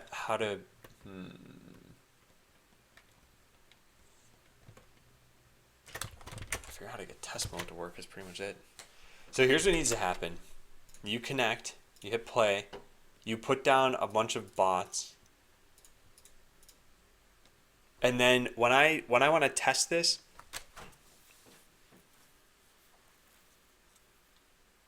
I should be able to like form the whole arena. Oh, this is gonna work. So I guess what's really going to happen is you're going to be making your defense. So you'll be testing something like this. So you'll put your defense down. And right now I could actually like export and then import it for the other player, right? So this is the export. Then I take this and I just paste it in. That didn't work. Why didn't that work? Why didn't that work? That didn't do anything. Have you considered defending with waves? I have. I'm not sure exactly how I want this to be done. So defending with waves, what I think about is that the defender, their current defense is visible. So you could just take a look at this. If they were defending in waves, then you'd be able to choose whatever might counter this, and then their next wave is like the counter to your strategy, I guess. Or maybe that's not what you're talking about. Oh, you mean like phases basically? Yeah. I did think about something like that. At least I think I wrote that down here of like, what if there were rounds? Did I write this down? I don't remember. No, it is okay. Yeah, and in that case, I think it might make things a little more complex because like now a defender needs to set up multiple defenses, and what does it accomplish, I guess? It makes it so that the attacker just needs more tools at their disposal. So like let's say you made three waves, one that was very clearly countered by hardware A, one that was very clearly countered by hardware B, and one that was countered by hardware C. That means that an attacker pretty much needs to have those three pieces of hardware, and if they don't, they can't really beat you.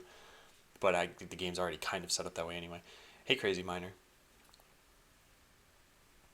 Okay, I'm gonna go grab a hoodie. I'll be right back.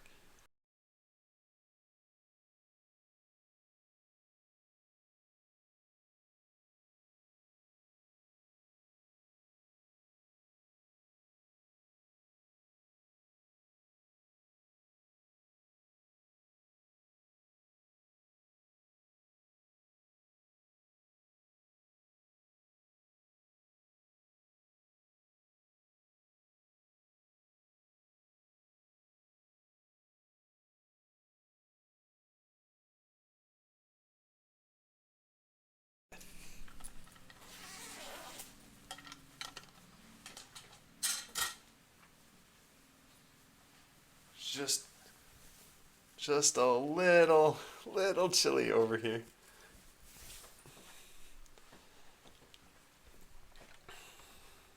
Wow. Wearing a hoodie in summer. Alright, so let's go find out what's happening over here. Hoping there isn't some attacker strategy which basically always wins. That's why I was thinking about the waves, forcing attackers to think about what's coming next instead of just throwing the figured out bots at everything. So, Syntonic, I'm hoping for that too. That there isn't one strategy that'll always win. And I think that's why we need to prototype this more.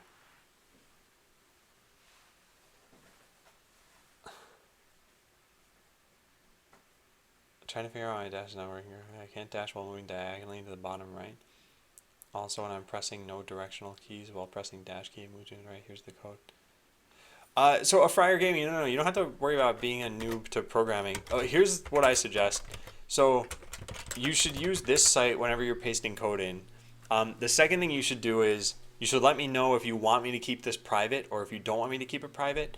Because if you want me to look at your code on stream and you don't mind me showing it to everybody, then that's fine. But if it's going to be something that you don't want me showing, then you'll have to pretty much send me a private message. Or like I can't promise to help at that point because like I am here to make botland and I don't mind helping people in chat.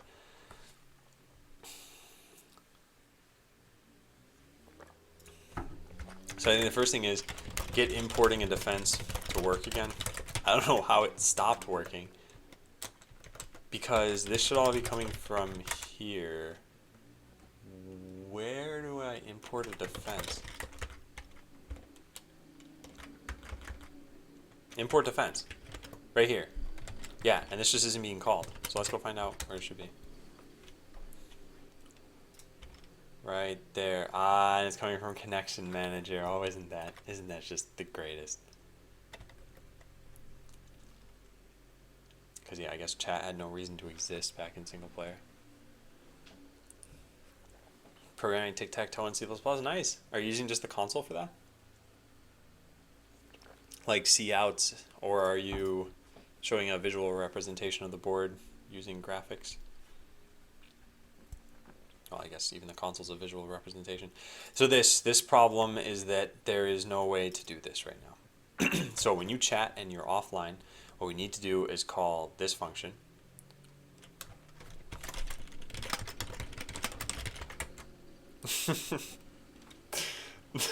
Like,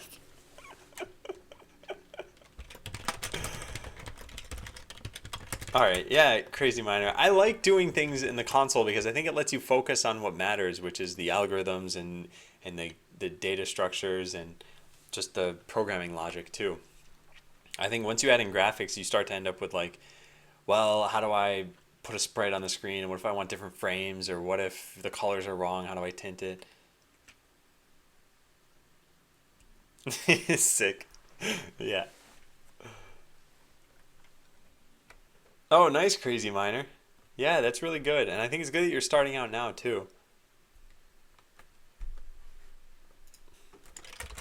Isn't there a gun?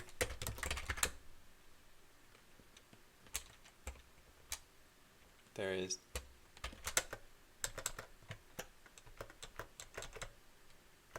Holy cow, there are a lot of these. Look at this. Look at how many. Look how many of these there are.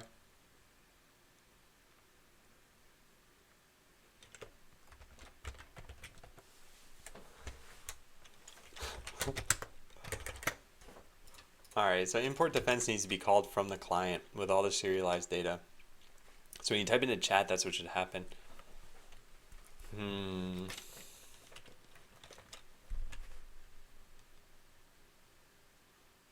don't mind if I look at it on stream? Okay.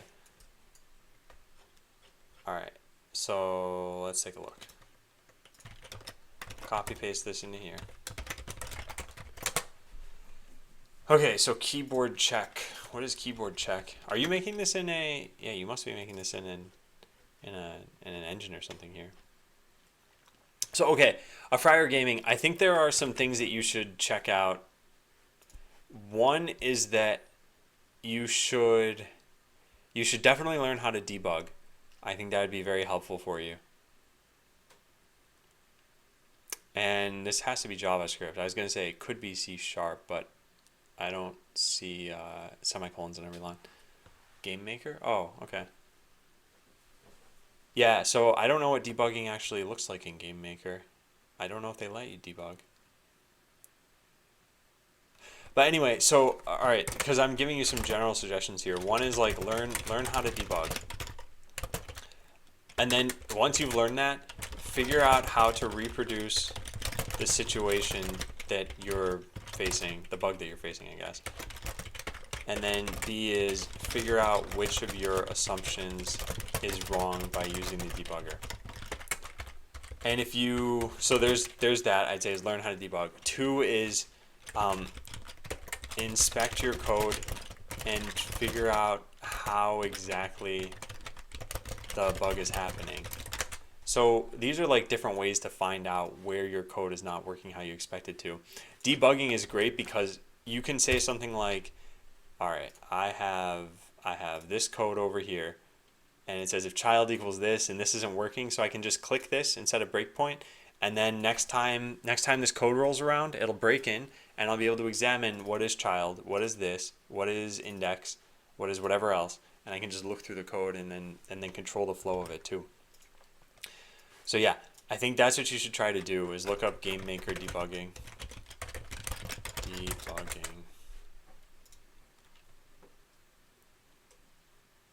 Is it possible?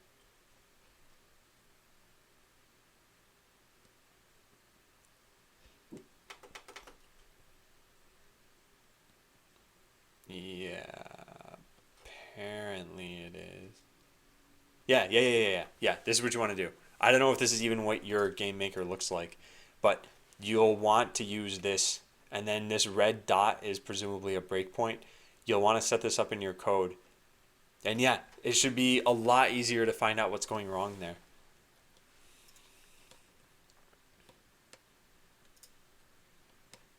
Oh, nice, old man. Did you use debugging to help?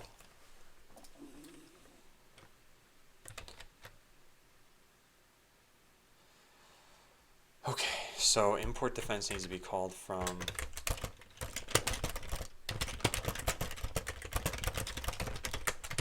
So this is where the SPMP router comes in, and I believe this is where I should have done things.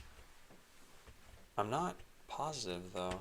Oh, it's got all of this stuff. Man. Single player handlers. Yeah, there should have been a single player handler for chat, and I guess there isn't. So client. Where does chat even get sent? There must be a chat input. Yeah, here. So what does this do? Handle submit. So chat input has on chat equals this dot props on chat. Okay, what is that called from? On chat. That is send chat message to server.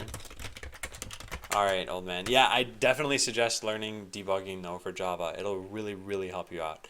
Debugging is one of the very first things I think almost any programmer should learn, even if you're making a really basic program. Because imagine if I said something like, I don't know, I'm going to make up code here, like x equals prompt, pick a number, and then you say something like, I'm not sure, if x is less than 5, then print hello world.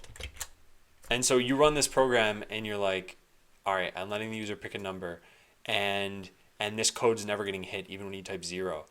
And then you look at x and you're like, oh, x is a string. Like, you find out x is equal to this instead of just 0. And that's when you can be like, oh, okay, yeah, I didn't realize that, and I never would have figured that out just by looking at the code, because the code looks totally correct. Hey Vendrix, have you considered the React Autobind module? Yeah, I have. I'd rather have it be explicit.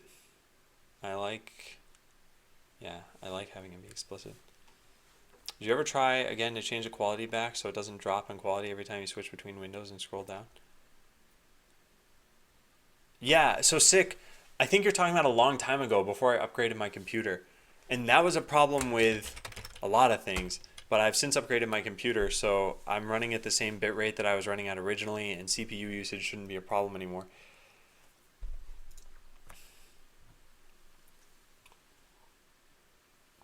And yeah, old man, that's when using a debugger can really help you.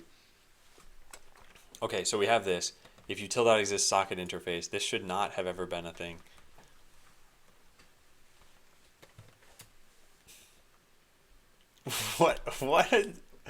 What is Japanese spider crab and Red Tortoise talking about? They're having some like off the wall conversation.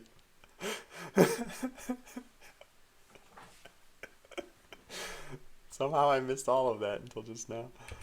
Okay, so SPMP router, here's what we gotta do.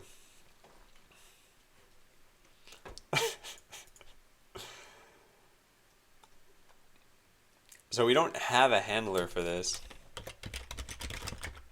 How would we get one? Oh, SPMP actions.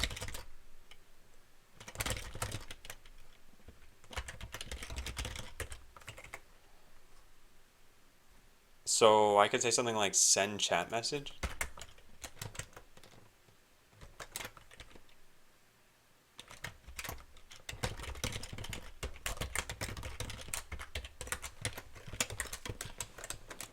Okay, then I say this dot SPMP router dot dispatch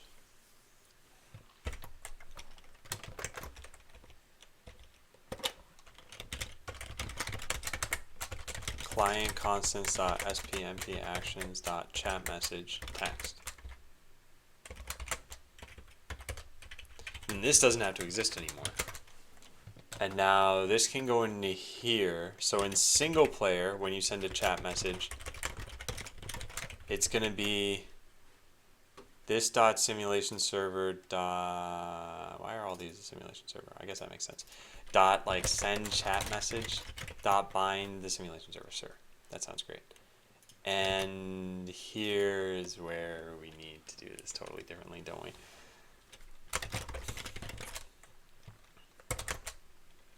So socket interface, send chat message to server. We just emit this player chat message. Is that it? Am I done? Can I just delete this now? Is this ever used anywhere else? Nope. So we can delete this and everything will just work. I hope. I somehow highly doubt this. Especially because this function doesn't even exist. I need to go make this at the very least. But let's do this, and then let's figure out. So just debugger. And if this gets hit, then I guess we're done. Well, we're half done. It's business stuff. Okay. Alright, so here goes. It worked! What? So we can just say this dot game server. Wait, what do we? Oh no, this dot arena dot import defense text. That's all we need to do. Oh, except we also need the player. So this dot your player text.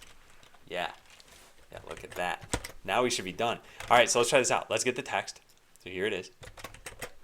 And we'll connect. And I will paste this in here. And we should see, so I made a bot there, and there. So we should see them there, and there. So it'll be inverted. That is not what I expected, but perhaps that's right.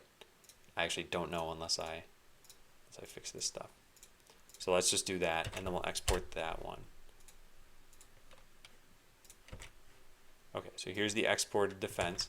Now we try importing it. Okay, yeah, that's working. Nice. Okay, so we can import defenses again. All right. Adam, have you seen this? React music.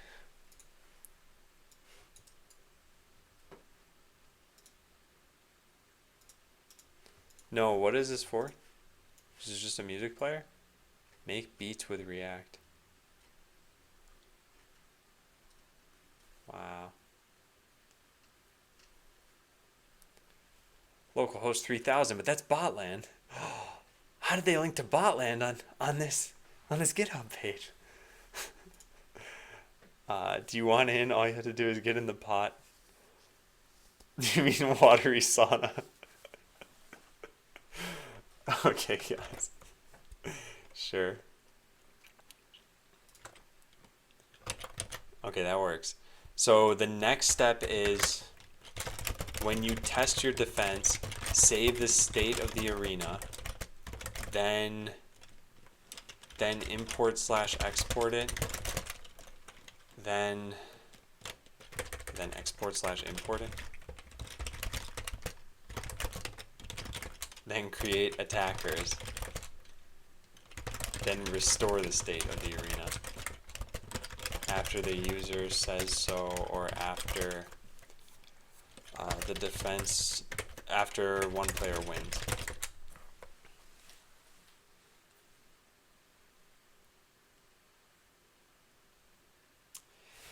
Yeah, this is the hard part. This is the really hard part, I think, because I need to set up a bunch of state. So save the state of the arena. I guess this is like save the state of your defense. That part's not so bad. In fact, actually, we can do that really easily, right? Just by exporting? No, we can't, because we'd have to import and invert it again.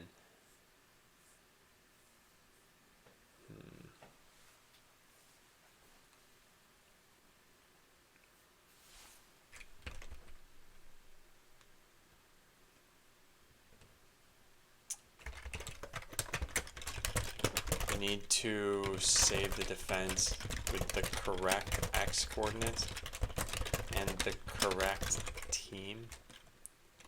There's some like weird thing that happens when I export a defense right now. I don't even know where this happens exactly. We tell like in purchase hero that you hit the play button. There's some way that you can export a defense. It's when you press the X key, we dispatch a hero teleport. Right here. This is how we do it. So the waypoint needs to be inverted and the X coordinate needs to be inverted. But there also need to be the factories that were there originally. That's what's going to be really tough about this.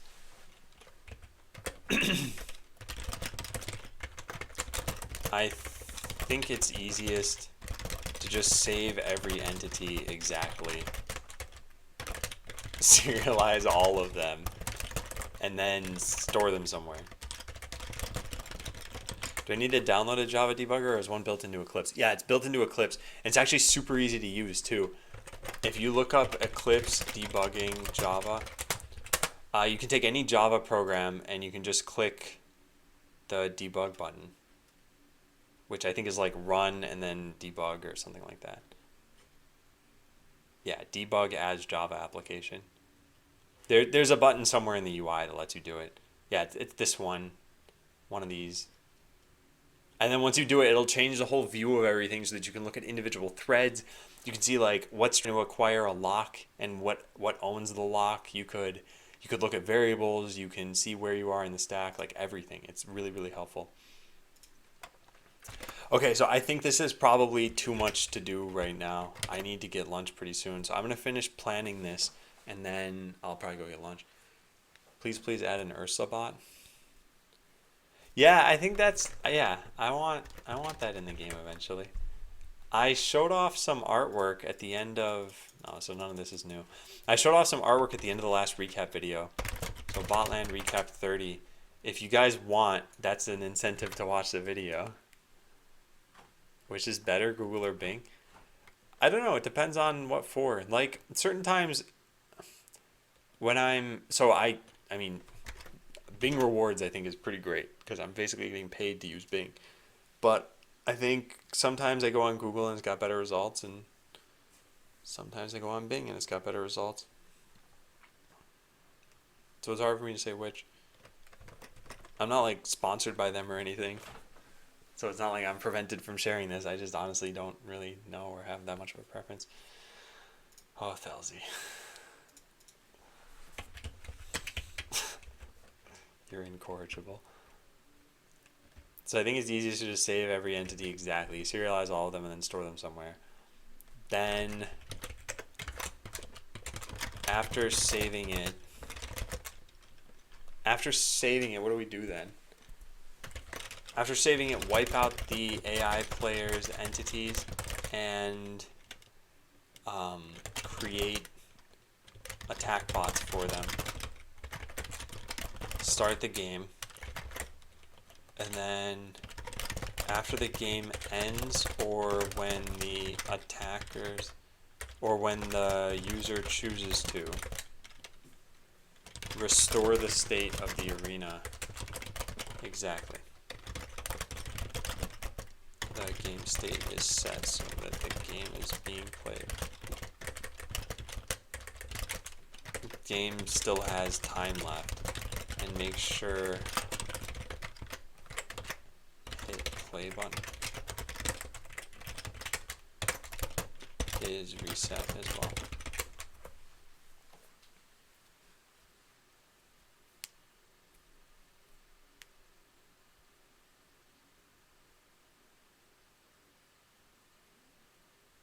You need to wear a suit, Telsey? Wow.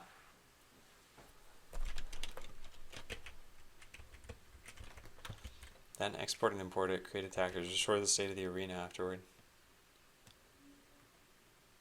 Yeah. Yeah. So here are the to-do items. If I can get this stuff done by the end of today, I'd be pretty happy. Because then well, not even this last one. This last one shouldn't be too bad, but I only care about getting this stuff done. Like, that's my goal for the end of today, by the end of today. So I'm going to get going to lunch now. Thank you guys for watching so far. When I get back, I'll be back for like 4 hours, so we should have enough time to get this stuff done. And then I very much doubt the game will be playable today, so I'll probably do it tomorrow. I'll probably upload it tomorrow, assuming I get enough of this done. And then, yeah, we'll try things out, and we'll see how this works. And for this, I need to make a new connects migration. Okay, I will see you guys after lunch. Thanks for watching. There we go. All right, peace out.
Okay.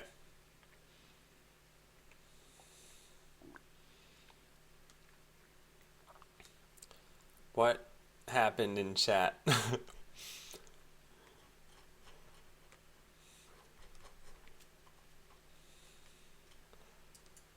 Okay, hang on. Let me see this.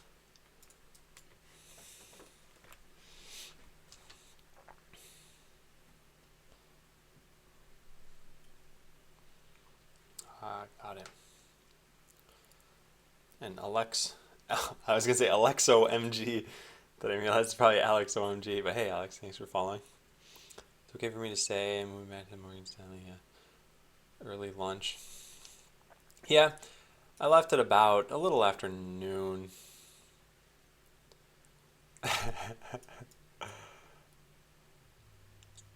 Oh, and Standard Gamer, thank you too for following. I don't know if you're still here. I know my view count drops pretty drastically after lunchtime. This is why I wanted to try out something like Soylent. And I asked a friend of mine who has the powder to let me try it out sometime, but we haven't met up since then.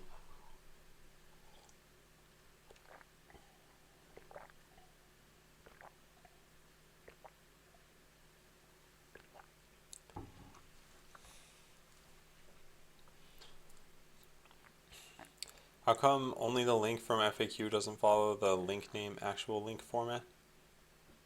I'm not sure what you mean by that. How come only the link from FAQ?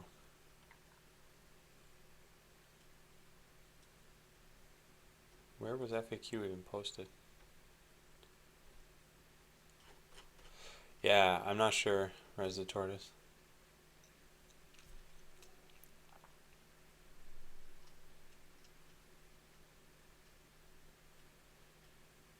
What's this YouTube video? Ben Broad laugh highlights. Alright, cool. Yeah, so I had a good lunch. I also had a donut from Oregon. Let me show you a picture. I don't know why, like, people in Portland are bonkers about donuts for some reason.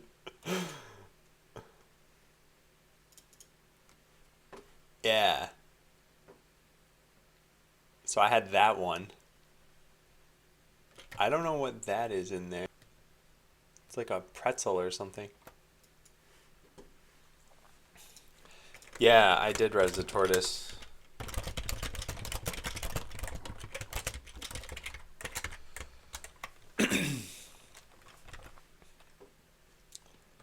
Okay, so I think it's easiest to just save every entity. Yeah, that it is. I said pretzel. I said pretzel. Oh, in my stream description. Let me take a look. Because, yeah, that was unintentional.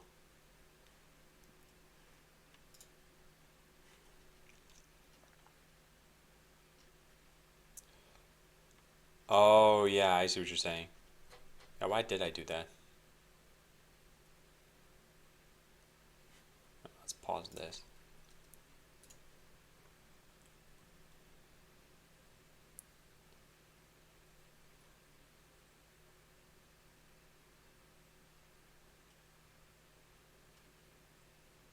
Huh.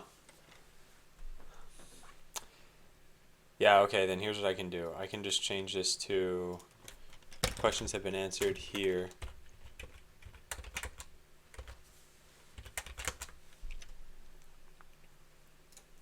Yeah, let's do that.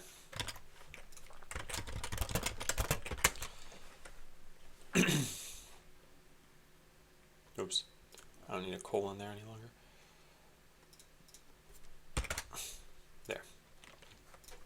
Okay, so saving everything exactly, we need to basically serialize the entire arena state. Like everything, but then we need to be able to restore it too. So I guess let's go into here. And there's got to be like an edit action. There is no edit action right now.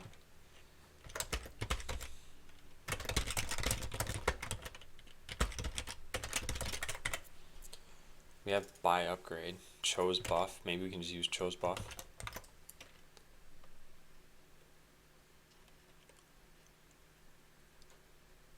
Yeah, we can say that we chose a buff. So C is what's used to cancel out of this. Yeah, all right. So we'll make a test. If key code equals, I don't know what should be used for test. Key code dot v. This dot. Let's just do this.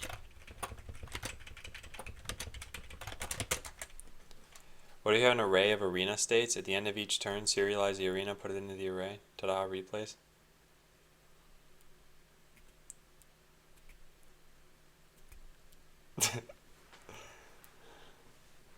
Yeah, there's a lot more to the state, I feel. But either way, I think this should work. So when you press this, we'll go over to here. Where's the whole choosing a buff part of this? Shared game server.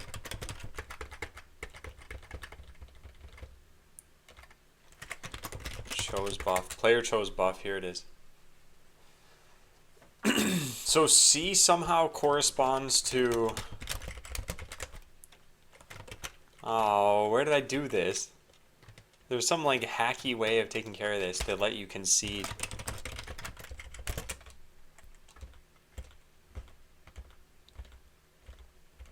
I don't recall.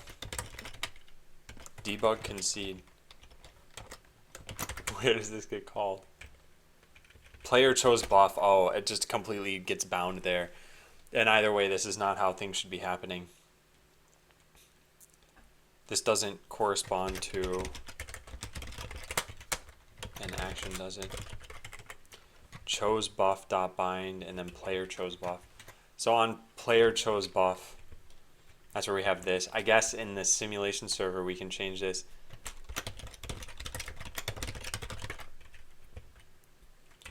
This is going to be buff ID. So player chose buff, shared game server. Yeah, so we can just say this. So if buff ID equals 0, this should be like this dot arena dot debug concede. Else if buff ID equals 1, this is going to be test the defense. Alright, so for now, let's just do something like, let's just do window.alert hello. So when you press the V key, it should just say hello to you. Yeah, cool. Okay, so testing the defense. First thing we need to do is serialize every single entity in the arena. So let's do serialized arena entities equals null. So here, we set this to an array. Then we go through every single entity that we have. So for let entity ID in this dot arena dot entities, we're going to say, what sort of bands are you into? Can you name 3 of your favorite bands? You ever code to music prior to streaming? So I don't listen to like bands, I guess I would say. So my musical interests go like this: classical music, and then I guess video game music, and that's pretty much it. I don't typically like things with lyrics at all, and if I had to, there'd be the romantic era, and if I had to narrow that down, it'd be Russian composers from the romantic era, and then video game music is just some video game music. I don't know. So yeah, this is what I typically listen to.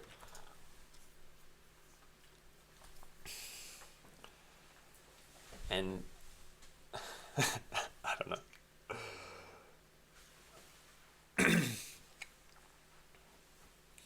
So do I listen to music though prior to streaming? Yeah. Yeah, I would typically have music while I'm coding, and I miss that. I want to have music again. I don't want to stream music I don't have a license to though. Massive nerd. It's pretty much been this way for as long as I can remember though.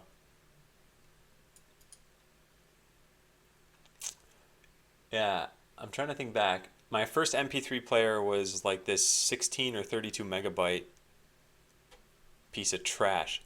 Thing was terrible. Like, seriously, think about that. 16 or 32 megabytes. I don't remember which one, but either way, it's pretty restrictive. String the sound of my cat with keyboard. Yeah, and I'm trying to think. I think it was mostly a selection of that music. Was there anything with lyrics? Make your own music and play it on stream? Hey, I did that. I did that the other day. Blam. Alright, so const entity equals this.arena.entities entity ID. So we're going to serialize it. We got to serialize it as though you're the owner of it. So entity serialization flags dot owner.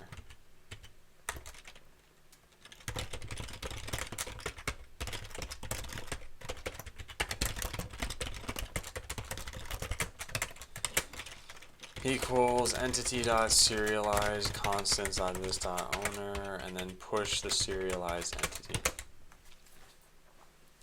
Makes sense. Classical music is very much like programming, taking small segments of different instruments and piecing them together to make a composition. I mean, couldn't you kind of say that about any music? Turns out you can turn anything into a programming analogy. Something Cthulhu Factory that.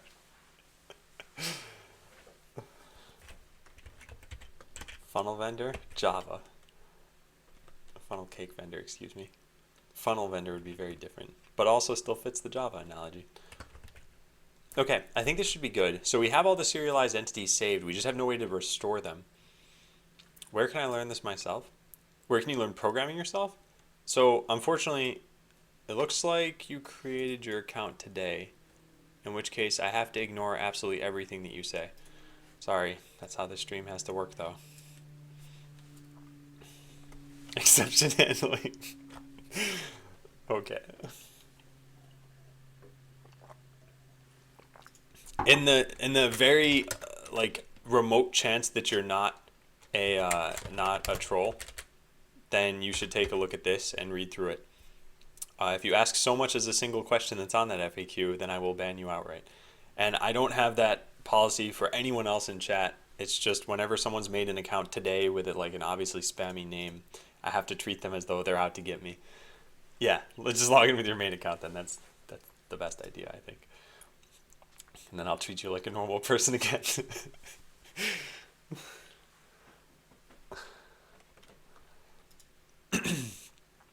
Okay, so this is all saved off. We need a way for us to reload this. I don't even know if this is correct, but let's try it, I guess. So after saving a wipeout. So how would we do this? We could wipe out every entity in the arena and then restore them all exactly and then send them across to the player. So let's try something out. I'll wipe out all of the entities and then try restoring them immediately. This will let us know whether this worked. So we can say wipe out all entities. And then we restore them. So let's just try this. All I've done is I've done the wipeout part of it. So all this is going to do is when I press the V key, it's just going to remove everything from the arena. There, done. That's easy enough. Now we're going to try restoring it though. This actually shouldn't be so bad. We just say...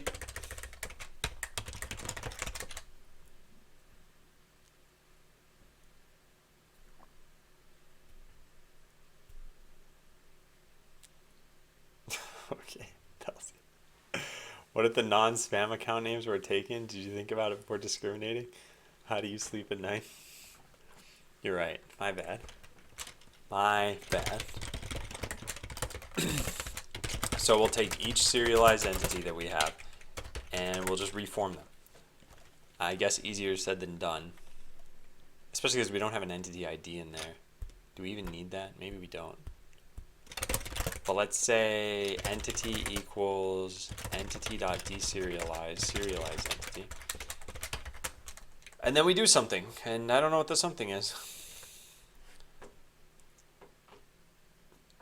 It's EJ? I don't think it's EJ. I think it's someone new. Plus the typing pattern is different enough.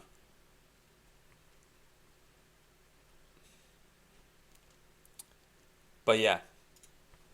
And I guess I'll call you DFAF from now on. DFAF, you're welcome to stay and you're welcome to ask questions, I guess, but I have to take this policy just because of what's happened in the chat in the past. So yeah, ask anything from the FAQ and you'll get banned. Or log in on your main account and you can ask whatever you want. Okay, so we have the entity. Now I guess we just add this to, we just add it to the arena. And this should know enough to tell the player about it. Let's try it out. If this works, then we've got all the pieces. We just need to make the rest of it work. Okay, so I press the V key and it should just flash. It should disappear and then come back immediately. That shouldn't happen. It's going to say entity is not found, right? Yeah.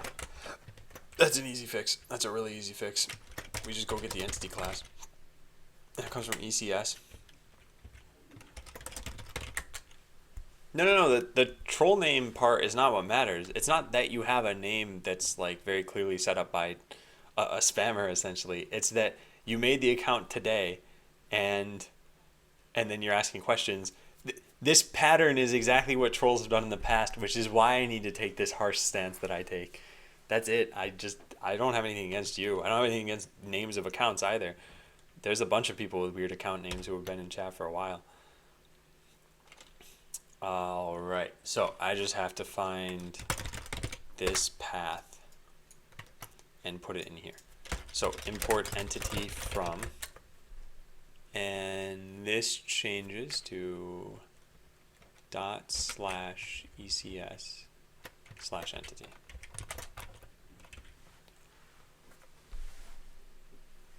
No, it's not obvious that you're not trolling though. Like I said, this is exactly the same behavior of like other people have asked. And I linked you the thing that is the answer to this regardless. Like I said, on the off chance that you're not a troll account, like click this and say, how can I get started on programming, and read through the stuff that I've said.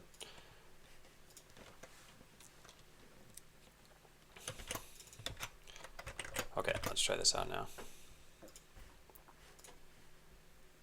All right, so press the V key. Ah, we're almost there. What is it? Add entity is not a function. Why not though? Oh, right, I know why not. Okay, yeah, no, that was a mistake. I should have said this. There, that should work now. Okay, let's try it out. It didn't work. Drat. Why didn't it though? Like I connect here. I have it wipe out all of the entities. And then it tries adding them and it can't. And there's no bug. Huh. Maybe. Yeah. Create bot. How does this work? Oh, we have to route a create entity. Okay, I know how to do this. We need to say tell. Oh no, where does this happen?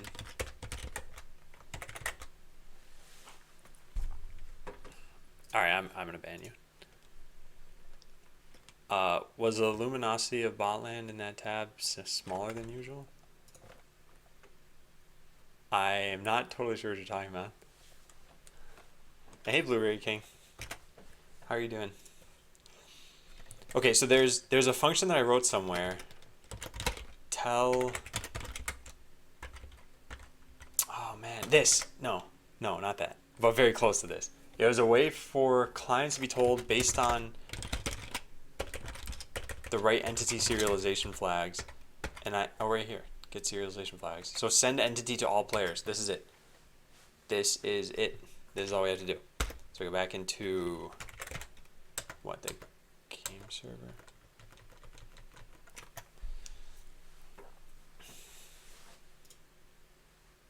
Yeah, Spastic, then just stay on that account. Stay on the Spastic account and you're totally fine. That's all I asked you to do originally. That's it. And now you're on it. It's okay. I don't mind answering any of your questions as you're on your main account.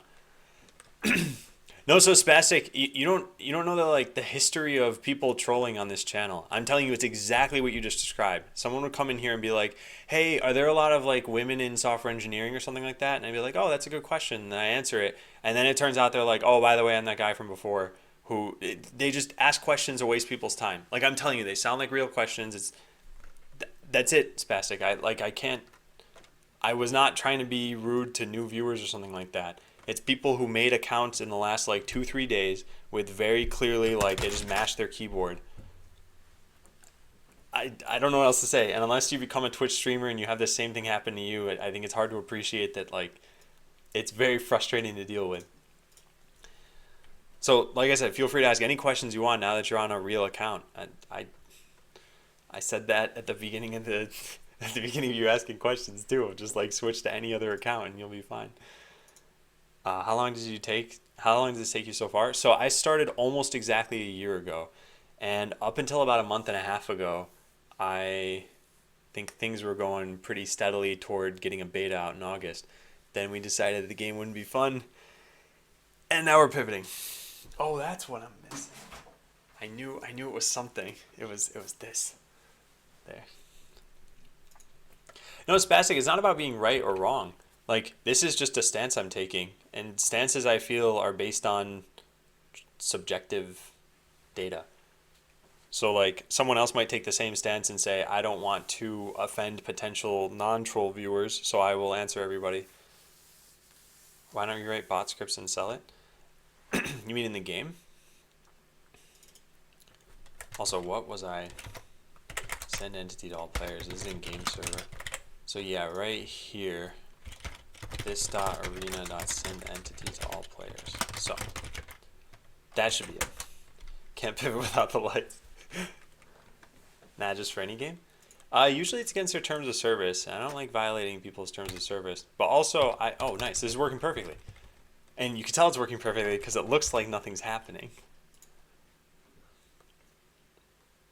Have you ever considered auto timing out users with accounts less than a week old, like bot coded? I'm not sure. I think, yeah, I'm not sure. I never really thought about that. Like, I think it's only been new accounts that have been asking questions. Other new accounts that they're like, oh hey, cool stream, like I'll just be lurking or something like that, and not the like obvious bot accounts that say, hey guys, just lurking for a bit. But yeah, they're typically, oh, whoa, what's happening here? The wipe out all entities part is clearly not working. Huh. Also, that's interesting. It didn't put a bot right there. Why not? Well, that is weird. Oh, it's number of attempts. I bet this happens to be 100 bots were placed down.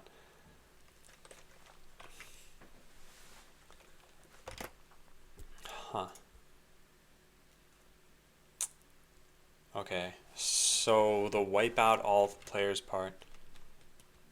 Oh, see you, Jupiter. Yeah, and I hope you end up being more comfortable with asynchronous programming. Hope that works out. Okay, so the wipe out all entities was not told to players. Need to tell players about this. But why doesn't that automatically happen? Wipe out all entities. Yeah, no, route wipe out all entities. It does exist. It's just not handled somewhere.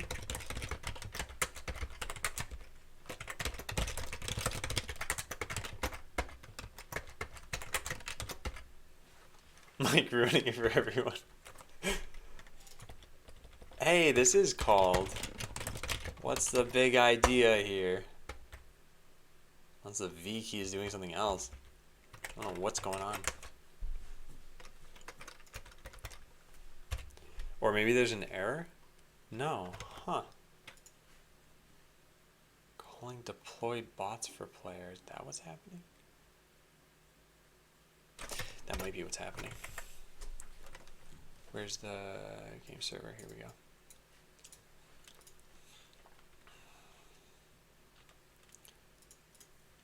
Oh, thanks for following, Spastic. Oh, by the way, something else I wanted to link in again. Hey again, old man. the Terraria poll. I think actually no, never mind. I don't need to link this anymore. As long as there's at least 8 votes, I might as well just say that I'm going to do it. So I'll plan this out a little bit more tonight. Plan the Terraria day out. It'll probably be next Thursday during normal stream time. I think that's the best compromise because that's exactly the 1-year anniversary, and also that's a day when presumably most of you can watch the stream, or time frame at least. Maybe not the right day, but it should be good. Okay, so the problem is I need to make sure bots don't get redeployed. In fact, wipe out all entities should always work that way. Wipe out all entities. Bots to redeploy. Super.wipe out all entities. Don't redeploy any of the bots because they've all been disposed. Are you standing while streaming? Yeah. So Spastic, I do suggest reading the FAQ even if you like. I won't ban you for asking these questions, but like a lot of them are here. Like, are you standing? Why? What desk do you have? What is Botland all about? Like, there are a lot of things that are described there. How long will we be playing, Adam? Probably 8 hours. I don't know how long it takes a group of, let's say, 10 or 15 people to beat Terraria on expert mode. I don't think I've even really played expert mode. And whenever I play the game myself, there's just so much grinding for ore that I feel like the game takes just a lot of hours to begin with. So when you have 10 or 15 players, I don't know if it really goes faster because you're going to need a lot of gear still for people. If I could suggest something, choose something not like hardcore blind super mega ultra speed or something so noobs like me can understand and appreciate the playthrough. Oh, so I think you'll still be able to understand stuff, and if not, you can always just ask and I think I can clarify. But part of the reason, so the only difference between what we're doing and how a normal player would play is that the difficulty is a little bit higher. That's it. And maybe there's different bosses or something at the end too, but other than that, the gameplay is pretty much the same. And Terraria, I don't think is a very difficult game to understand what's happening in. But yeah, Hideo, I definitely see what you're talking about there. When are we going to see a 24? I don't think ever going to do a 24-hour stream. I don't think my body can handle that. I am not Reggie.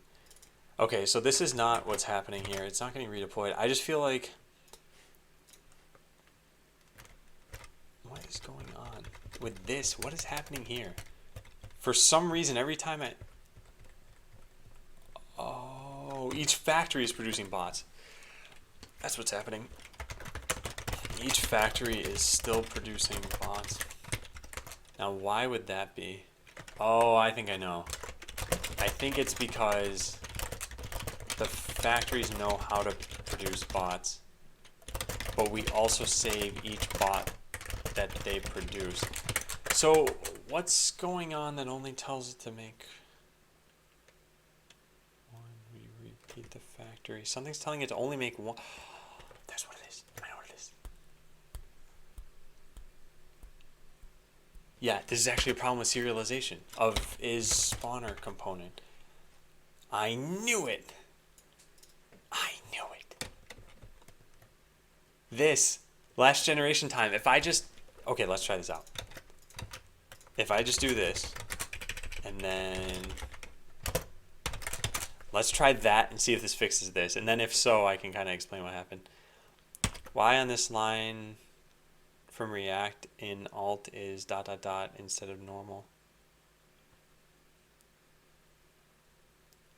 Oh. So Olo, that's string interpolation.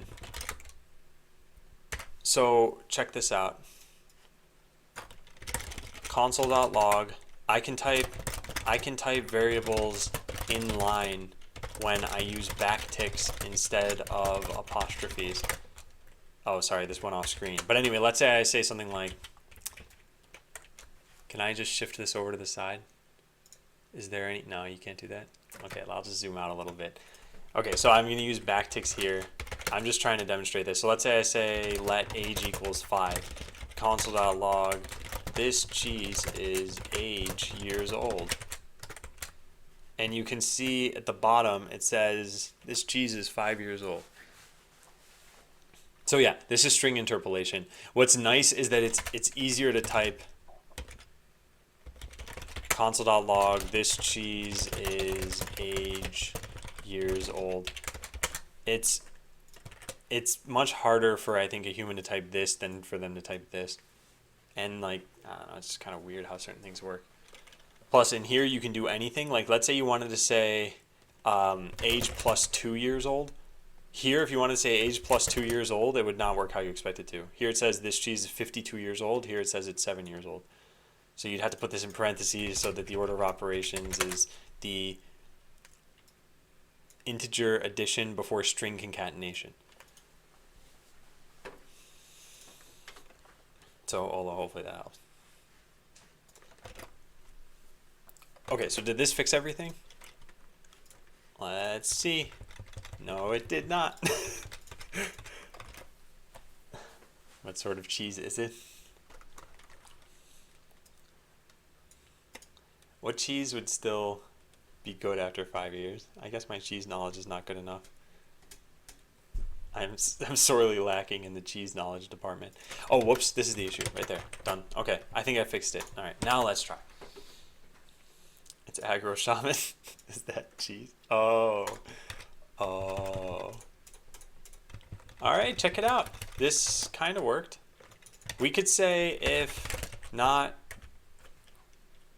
or just if this equals undefined, then it equals, no, we don't need to do that. What am I doing? We have default parameters for a reason. Let's just do that.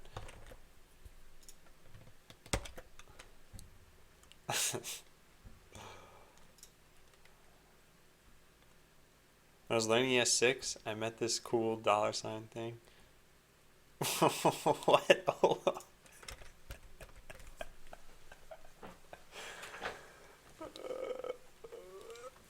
Alright. Tiny lucifers. I don't know what you're talking about. Backticks?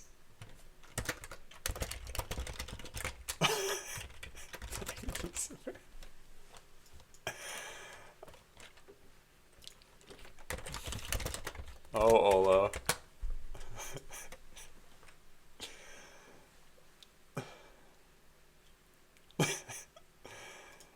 Oh my god. All right, we're gonna be getting rid of factories entirely anyway, I'm guessing. So I'll just leave this in the code. We only save this off so that serializing the entity means it will remember. Tiny light bringers.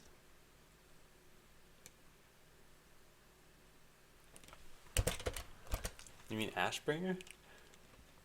It will remember when it last produced a bot. We're not even going to have factories eventually, but that fixed it. So now this is done.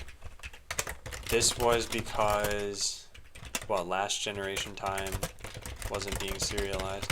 Do you envision walls being destroyable? Would it be cool if defenders could repair it? No, I don't think they should be destroyable, because I think if they're destroyable or if they're repairable, it means that you need to have something like find closest wall. You need to be able to say something like if get life wall is less than whatever max life wall, then repair wall. Like, there's a lot of APIs you need to start calling that I don't think really help. So I think they just wouldn't be destroyable.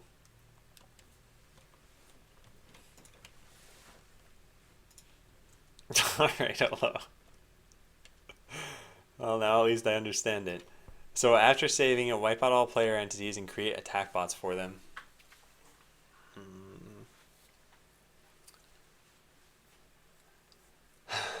This is not going to be easy.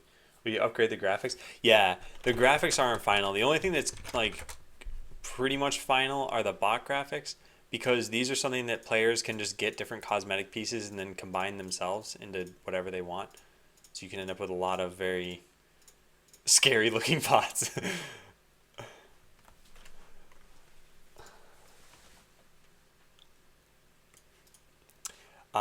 Yeah, but the latest recap video, I'll just show this on stream quickly. Recap botland 30. I don't know why I typed that so weirdly. But at the very end of the video, I show off some of the new graphics for weaponry. So weaponry is not even shown in the game right now. And there's one other thing that I want to show you guys. Where is it? Here. The missile graphic. So right now I'm literally using squares, just a red square and a green square and a black square. And yeah, so that's going to be upgraded. Same thing, the arena, there's just like blue tiles and they're pretty flat. It's going to be changed too. And I know like stuff like this, it's not just going to be CPU written in a plain font. Like this will look like a CPU and you'll just be told that it's the CPU. Don't go any deeper, Thelsey. Don't turn this into Inception. Alright, after saving, you'll wipe out the player's entities and create attack bots for them. So we don't have a way to create attack bots. Do we? We kind of have a way to set up configurations. We could set up attack configurations. We could just change our AI. What if we did that? Okay, here's a great idea. Let's go try something out. Let's make, so there's AI scenarios. Let's make something like attack configuration. Can we get cosmetic walls, pits, and CPUs? Yeah, I think that's possible. I don't know if we'll exactly do that. Oh, it's hardest. I had a feeling that would be happening. I want that CPU as a skin. Yeah. Alright, so let's make the attack bots be bright red. So red and pink. Yeah. So red and pink bots with missiles and lasers and whatever else. I don't really care. And then we're going to deploy them in exactly the same locations, but we're going to give them the scripts of -1 no matter what. Perfect. Done. So there's our attack configuration. Now we can delete all of this. There. Alright, good luck with the new job tomorrow, Spastic. And yeah, sorry again about your initial experience here. Look, I will say this. Part of what I thought was a little bit strange was... wait. You said you'd come back when you... Anyway, never mind. What's in the past is in the past. Let's just leave it there. But yeah, have fun at your new job tomorrow. Sorry again. Take care. Thanks for following. Alright, attack scenarios are set up. So now we just need to load this in, which, heck if I remember how to do that. So let's just look up AI scenario. Create bots for AI. So we want to do this. Let's just say like is attack scenario. No, so you said something like, I'm going to go on my other account. And then for some reason you gave up on that. And that was part of where I was like, wait a second, what? Why not just go on it? No, there's no fight. I just didn't think it was worth explaining necessarily. But yeah.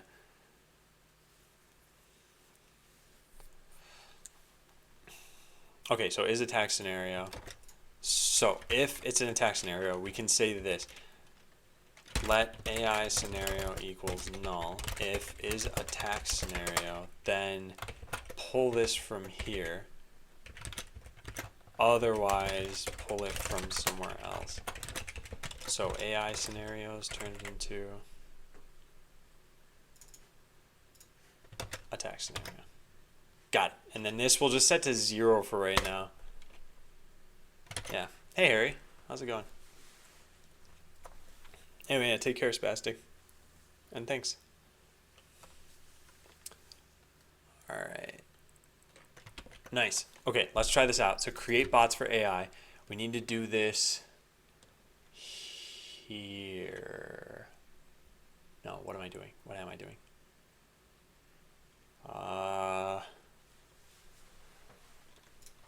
Alright.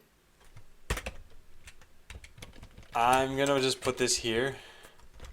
This dot arena dot create bots for AI. I have to pass in the AI player? Why do I have to do that? Man.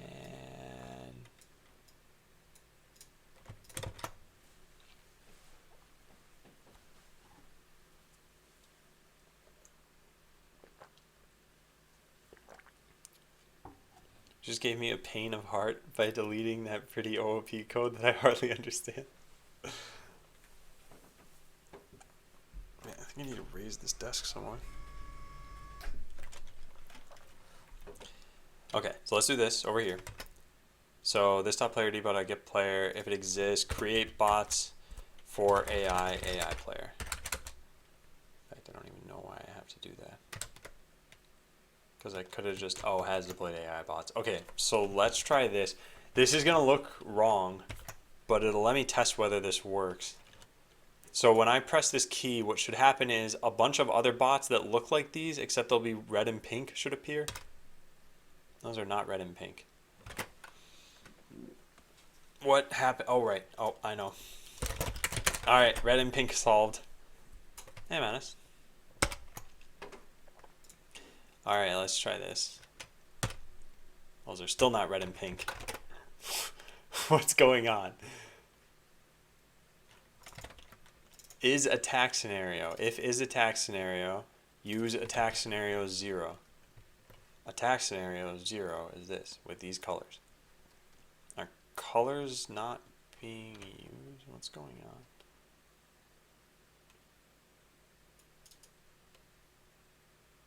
What? What in the world? What is happening here? Man. Alright, let's just put a breakpoint here.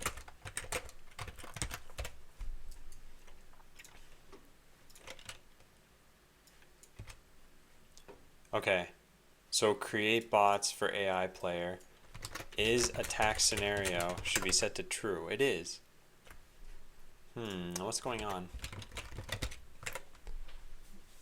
AI scenario equals, so it should be set to null by default. We can just put a watch there. Oh, it's already null, null, null. Now it's an object. What are the colors here? Colors are, oh, I don't know what number this is. Darn it, I need to like OXFFOOO. Yeah, this is red. This is exactly red. This is what I want. How many points do I have? I've been giving away my points instead of generating them for people. If you want to check how many points you could have, it's pretty much 7,700. Although actually this is probably more interesting to you.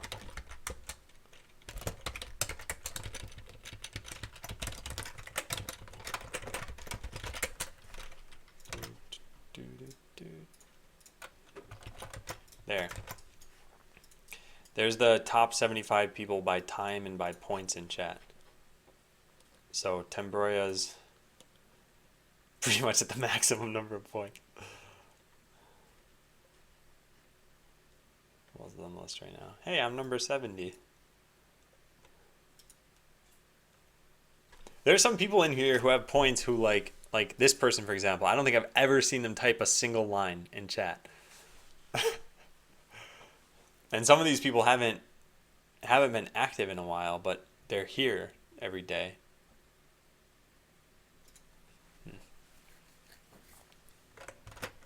Oh, botland is darker again? Oh, that's because it's paused in the debugger. That's what Chrome does over every single web page when it's paused. That way you know that it's paused. Because the only thing that's attracting your attention to this is this up here, and you wouldn't want this to be much larger because it might be covering part of what you're trying to look at on the page. Okay, so these colors are correct. Something's just not being used. I don't know what. So we got to figure out what. AI scenario dot deploys. Yeah. Owner. Oh, you don't get to pick colors. Oh. So this actually should be correct. Oh, let's try it out then. Okay, so I'm going to put down some bots. And then we're going to press V. And then enter. And those are not doing what they should be doing. Man, alright, how do I fix this? Let's see.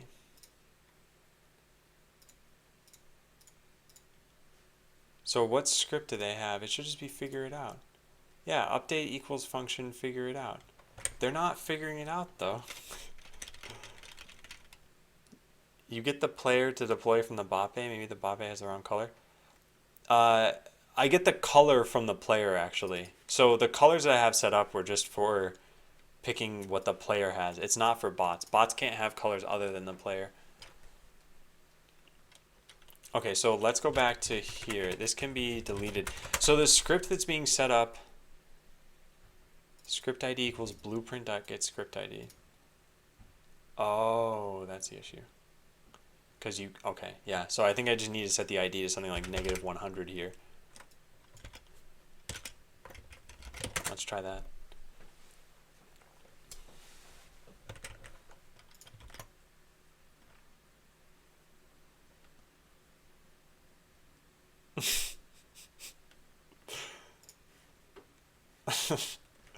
Root killer, I hope that's not legitimate. Okay, did I fix this? Let's try it. No, I didn't. Huh. Oh, this is still script IDs. Is it -1 the defending player? No, it's always the AI player. I think it's blueprints IDs that are going wrong here. So attackers would have to start with like, oh man, this is what's super frustrating here. So let's just multiply every blueprint ID by, wait a second, what? Let's just subtract 99. Yeah, there we go. Well, that worked. Let's try that out. That means hello in my native language.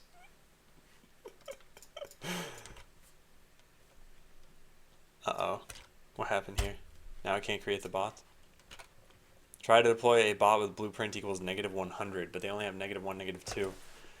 Oh, yeah. Oh, God, I remember this. Okay, fine. I know what's going on. I need to give them these blueprints if they don't exist. Alright, how do I do this? Yeah, here. I would need to set this up. Have you read all the licenses for all the libraries used for Botland? Yeah, I have. And I set all of the licenses. I have like a very basic thing here about like MIT, BSD, all these different licenses. And then part of the way that I produce code when I go to deploy. So if I go to like, what is it? Gulp file. There's a license part. Yeah, minify and license code. So I put all of the licenses together. Yeah. So comment open, then I put all the licenses, then I close the comment.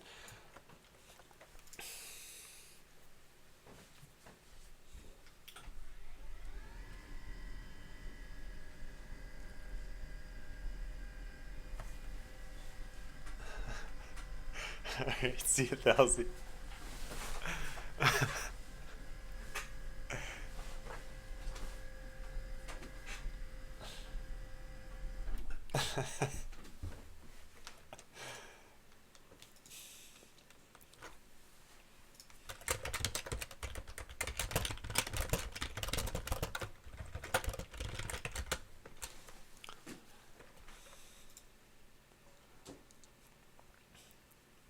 Yeah, okay, so here's the problem.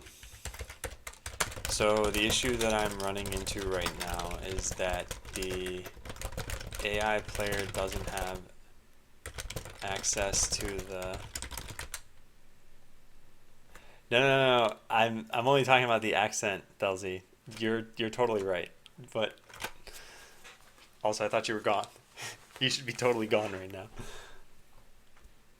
The player doesn't have access to the blueprints because they're only used when setting up the AI player, and they're not set up with attack scenarios in mind.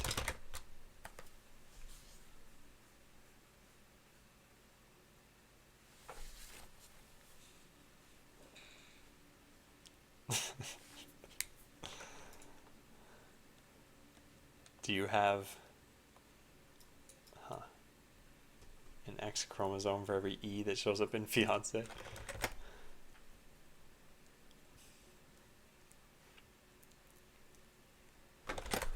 Okay, so I'm trying to be clever about doing this. I don't think being clever right now is the best option.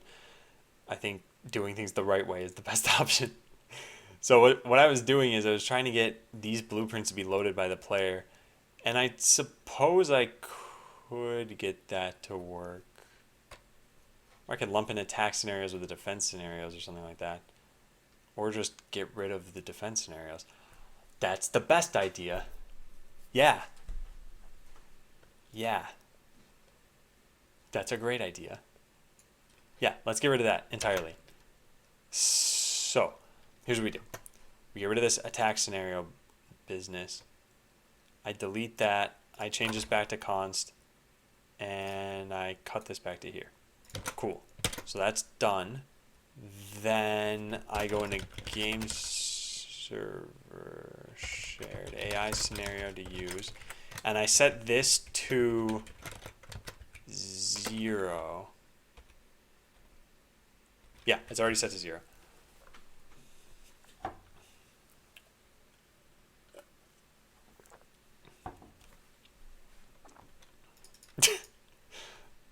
Luculus, no, it was Hideo was correcting red as a tortoise earlier. So I thought Hideo could also correct the LZ. Alright, let me run some giveaways. I'll just distract from the French. Alright, Endorn and Avixator. Where's Avixator been?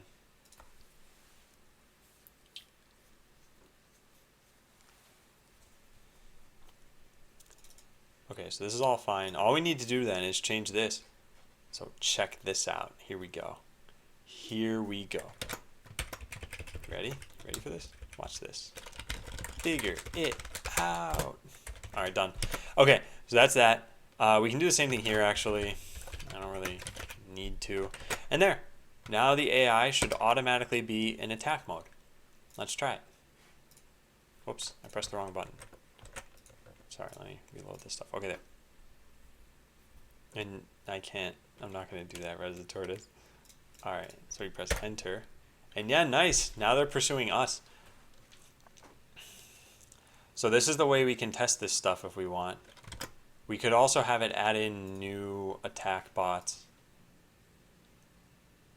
So if I put these down, yeah. So this will make it impossible for me to win because there are way too many bots here. In fact, I wonder, to use WebStorm, is it worth the money? I can't really say whether it's worth the money. I think I have used it before. It all depends on you and your workflow. Okay, we're going to have the biggest botland match that I've ever created here.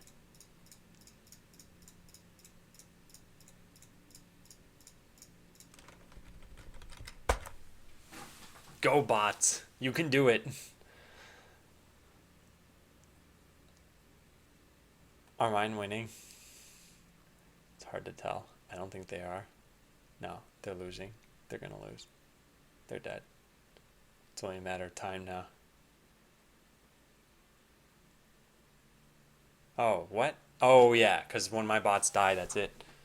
Nice. Now what's happening? Now I can't do anything. Wasn't the bug a few seconds ago to get something red in the arena? Oh, it originally was. Then I just didn't change the colors back to red and pink. The colors weren't the important part. The important part was that they weren't attacking me. Okay, cool. So this is working. Do I have artillery bots? No. Oh, I do. And it's on the WOMP CPU strategy. So we need to edit this and change it to figure it out. Oh, you can't update? What? Why does updating not work? What's going on? Oh, that's what's going on. Alright, update blueprint. This dot your player dot update blueprint.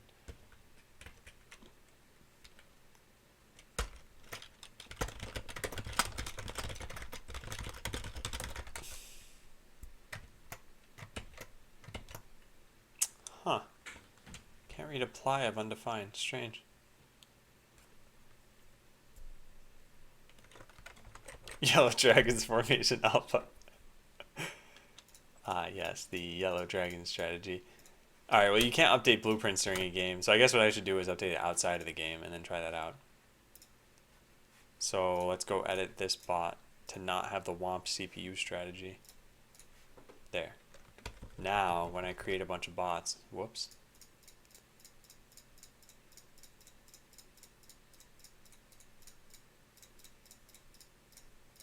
Who do you think's gonna win?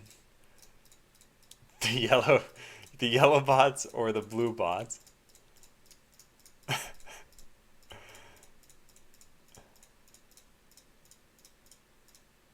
What does .args mean? Hey, KSRH. So .args is one of the new ES6 features. It means to take anything that was... Where is this? Let me find this first. It's the rest parameter. Here it is. Yeah. So it's this. It says take whatever is here and just pass them on to the rest of the argument. So you can use it... Where's a good example of this? I think you should just look through these in extended parameter handling, the last two. Best arena scenario ever. Click, click, click, click, click, click. Yeah. And badoomch. Thank you for following. All right, let's try it out.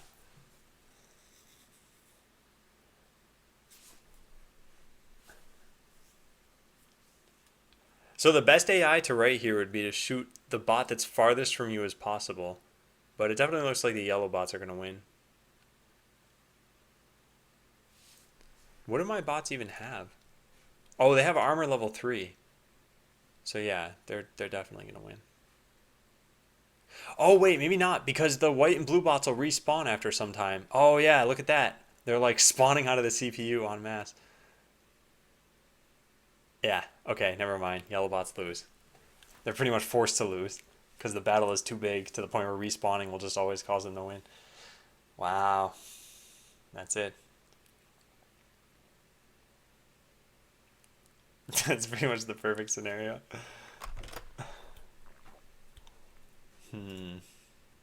Okay, so start the game. After the game ends, or when the user chooses to, restore the state of the arena exactly. So when you press V, it should start the game, which I believe right now that's coming from player pressed play button, player hit play button. So we need to set this to true inside of here.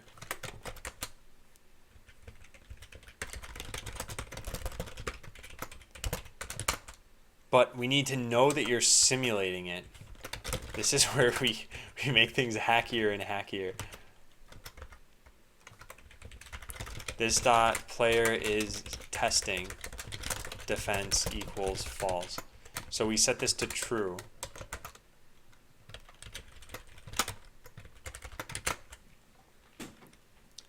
Okay, also I'm dropping a small amount of frames. So if it's buffering, that's on my end. Oh, it's still dropping more. Oh man, it just went down to 0.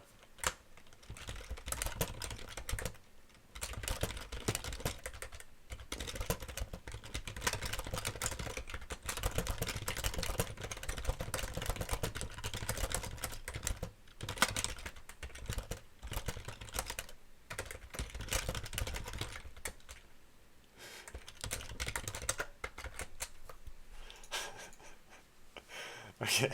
Who's even controlling those right now? Who's that? Oh, badoomch. Okay. They just look so cool. Amazing. Alright, so we have a boolean now for whether the player is testing a defense so that we know whether to return it back to what it used to be. And I think this is what's going to be tough, because if the game ends and you were testing, then we need to revert it back to non-test mode. And how do we do that? We have serialized arena entities here. Do we have game server? We don't. Okay, so how do we do this? There's the whole game state of the game ending prematurely. What do we do here? Yeah, new game equals post game unless the arena, unless we were just testing, in which case we put it right back to where it used to be.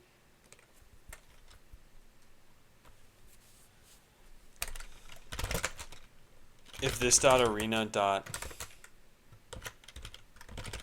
is testing defense, then current game phase, oh, we can't change that actually. Oh man. What, divine favor? Quick question because I may have been mistaken. Guy asked for donation towards swimming pool today, and I'm starting to think that he wanted money.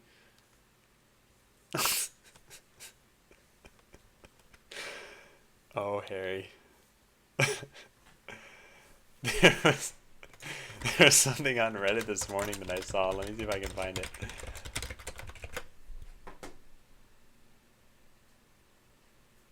Oh, what?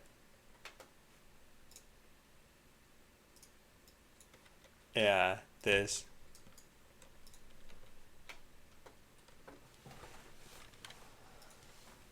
There you go, Harry.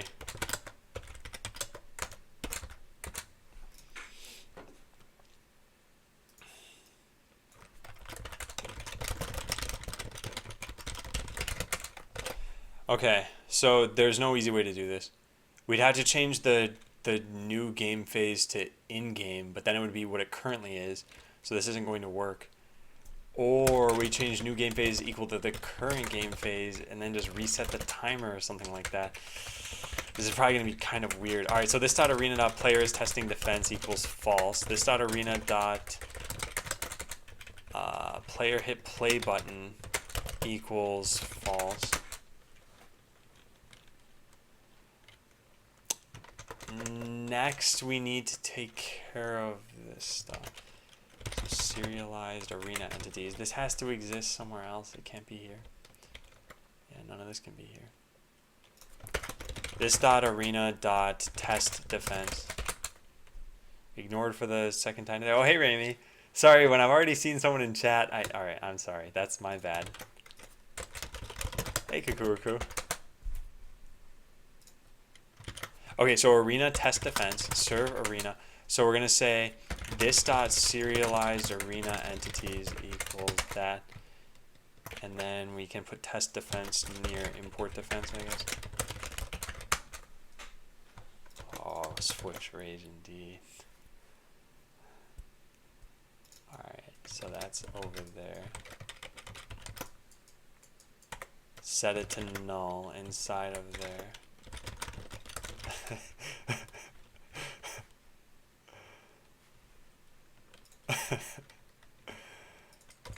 Yeah. Okay. So now instead of this dot arena, we can get rid of this everywhere. We can just say this. And the rest of this is fine. Okay, great. So there's test defense, and then we can say something like restore after testing defense.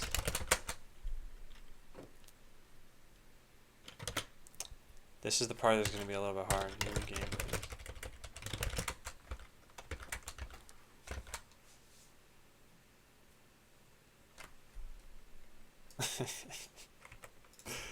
Okay, this dot arena dot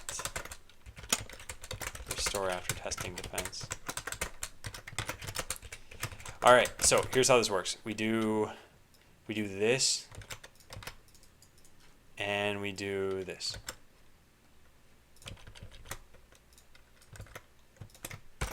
And that should be it. Oh, except for no, that's not it at all. We have to get rid of this stuff. There. That should be it.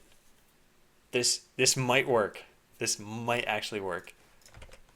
I'd be pretty impressed. Okay, let's see. So here's what should happen. We put down some bots, and let's just remember this configuration. So we have 2 here and 2 here. And when I press the test defense button, okay, that shouldn't create double the amount of bots that there are. But it's going to kill all my bots, and it should go back to how it used to be. Oh, that didn't work. Oh wait, that's an easy fix. Hang on, it's an easy fix. Easy. So all we have to do is this.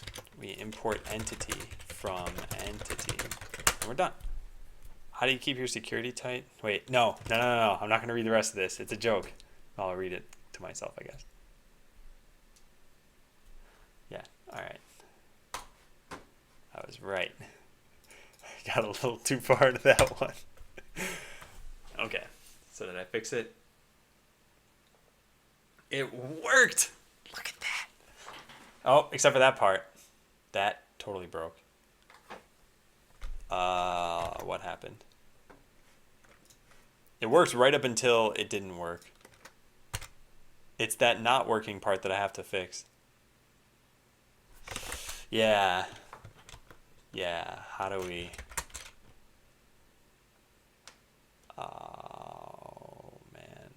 we do this?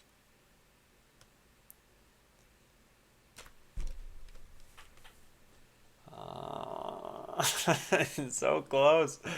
How was it? So we set the game phase to game 1 prematurely, and then if the game is in...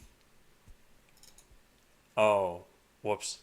Okay, so we say current game phase equals...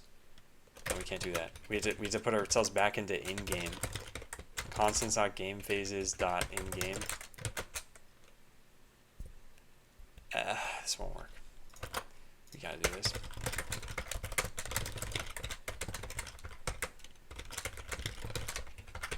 This is a hack to bypass the if statement below. Set ourselves back to in-game. And then we need the time to be correct. Where's the time? Set game phase will pick the time itself, and then we'll send out... Okay. So this might fix things. Let's try it out.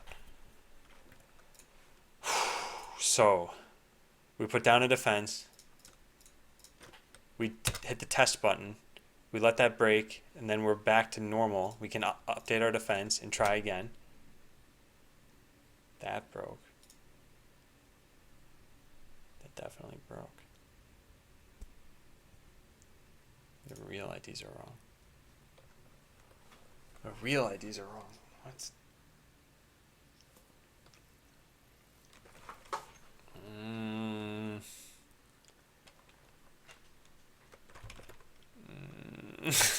I don't know what's causing this problem. I know one thing that I had to fix though is when you press the V key to test out a defense. Hey, Jammin. When you press the V key to test out a defense, it's currently adding in the create bots for AI player. What was that function called? Yeah. Oh, and that's now done here in test defense. Yeah. So this should be just done away with right now, unless we want to change this around. But we don't. So this should be fine. But then it's breaking afterward. I still need to figure that part out. How's it going? It's going pretty well. So what I've been working on now is I'm trying to get it to the point where you can make a defense and then test it out and then save it to the account server. So I got the making the defense part down. You can just press this. Then you can press the test button and it'll test it out. So now, I mean, it looks like they're just two attackers, but whatever. Okay, and so then it reset it back to normal, and now I should be able to play again and, you know, change the defense around some more if I want, but this part doesn't work anymore, and I don't know why. Like, these bots just stopped moving, and so did these. And then, yeah, it breaks. So what is causing that to happen?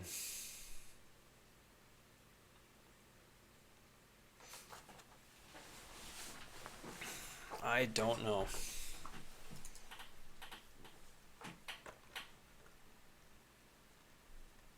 Looks really cool. Thanks, Kukuruku. The joy of bugs. Yeah. Are the bots moving faster now? Yeah, they're moving much faster. And eventually that'll probably be controllable by the client. So if you want them to move really fast, you could have them do that. And if you wanted to play out really slowly, you could do that too. Because this is like message speed in Pokemon. It doesn't control, it doesn't like give you an advantage or anything like that. You just, if you can read quickly, set the message speed to fast.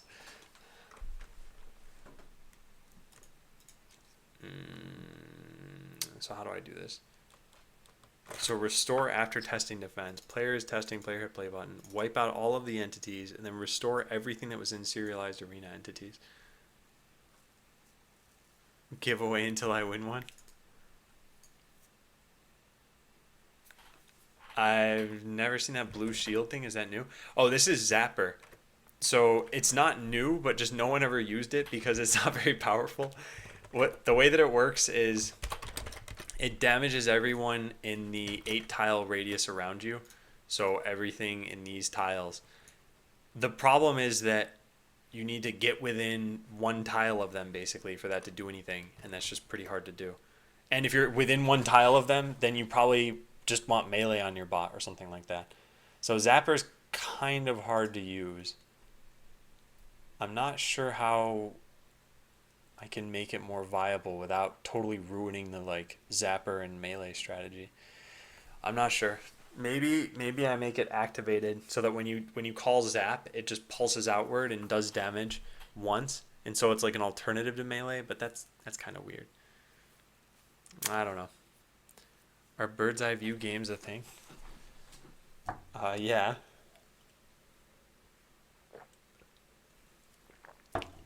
Okay, so what's the bug that I'm seeing here? It's an assertion error where we can't find an entity matching this ID of 4. So what do we have?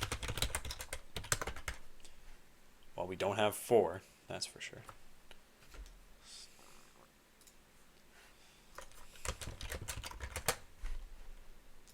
You don't need art skills.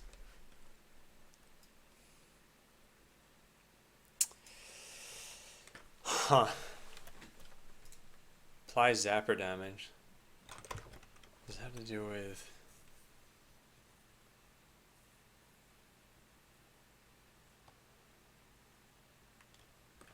I don't know what's causing this. All of the original bots are broken at that point, though. Let's try this again. So I'm just going to put down one bot. It's going to die immediately. There it goes. And now when I hit start,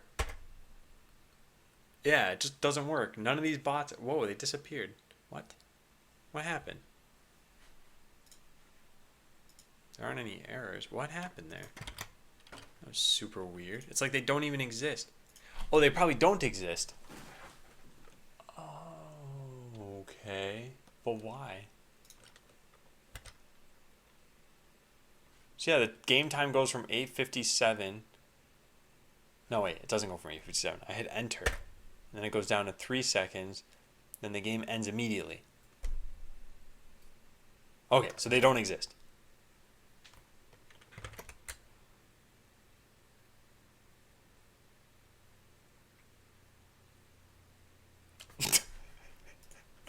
EJ, I wasn't sure what you were referring to until just now.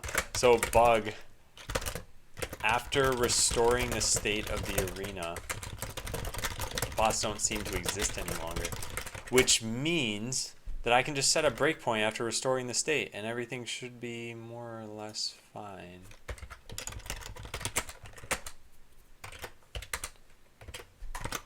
Let's try that out.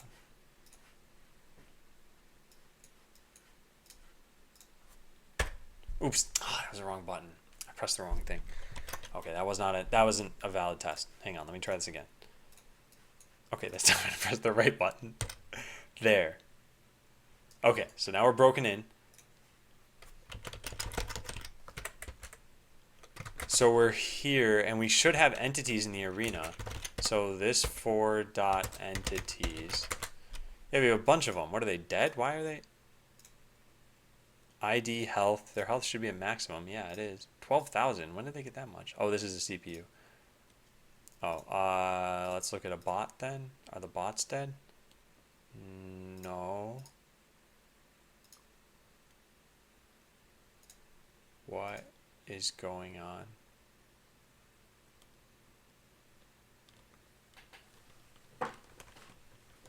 Okay, well, so the server looks correct.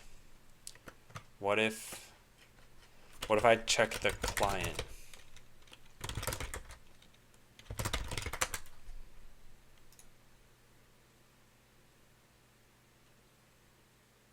Wait a second. These real IDs. If I press the V key, what happens here? No, that shouldn't matter. Oh, this is so confusing.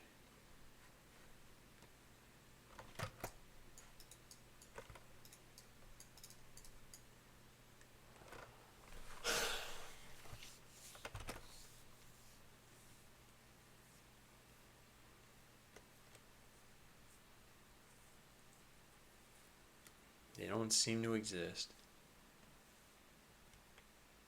Okay, let's take a look at add entity, updates indexers, and the mapping of... Yeah. Okay, all of that's correct. Wipe out all entities.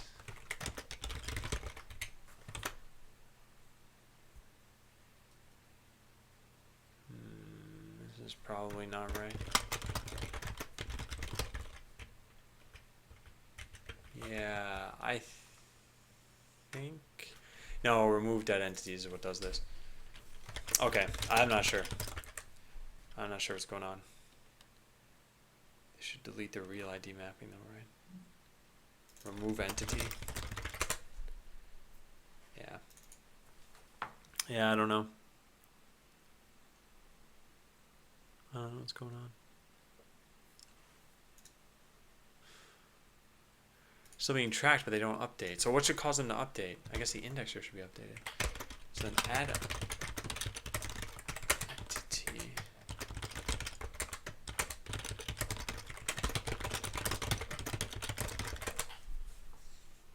Right here. Entity indexer to update. No, what is going on? I don't understand this. So then something at the end of this, it looked like all the entities were restored. Then why are none of them running their code afterward?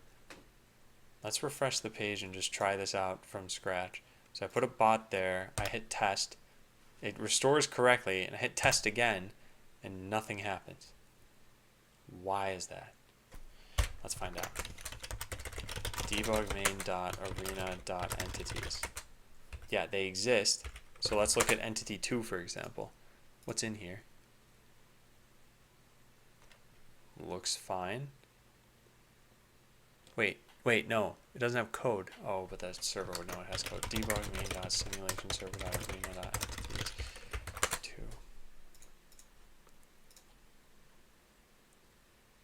No, it doesn't have code. Oh, that's a problem. Oh my god.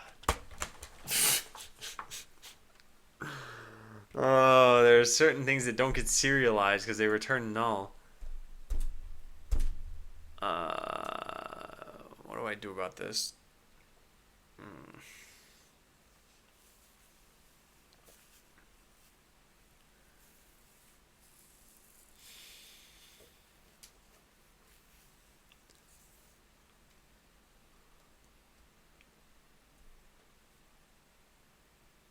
Yeah, jamming, it is nice. Okay, I know what's going on here. So I'm not serializing all the components correctly when I save all entities in the arena. I need to save bots like how I do when I want to redeploy them. This is the part that's really annoying though.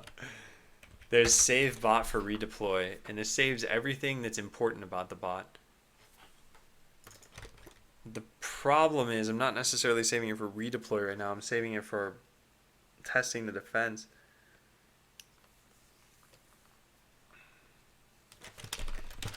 Okay.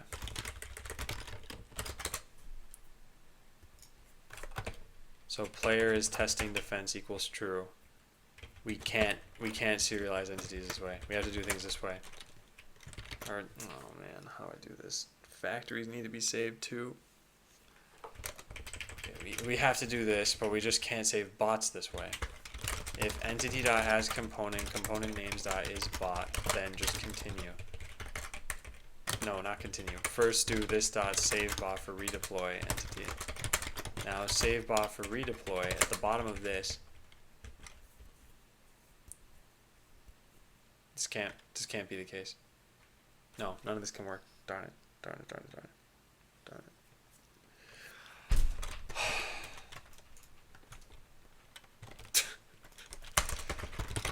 Dot bots saved for testing defense.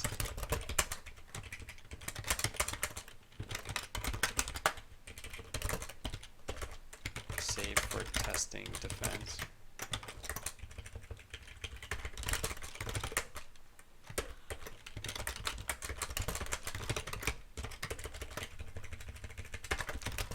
Data structure equals dot bots to redeploy.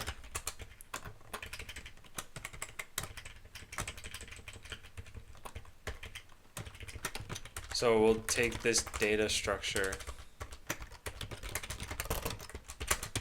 Okay, this is only half of the issue. What do we have here from Jamin?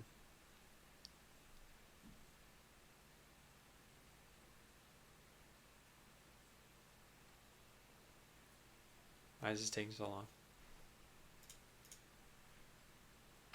Oh, neat.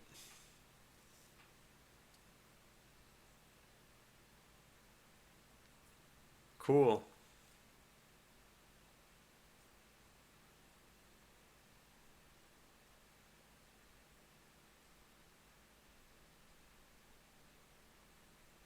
This reminds me of a game for N64 called Forsaken.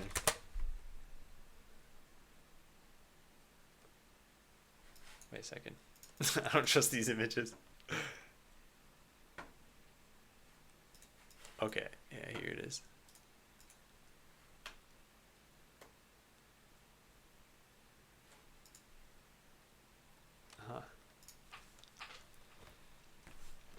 Okay, so bots saved for testing defense. So we've got this now. Save bot for redeploy.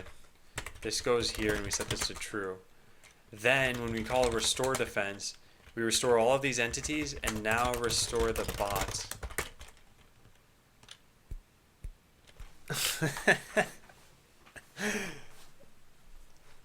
I don't know if anyone else has played Forsaken and can somehow validate my association and memories there, but it made sense in my mind. So bots save for testing defense. So we need to go through all of these and we need to redeploy bot by params.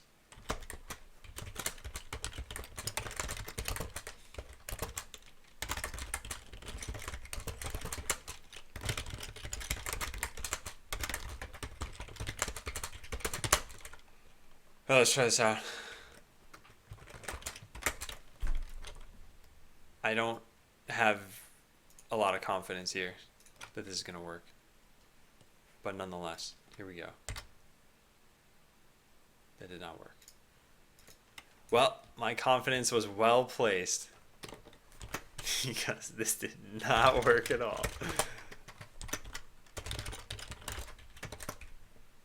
So here we set that. Then save bot for redeploy. We pass in true. So save for testing defense. We set it to this. Then we push to that data structure this thing in params. Then when we go to redeploy, we got nothing. Why do we have nothing?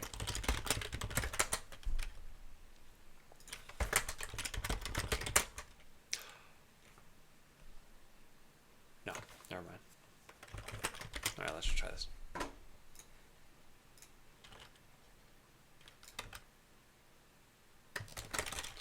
This dot bots saved for testing defense. Hey, there's a bunch of them.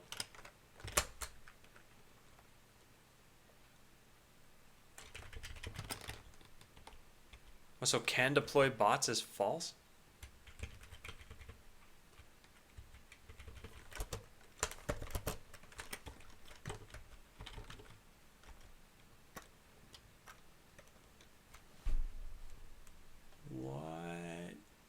What game state are we in? Can deploy bots is probably just false. This dot game state dot can deploy bots. Yeah, it is false. Why is it false? What's a game state? Game won prematurely. Oh, that's why. Yeah. Yeah. Hey, Talzy.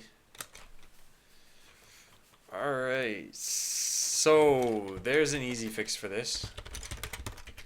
We just do this. And not this dot testing defense. Cool. Now we just don't set this back until here. Don't set this to false until after we've redeployed. Alright, problem solved. You guys ready? You guys ready for this? We should be able to test the defense as many times as we want now. Let's try it. Yep, see? Problem solved.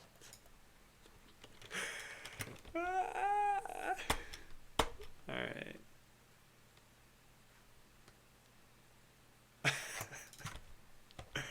It's because create bot has that same check. I'm pretty sure that's what's going wrong here. Yeah. It's probably telling me that too, that I'm trying to deploy bots when I can't. Yeah, it is.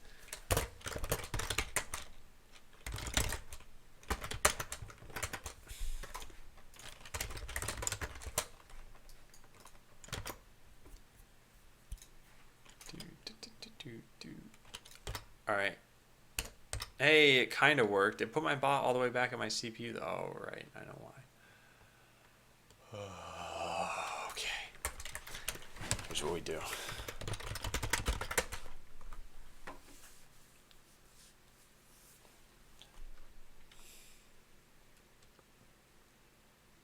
We save where they died. We need to save where they died. Death X. No, not Death X.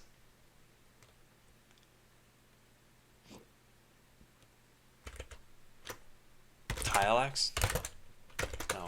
Ah, God, I don't know. Yeah, Tile X. Fine, let's just do that.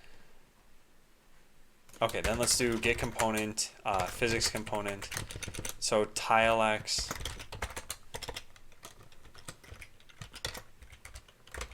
Physics component.tilex, tile y. There. Okay, now when we go to redeploy the bot, so we restore the defense. After this, we say redeploy bots, and we just pass in a true, I guess. It's just so bad. That's not even how this works. What am I doing?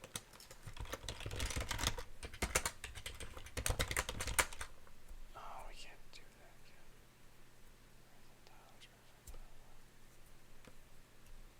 Wait, this might work. No, wait, no, can't.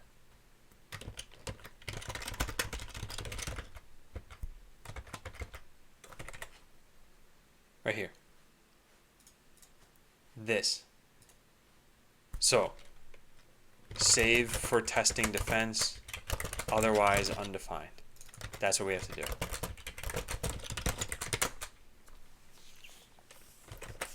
Okay. Remember what I said earlier about chilling after working and watching other people code and deal with frustrations? I think I fixed it. Hey, look at that. I fixed it. Okay, so now you can test your defense as much as you want. You can change it around. Oop, no, you can't.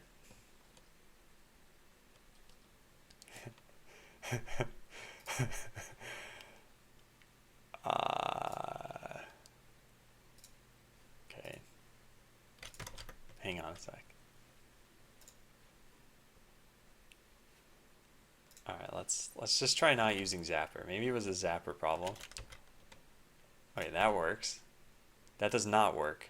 That breaks. See, so we can't add to this for some reason. The first bot works. The second bot I put down is just deleted immediately. And that factory didn't get deleted either.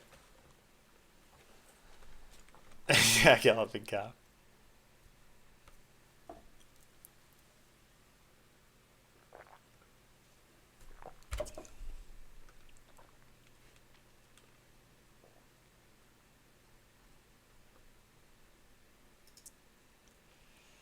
Oh, great.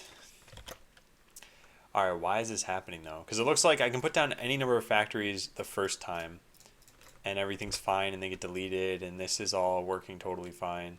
And even the second time, no, second time it doesn't work. Oh, so this isn't the problem with adding bots. It's a problem with just rerunning things. It probably... What would cause this?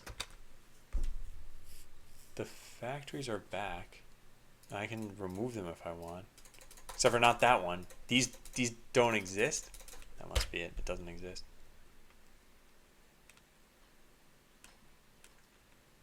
Weird.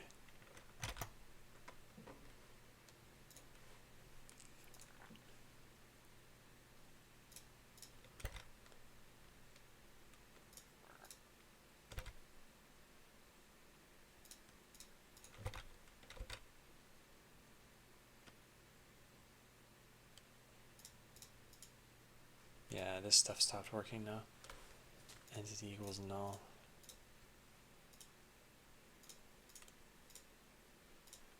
I know what's going on. Factory exists, but bot doesn't. But how?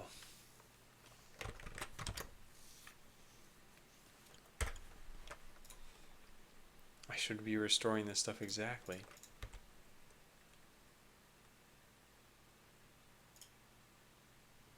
Yeah, what just happened there?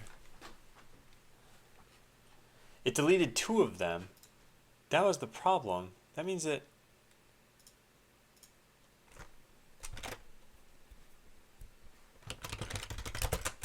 I don't know what's going on. Okay. So get any on tile. If utilize this factory, I guess we should just do this too, and util.exist bot.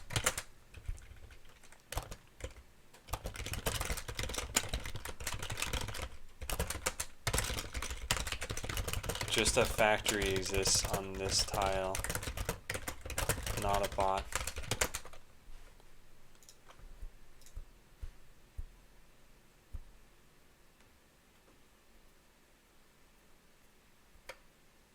Hey, cool.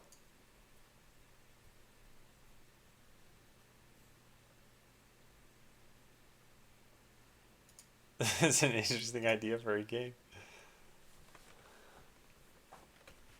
Wait, Kukuruku, I think you have 3 images in this URL.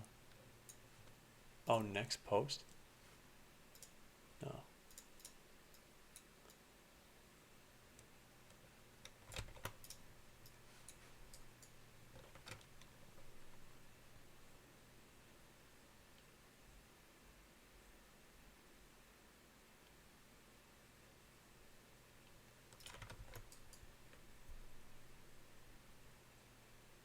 What was that?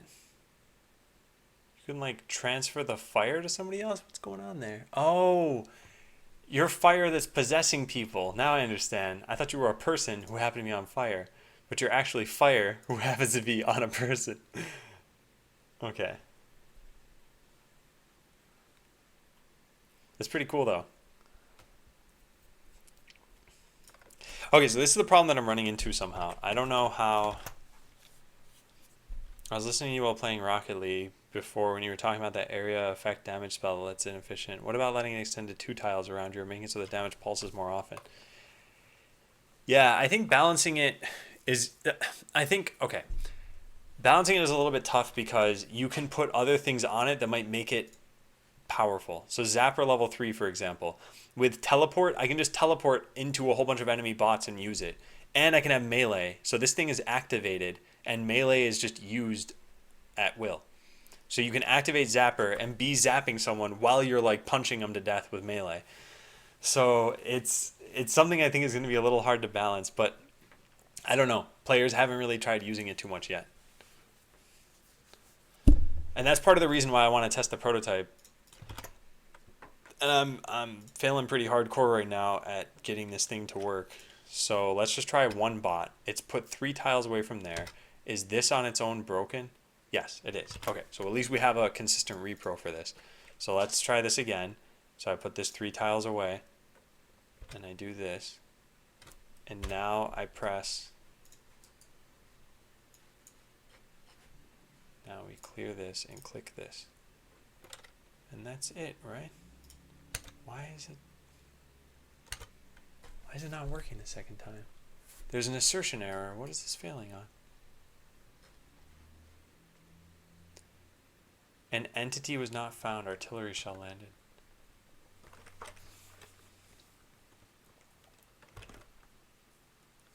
The shell wasn't found.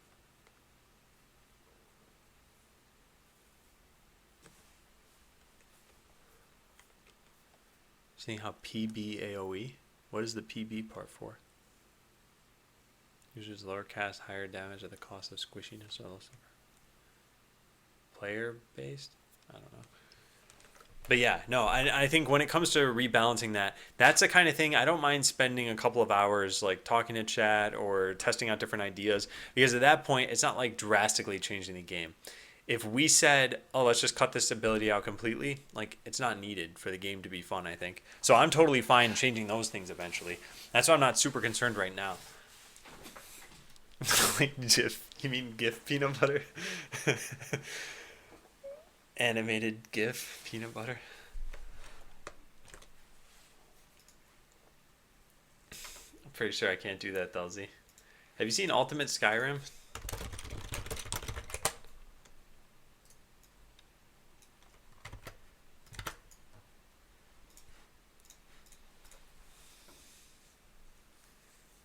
Yeah, so something's still going wrong here. It's saying like the artillery shell entity is having a problem. So bug the artillery shell entity doesn't exist. Is this being saved / restored? It wouldn't make any sense, would it? Like, what exactly is happening? It's only when this thing dies. And yeah, I got it, sick.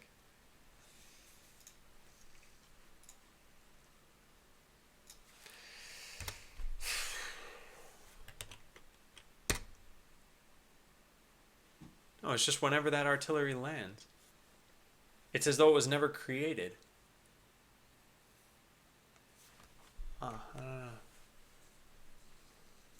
That's where I draw the line. Artillery entity was not found. Yeah.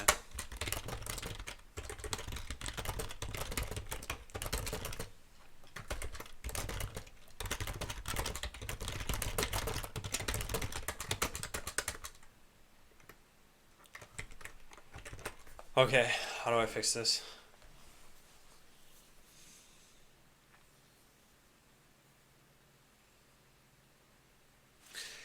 Does it... What does this have to do with? Alright, let's try this.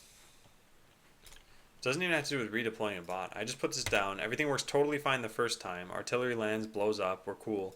Then I delete this and I can set this like over here, for example. And now we're not cool anymore. Something causes that to fail. No, wait, that worked. What? So deleting this causes everything to just work? So maybe it has to do with restoring this entity. But why? Yeah, what? Something's wrong with this entity right now. What is it?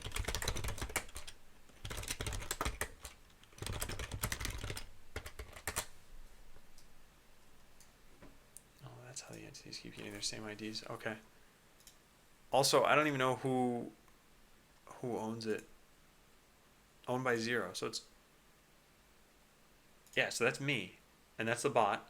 So then it should have 0, 1, 2, 3, 4, 5, 6, 7, 8, 9. Its x coordinate should be 9. Let's see if that's true. Yeah, it is. Oh, so here it is. So what's wrong with this? Charge, cooldown, code, color, cosmetics, health. Is the health okay? Yeah. Bot, owned by player, waypoint. Zap. Nothing looks like it's wrong here.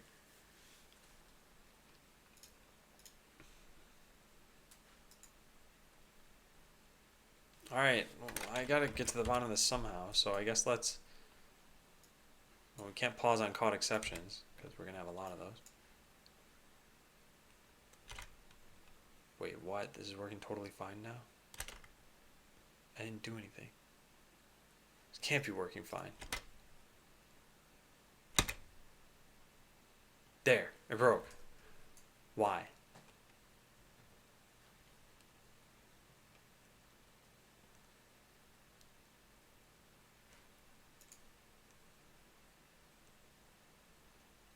Real ID is 12. Do we have that? We're missing 12 for some reason.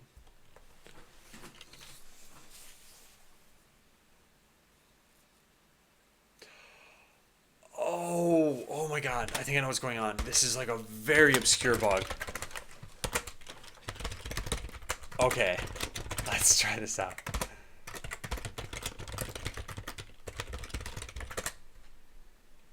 Right here, next real ID. If we just don't change these, I think this will fix it.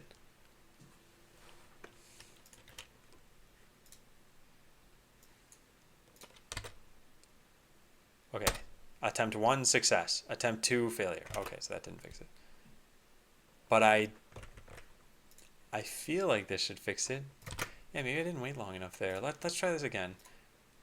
I think this should be it. Yeah, that did fix it. Okay, this was a really, really tough to find bug. So what was happening here is that I created all of these entities, and then when I restore them, I know what's going on. I restore them with their old IDs. So what's happening is this. I assign this an ID of 1 and this an ID of 2 and this an ID of 3 and 4 and so on and so forth.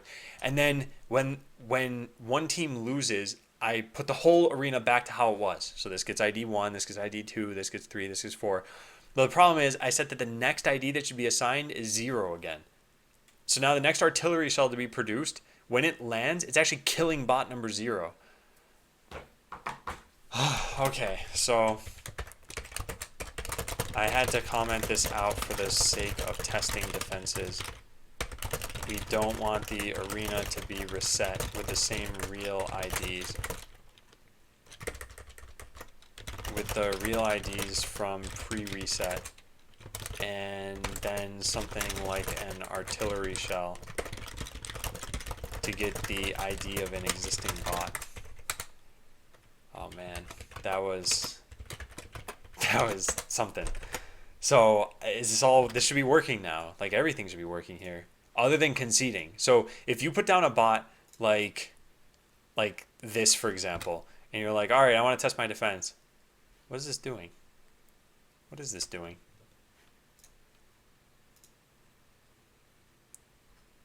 Why does this not have artillery? How do I... Okay, hang on. I don't know how this keeps happening. I keep losing artillery off of this bot somehow. And I don't know how. But there. Okay, so let's say I put down a bot all the way up here and I'm like, oh, whoops, this wasn't supposed... What is... I still don't understand what this is doing. That should not be moving like that. If our sensor's activated, should move left.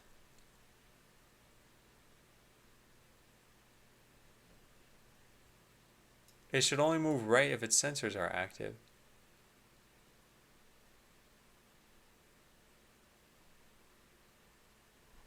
This code is not working.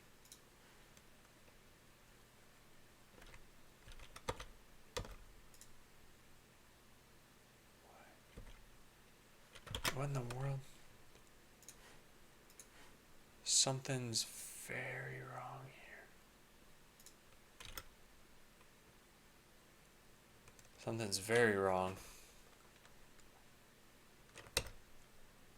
How many tiles away was this shooting? 1, 2, 3, 4, 5. No, that's valid.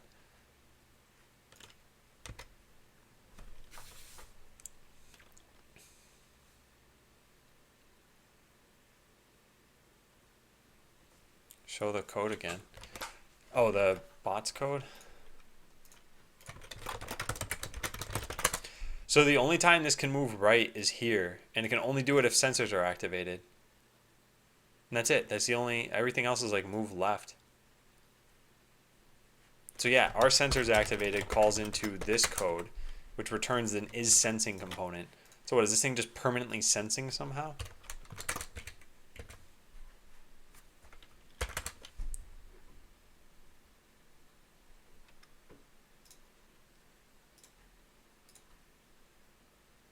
Is sensing? It's not there. Or does this have... Oh no. Oh, this is using the wrong script. That's what's happening. Oh man. So annoying. Alright, let's try that again.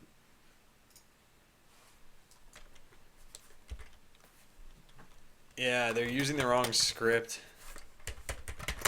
Custom scripts aren't working. And then make the concede button. No, I don't need to make a concede button.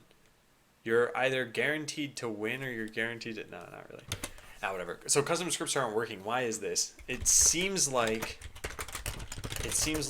my bots are defaulting to figure it out. And that's what should be happening if the script doesn't exist, but the script should exist. Just want to make sure I close my window and I wasn't talking for the last like 5 hours, such that my neighbors were just like, what is this guy's problem? Okay, so script's not existing. What do we do about this? We go into create bot, I guess, and we just take a look at the code that I get.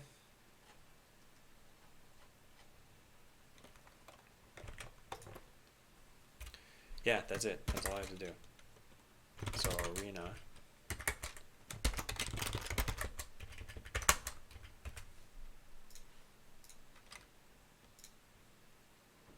Create bot. That did not break in.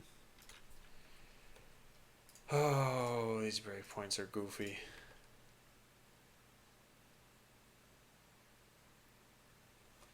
Love to have a fix for this. We could try something. Source map, we just changed to regular source maps and then we rebuild everything. This will take a long time. I'm gonna grab some water actually while this is working. I'll be right back.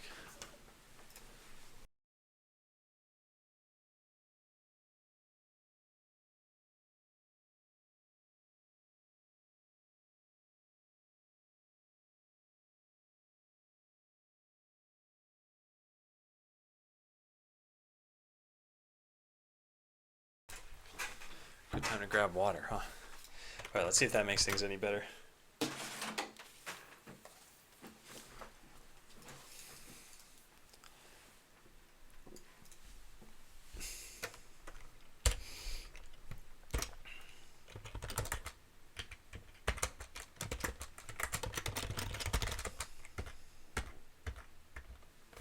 Here.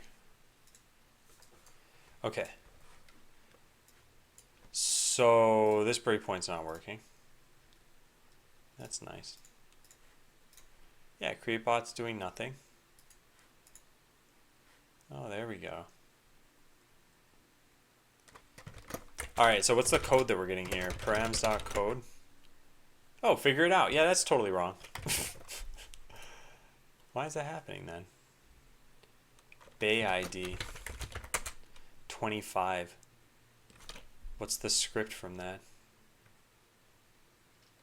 We don't have a script from that. There's code. Where did code come from? Utilize this script. The script doesn't exist. Get script by ID. Yeah, that doesn't exist. That's the problem. Scripts. Yeah, there's nothing in here. I found the issue, guys. Alright, why is that happening? So let's go into here. Create scripts for player. This is what's failing somehow. Let's just put a breakpoint in here.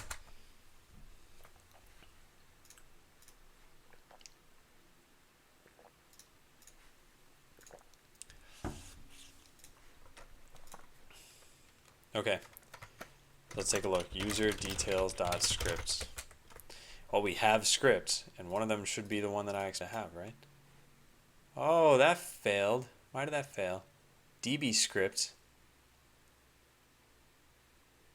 What is that? What is that?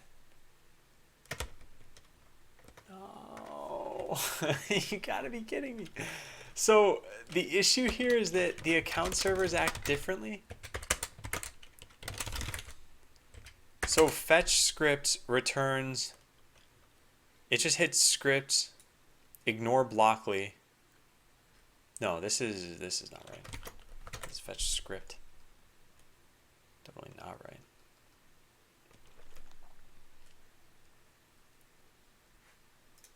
Do details.scripts.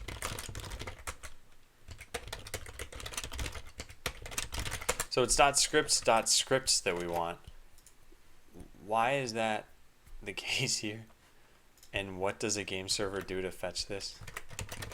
Okay, so I don't need to look at this anymore. Well, I can leave it there, but we say get scripts for user. So here what happens is we just return, we get users script, ignore blockly. And on the other account server, REST client, what we get, user scripts, and then we return resp.body. Whereas here we return resp.body.scripts. Yeah. Yeah, that's the issue. That is the issue. All right, fine. So we can fix this. We can definitely fix this. Oh man, all right. I know exactly what I have to do. I don't want to do it. So I guess I'll do it the worst way, which is if not is array db scripts and util.exists db scripts.scripts then db scripts. The client fetches scripts differently from how the server fetches them.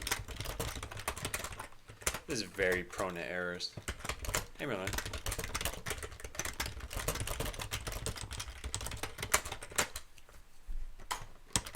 Okay, so that should fix it so that we can now use custom scripts the way that we expect to be able to. So when I put this bot down up here, well, that broke immediately.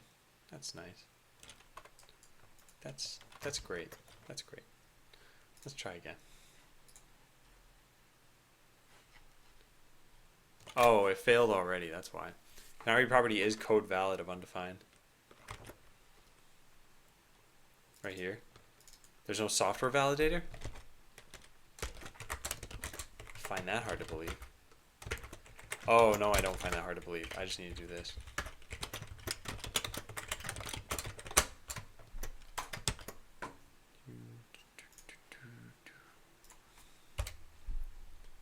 It's still failing.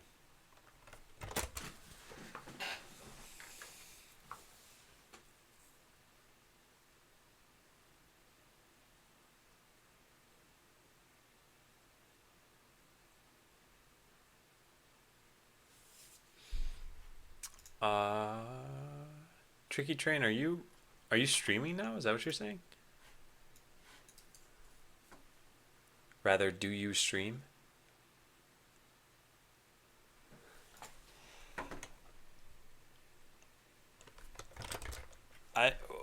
Okay, so I don't mind helping out however I can. I don't know, you whispered it to me, so I don't know if you want me to keep this private. Because if I respond on stream... Yeah, anyway, let me know if you... Not stream myself, yeah. You're considering doing a team Twitch or something. Yeah, alright, if you... Okay, so yeah, my hesitance in even responding is coming from, I don't know if you want this to stay private or not. So if you want it to stay private, send me a Twitch message. And if you want it to be public, then I can just show this on screen and then I can respond. But yeah, let me know that first because I don't want to violate any sort of... Oh, I didn't know how to message you. Oh, I see. I'll just give you my email address.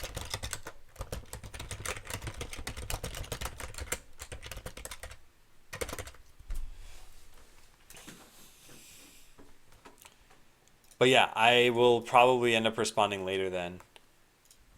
Sorry, I normally I don't mind doing things where I'm helping a particular viewer or something like that, but usually I try to keep it out of Whisper. Yeah, okay, that's cool.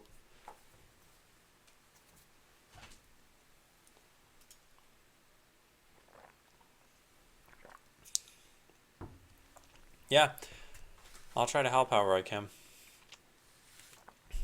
I think there was someone else who asked about this earlier, right? Reality-O. I wonder if they're still here. No. But a long time ago, I got a message from someone asking, like, hey, I'm going to give a talk on something, and I wanted to ask Twitch streamers about, like, what are the hardships and what else. And he's talking about streaming and game development. It's not, like, he said it's not private. But anyway, so someone asked me about streaming, and I wrote up a whole bunch of stuff. I should go dig that up because I was thinking of making like a blog post about here's what it takes to get started as a development streamer. And I don't know how many people would be interested in that. And either way, it would be from my point of view. I'm not going to go do a bunch of research or something. I would just say like, spend a couple of hours and just write out what I think are the important parts.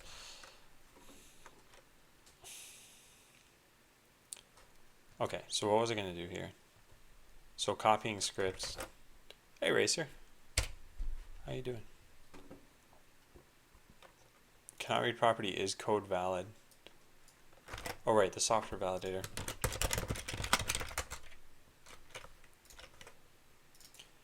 This is set up here. So that should be fine. But then new simulation server? Huh, that should be fine too. Weird. Maybe it really was just that I'd forgotten to save it off. That could be it.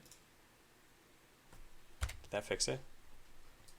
Oh, I think that might have fixed it. Let's try this now.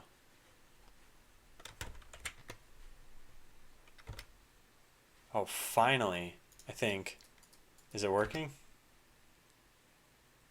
Yeah, nice. Okay, custom scripts are now working again. The thing about what kind of general project I should work on aside from games, something going to C++ or ASM portfolio, any compression algorithm, programming language, kernel, etc.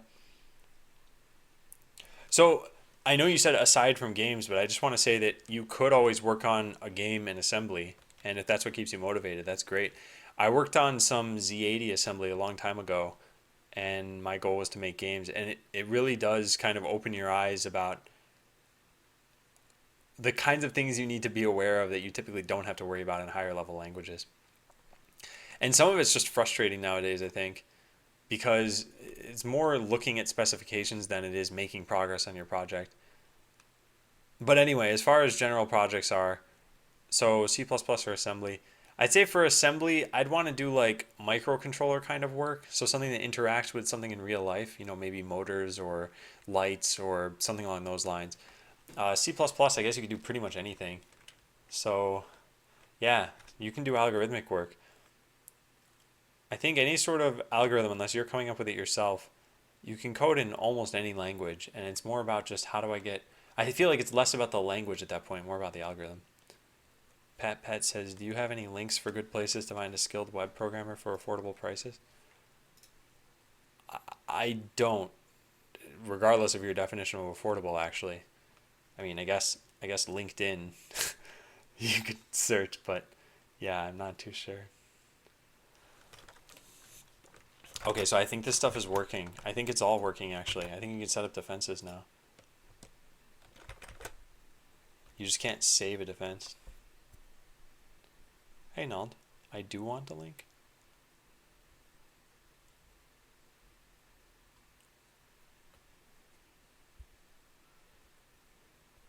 Nald, I'm not sure what... Oh. You linked something in. Oh, Upwork. Okay. $5,000 to get a working prototype. Yeah, it depends on what your prototype is. For example, if you want someone to like throw together a 1 or 2 page website or something like that, yeah, it's probably fine. If you want someone to throw together like Facebook, no, it is very far from fine by a factor of about a billion. Well, not a billion, I guess, but a million.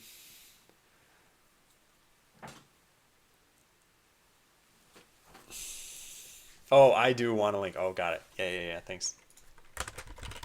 No. No, don't worry. I was just Kukuruku corrected my confusion there.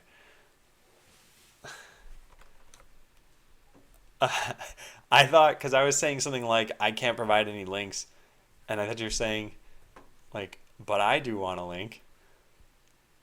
Yeah, never mind. Okay, so this is working. We need a way to save this to the account server and then have other people download the defense. So let's fully test this. How about that? So I don't really have defensive bots set up. And this is part of the problem, I think, that people are going to run into is they'll want certain sets of attack bots and then certain sets of defense bots and a whole lot of tools for managing all of this. And it's going to be a lot of coding work and a lot of quality of life things. And that's why I don't think it's worth doing any of this unless we find out that the game is fun. So let's try this out. Here's what we'll do. I'll make a defense and I'll just kind of test it out. So let's put figure it out for defenders would actually be different from figure it out for attackers, I guess. Yeah, figure it out for defenders should be different from figure it out for attackers.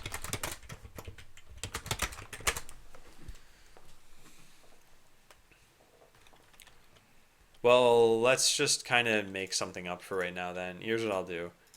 I'll just restart the game. How do I do this? What's the best way? I guess I'll just make a new bot and I'll call this defender bot. I'm just going to give it something really basic. Let's give it artillery and missiles. I'm not going to try to do anything interesting here. Oh my god. Okay, hang on a second. I got to refresh the page again.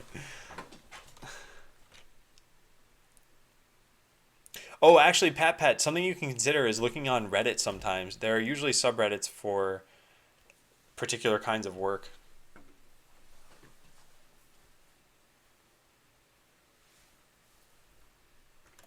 Okay, the game just stopped working. What happened here?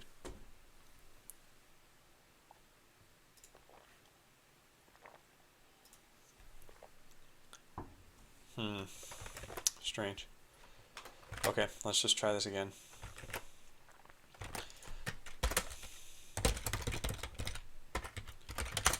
Just gonna do that.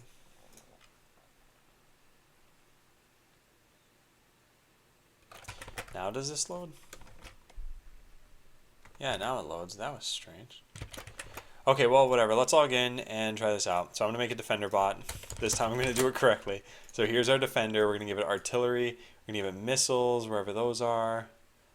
And we're going to give it armor. Cool. Then we're also going to customize its cosmetics a little bit. Let's make it look like the bulldozer body and head and foot. Great. And then let's give it a new script. We'll take this unnamed one and we'll call this defender. I'll take this pre-made script and I'll just chop some things out of it. So missiles, then artillery, then sensors, and no movement. So that's it. This defense is not very good against, well, against a lot of things, but that's it. That's all I'm going to go with for now. So let's create that bot. Hey Waddle, how's it going? Okay, so now that we have the defender bot, we're going to put it down around the CPU. There. Now I can test out the defense by pressing V. So my bots are just standing there, so I know their scripts are doing what I told them to. And now when these get close, they should fire artillery and shoot missiles. Yeah, perfect. Okay, so if I'm pretty happy that these bots are good at defending and they're actually not doing... Oh, wait a second. This won't totally work. The defenders are going to respawn now, aren't they? Are they? No, they're not. There's no way to quit this then. Oh, man. Oh, they are going to respawn. Okay. That's actually not intentional, but that works out pretty well because now there's no way to totally stalemate the game. All right, so they kill off the CPU, and at this point I can say like, okay, that defense worked really well. It killed off their first wave of bots, so I'm going to export this. For right now, the way that you do this is you press the X button. Oops, I pressed that twice. You get this. There we go. And the way that you know that that worked, again, for right now, is you paste it into chat, and there we can see that it's mirrored what we have. So now I could say, okay, here's my defense if you guys want to play against it. And then if you want to play against it, you'd load up the game yourself and you'd say, all right, let me paste in his defense. All right, there it is. Now let's try to figure out how to beat it. So I'm going to put down bots like this. Whoop, that didn't work.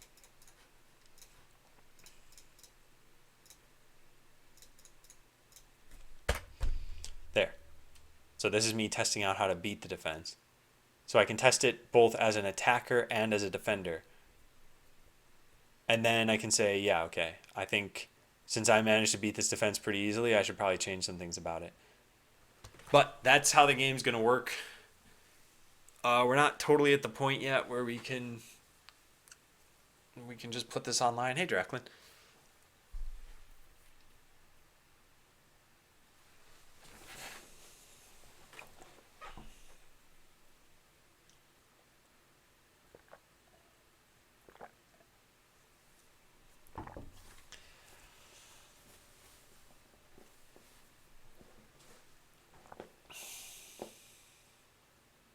How goes the prototyping? It's going pretty well, I think. So my goal this week, everything is pretty much written out up here. So I think botland can be fun, but I don't think I was giving people a good enough view into how that could happen. So I think people were writing it off relatively quickly, and perhaps it's not fun. I am totally willing to accept that as an answer here. But I think there's a trade-off between prototyping something a lot to get to the point where you can actually experience it and figuring out pretty quickly that this thing is not worth prototyping. So what I've been working on has been all of this, like, hey, how do you set up a defense better? So yeah, now there are actually the tools to do that.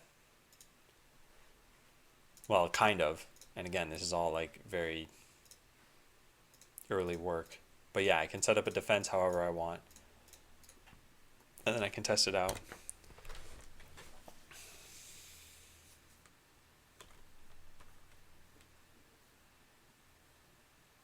Many bootstraps.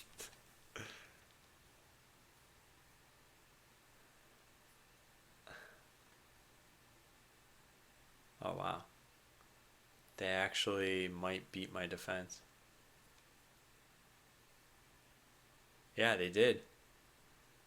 You know what this is a result of? This is a result of using artillery on the same bots. They should randomly target different bots with artillery. And that's where different AI is going to help out. And that's up to the players to write. I think so far though we're looking pretty good. Should probably get rid of the kill counts and the money count. Yeah. So we can just delete this.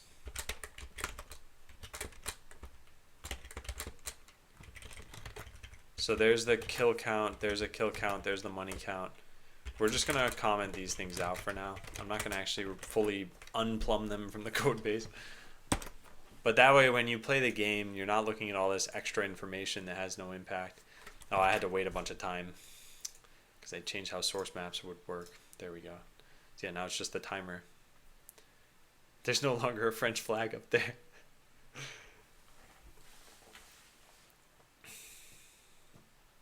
All right, not bad though. I think we're in pretty decent shape. I thought this feature would take way longer than it actually did.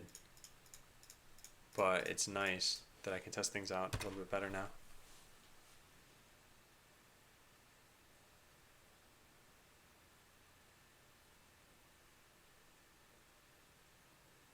I wonder how many bots it would take to actually win this.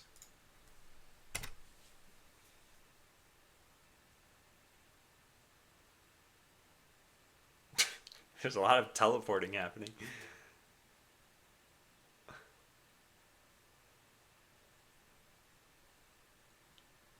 Yeah, nice.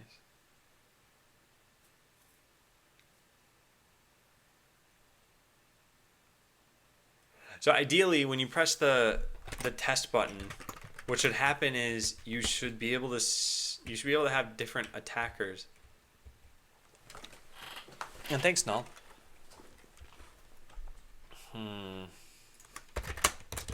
Make different attack scenarios rather than just having one.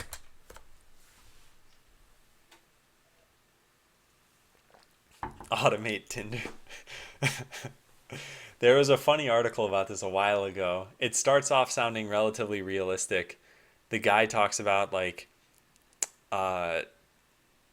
he used an image analysis program to check to see if the person's face wasn't too many standard deviations from an average face.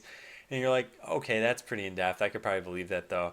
And then he says he automatically sets up a date. He like orders an Uber and has like a robot go for him and say things based on, I don't know, something. And it just, if anyone can find that article again, I'd like to read it again. I don't know how to even search for that. If anyone even knows what I'm talking about. It was pretty funny though.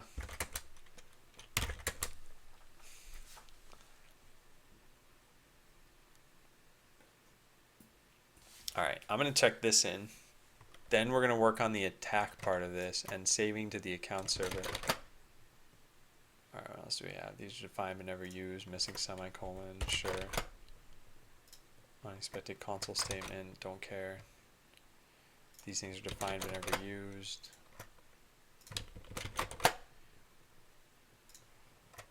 Unexpected console statements. Alright, I'm fine with that. So I think we can check this in. Allow users to exit test mode at will. Actually, this is something I can probably code in about 2 minutes. So let's see if I can do this. So when you press the C button, what happens? It sends player chose buff 0. So we just have to look for this, debug concede. And debug concede should work if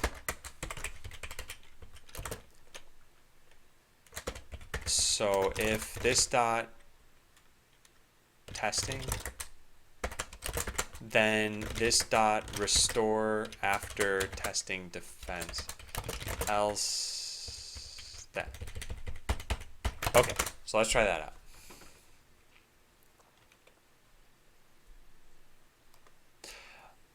So Galloping Cow, no, this was a funny blog post, and it went into, like I said, it started off sounding realistic. All right, hang on, let me try this first. So if I press V and then I press C, oh, that actually worked. Wow, nice. Pretty good. Okay, so that's done. Okay, so that's done. So now saving it to the account server.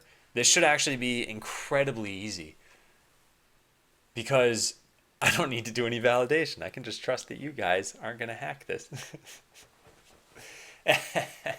Twitch chat. The very first thing Thelzy did when I'm like, oh yeah, guys, so export your defenses and we can try things out. The defenses are saved and they've got like lasers 3, missiles 3, armor 1. And so I think Thelzy must have been like, all right, well, let's set this to lasers 99. And it doesn't work because I put in some checks, but I don't plan on putting in a whole lot of these. Anyway, we can check this in. You can now test defenses by pressing V.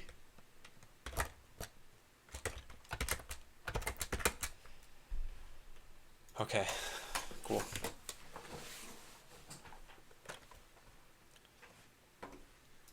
I'll write myself a note for later. Look for that article about a guy automating all of the dating process. Send it to people like Kukuruku and Galloping Cow. Alright. Okay, so saving defense should upload it to the account server. Let's go do that. This is going to be the first time I make a new migration file so that I don't totally break everybody on the server. And I haven't done this before. So let's go look up connects. Migrations.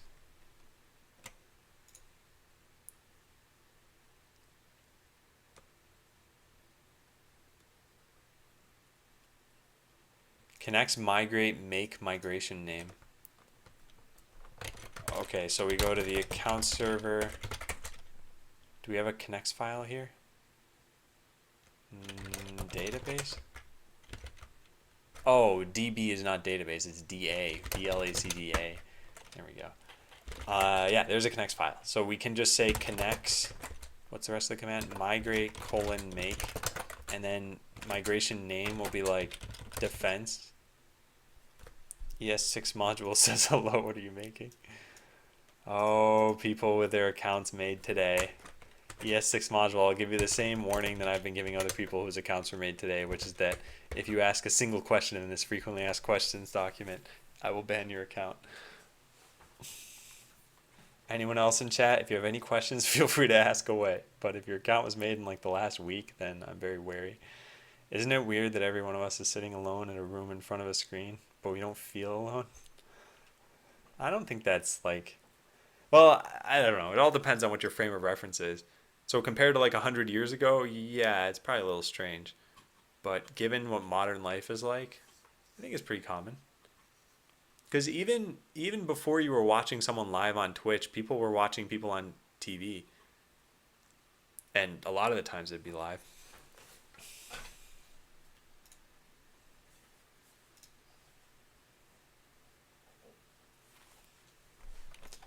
Okay, so make defense. Let's try this out. Database user is not a string. Apparently we can't do that. Alright, I don't know.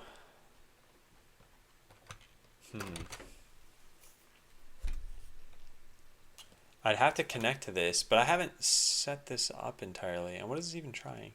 The connects file. TV doesn't have dialogue. Yeah, that's true.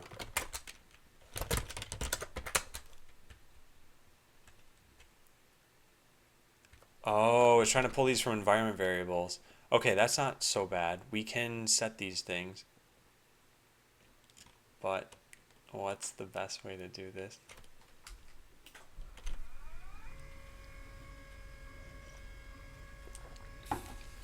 Alright, see you, galloping cow.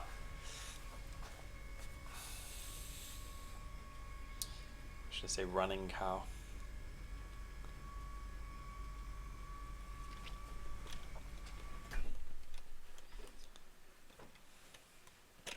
How did Adam know he was going to be a problem from the start? No, so when someone just made an account in the last like week and they come in and they start asking questions, they're almost always trolls. Not all the time, but that's why I usually give someone a warning. And if there's any evidence whatsoever that they are a troll, then yeah, I just ban them. First day of my Unix class, try to get my VM running on my tablet PC. Not enough RAM, best part. Convince my wife I need a Surface Book. That's pretty good. Hey, Swall. Yeah, so the problem here is like, what, an int database? Something somewhere will actually use this right here. Connects.cmd. So if I just run connects and then I go into database, oh, I'm in Node right now.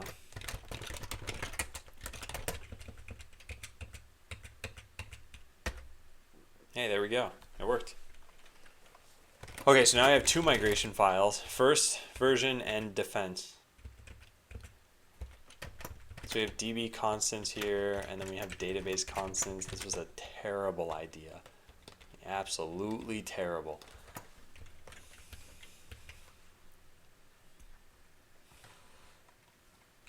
Today's Monday, right? Yeah. Alright, so this shouldn't be too bad.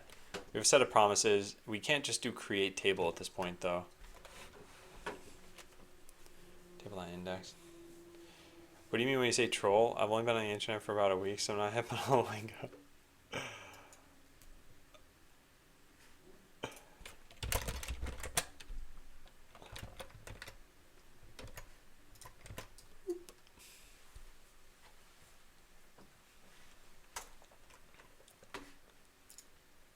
Alright, time to go look into Dr. Heckler's account.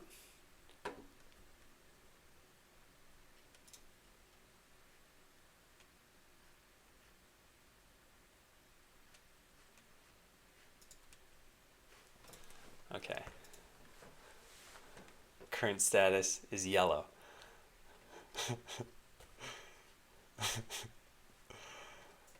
Alright, so we need to go get the defense thing from Connect. And then I need to modify this so that we can add a column. Alright, Dr. Heckler. Yeah, if you want to see what the game's about, this is very out of date now. I'm gonna have, when I'm settled on the new game design, I'll record a new video. I'll buy a new red hoodie. I'll grow a new beard. Alright, so how do you use connects to add a column to a table? It shouldn't be very hard.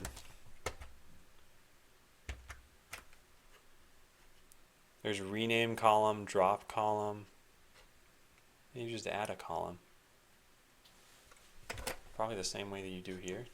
You can just try this out a bunch of times, I guess. It's not create table though, that's the thing. Best error message, I've not coded this.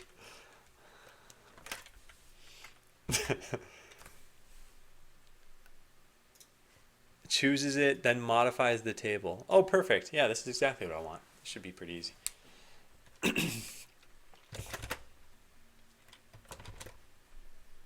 JK, don't ban me. Guys, I don't think I've ever been unfair about bans. And if you guys think that, you should definitely let me know. And that way I can ban you too. So we'll load up the users table and let you have a defense. Yeah.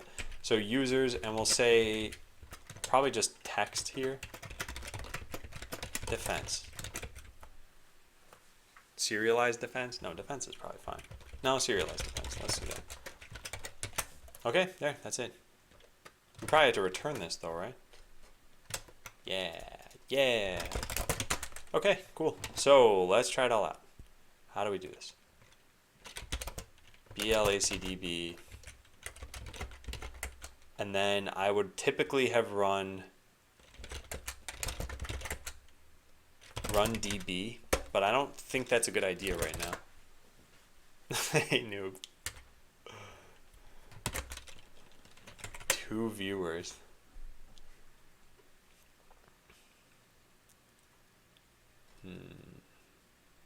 Calling init database and then call populate database. So I guess we just run connects migrate latest. That didn't work. Oh, we're just trying to run connect.cmd, so we have to go into the database and run this here. Okay, cool. So if that, let's just do describe users, and if it has a defense portion now, then we're good. Nice. That is super easy. Is it okay to ask what kind of platform is required for coding? It all depends on what you're trying to do. So if you're looking into getting started with coding, I suggest reading this. How can I get started on coding? Dashboard says 12 viewers. I'm not following you, noob. I didn't even know you streamed. What do you stream? Oh. How did I not know this? Huh. Well, let me, I'll have to check out your stream afterward. Check out Noob's stream. Also, hey anyone from Noob's channel.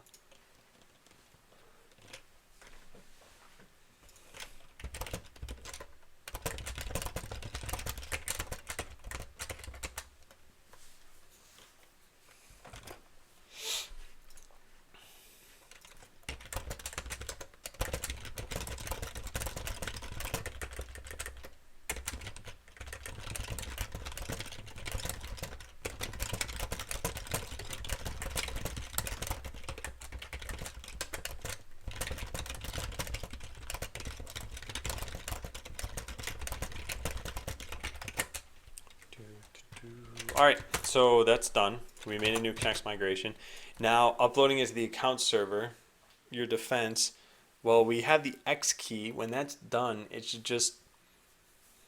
Actually, this should be pretty easy, right? Go into here. We have a console.log serialized data. Yeah, tell the account server. Send botland bot a friend request. You know, every once in a while, I would get an email that someone's followed one of my bots. If you go to twitch.tv/botlandbot, he actually has followers. 16 followers. And Botlad, my other bot, has 11.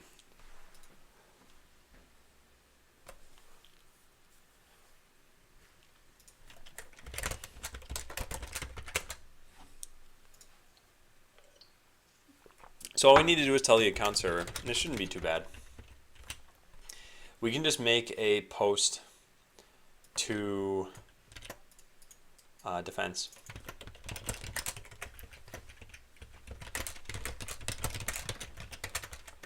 So we have set defense. Is there any other like really simple thing that I've got here? Buy item for user, that sounds pretty simple.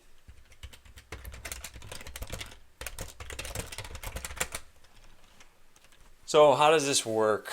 We got to get the user ID for this person. Speed of no nonsense personalities.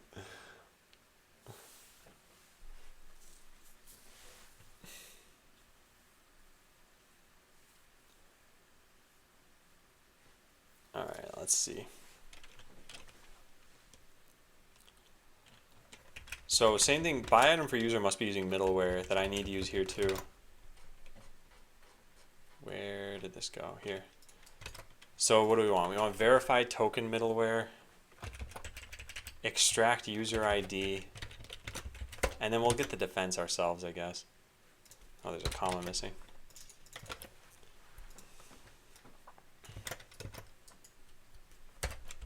Okay, so if not util.exists, serialized defense,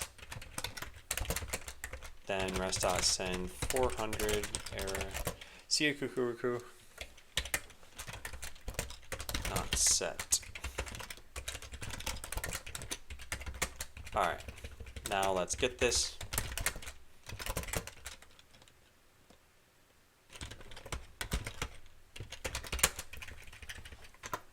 Let's just do a res.send 200. I'm not gonna do very much here.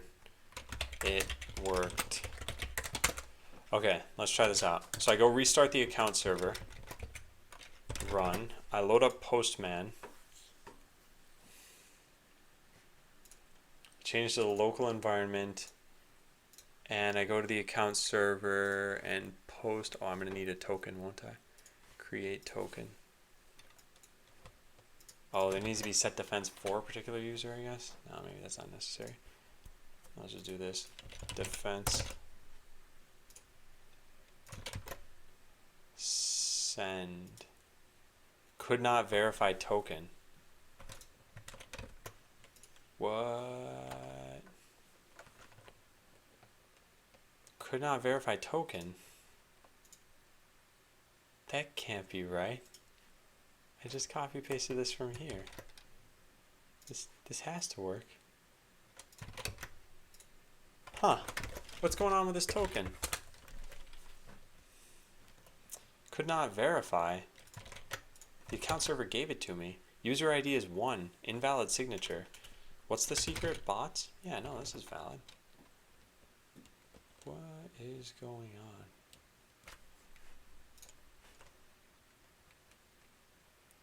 Local host. Yeah, what? Oh, wait a second. I think I know what's going on. Verify token middleware. How does this work?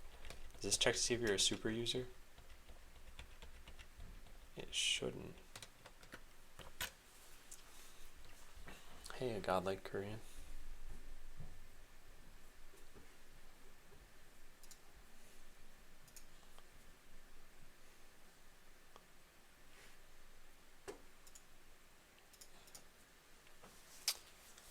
Huh.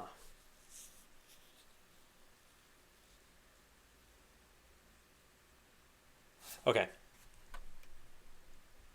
So this should be fine. I think this is working. It's verified that for some reason it's failing.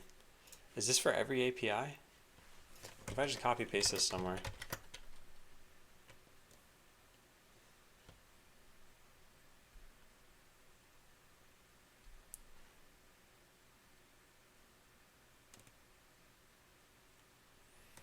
Had an idea for a game I want to program in Lua? Yeah, what is it?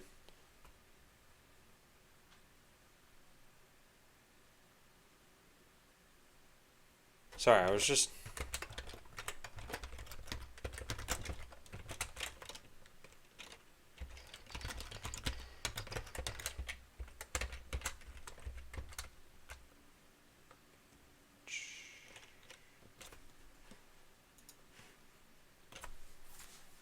Red Seal Bach. Your name looks like it should be read backwards, but backwards it still doesn't make any sense. So I was thinking, is it an anagram? Shabeleister. Shableister.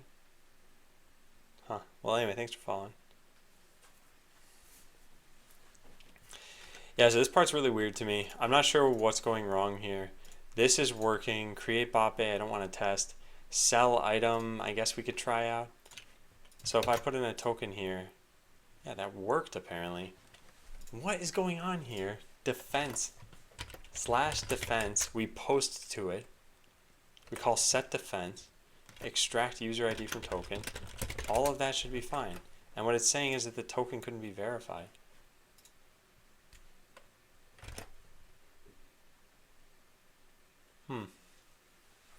A mobile text-based like 3D exploration game. Oh, cool.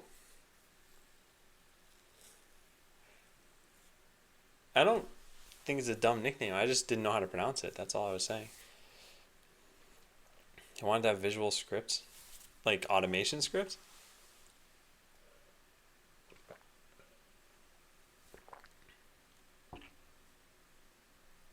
And he said, yeah, it's backwards. I just misspelled it. And Dr. Heckler, I think you should read through the FAQ. It's not my side hobby, though. It's my main job. I'm just not making any money from it.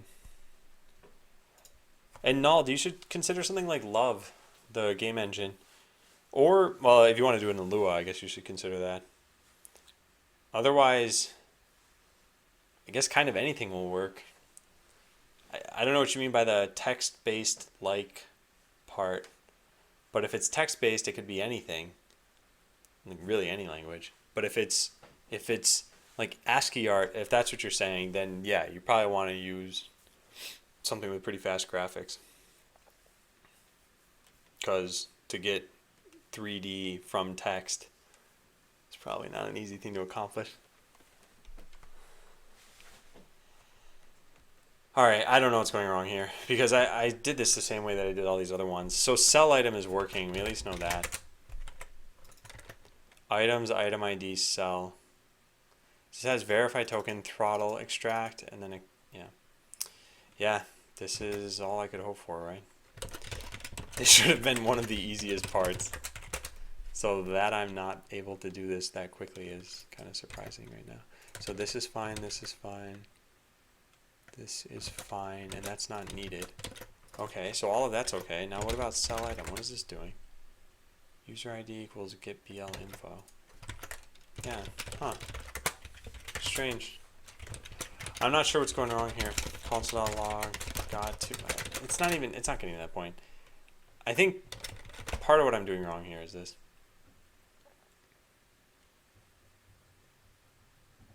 This specific game is not your own? No, it is. I'm just saying I'm not making money from it. Do you know of any other good programming streams I can follow?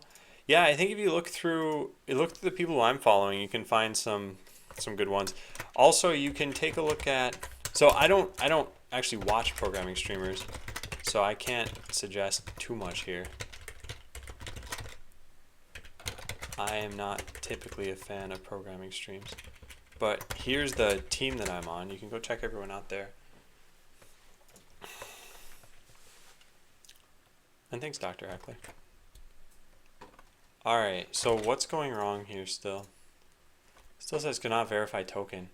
I just don't understand. Like, this token is the same thing I was using for the other. Okay, you know what we should do? We should do this.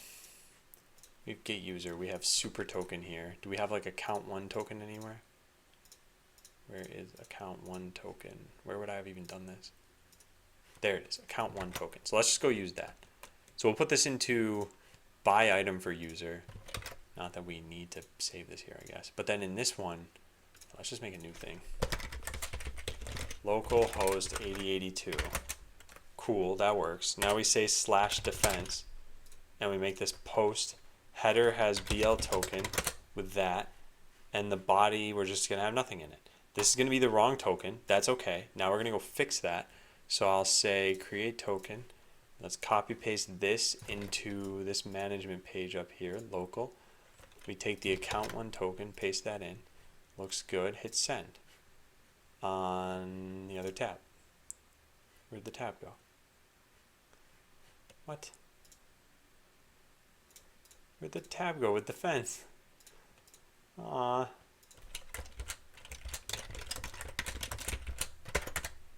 And it still says can't verify it. I don't understand this. I really don't understand it. Not authorized. Oh, now I think I understand it. I need to validate that account. So if I tried logging in as Adam right now, it's going to fail? No, it's not. What? What? What is going on? Not verify token. Okay, I'm really confused now. Not authorized.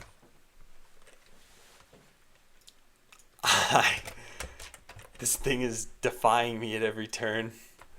Hey, Smooth Dog. Alright, so I'm just clicking the same button over and over and over. I should just figure out what's going wrong here. Alright, let's do this. So set defense is using only 3 different pieces of middleware. One is verify token middleware, which is probably this that's failing because that's the error that I'm getting. So we get the auth token, so console.log got auth token.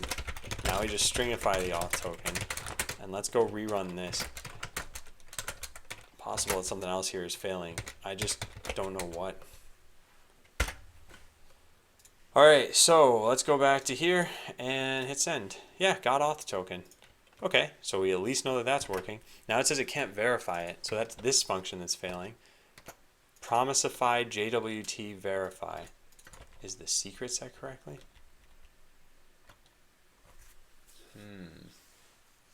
It can't be wrong. We could sell items. Yeah, something else is wrong here. Because I didn't change any of this code.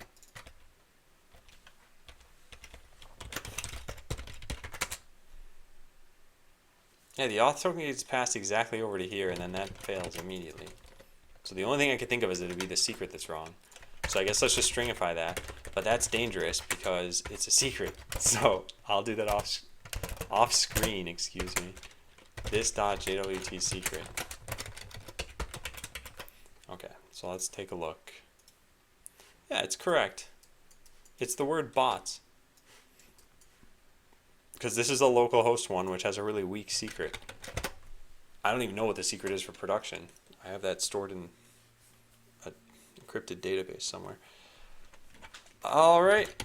Well, then none of this makes any sense. Because the only way that we can create tokens is using the same secret on both ends here. And I know for sure this token's not wrong. Okay, you know what? I'm going to do this. Let's just try this. So I'm going to duplicate this. So now I have buy item for user copy. Let's put this up here. And let's change this completely. So this is going to be set defense. I don't know why, but I feel like this is going to work. And it shouldn't. Help to start the account server. What language is this? This is JavaScript, yeah. Still cannot verify token. How is this happening?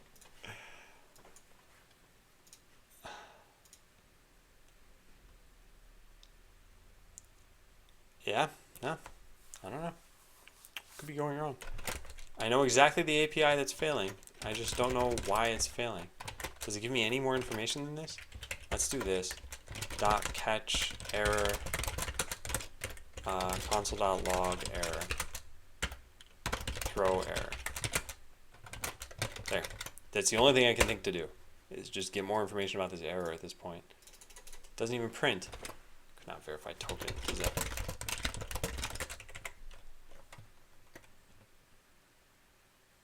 Oh, whoops.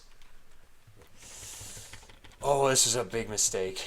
This was a big mistake. I know what's going wrong. Next is what's going wrong.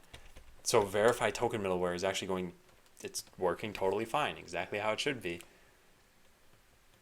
Oh man. Oh, what a bad idea. This right here, this probably doesn't even exist. Yeah, this third. Yeah, I gotta change this.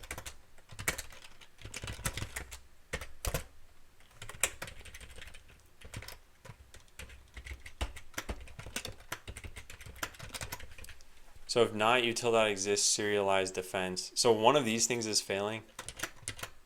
And you know what I could do? In verify token middleware, I could just print out the error. Could not verify token. I don't know why I didn't think to do this. That took me way too long to figure out. Apologize for that. Serialized defense is not set. Yeah.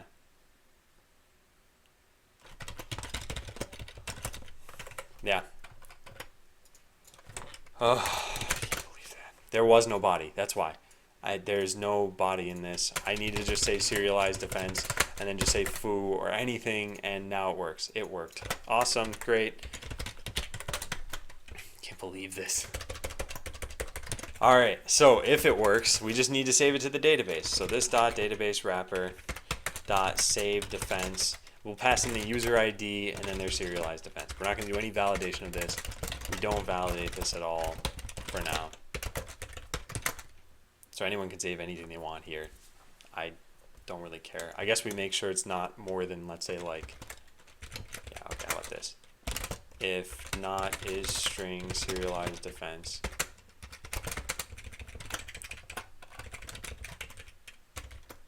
Needs to be a string. And if serialized defense dot length in UTF-8 bytes is greater than 15,000. How long are defenses? Let's just try this out. Let's put down a whole bunch of bots of different types. They probably don't have very good scripts. And then we export the defense and we see how many characters that is.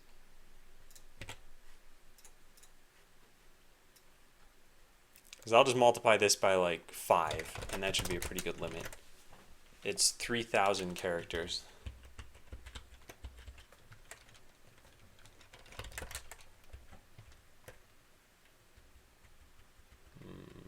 They all have code. It's actually unnecessary. All right, we'll set it to something like 150,000. How about that?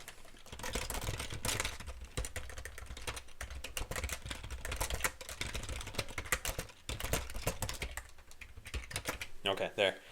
So now save defense.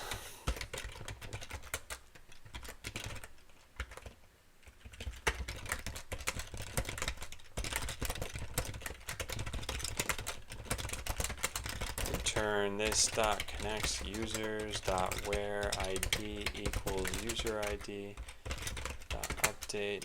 When in doubt, add a 0 ID block.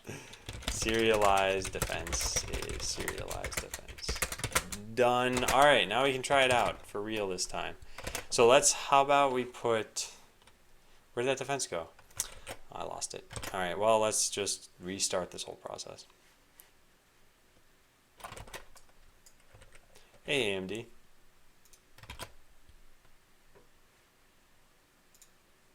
For some reason, you don't have a plan for a particular day. You may always spend it trying to convert the serialization to message pack. Yeah, I think eventually we'll get to something like that. Just not yet. Okay, so this is what we'll use as the default defense if you don't have anything else. So instead of saving foo, we'll just save that. We hit send, and it says it needs to be a string. Oh, right. So let's just turn it into a string then, huh? No, still needs to be a string. What's going wrong here? What is going wrong? I'm doing pretty well. How about you, AMD? Try to get serialized defense. Serialized defense. What is this?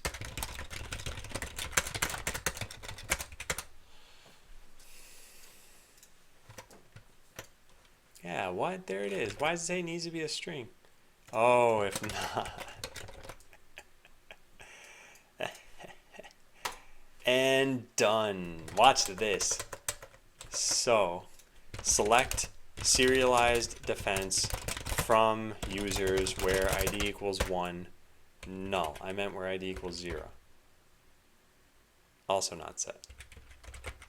Okay, well, I'm out of ideas.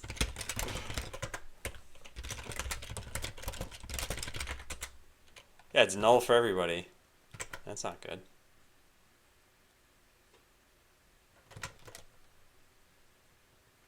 That's definitely not good. ID equals user ID. Update.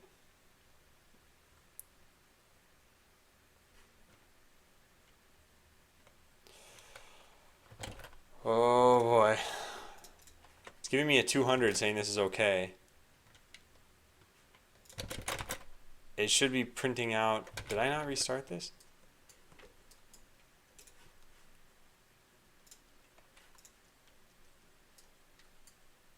Huh. I'm doing something very basic wrong right now. So let's just print these out.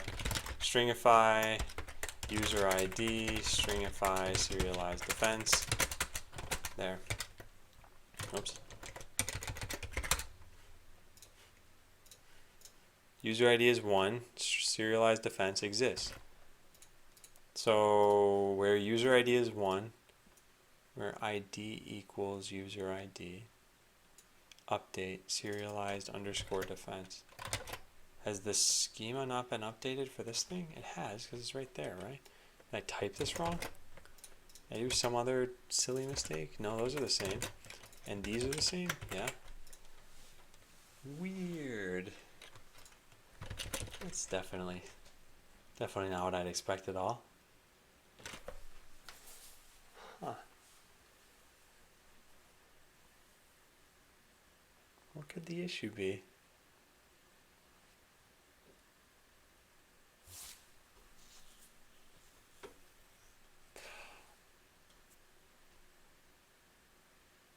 This. Well, this is part of it at least.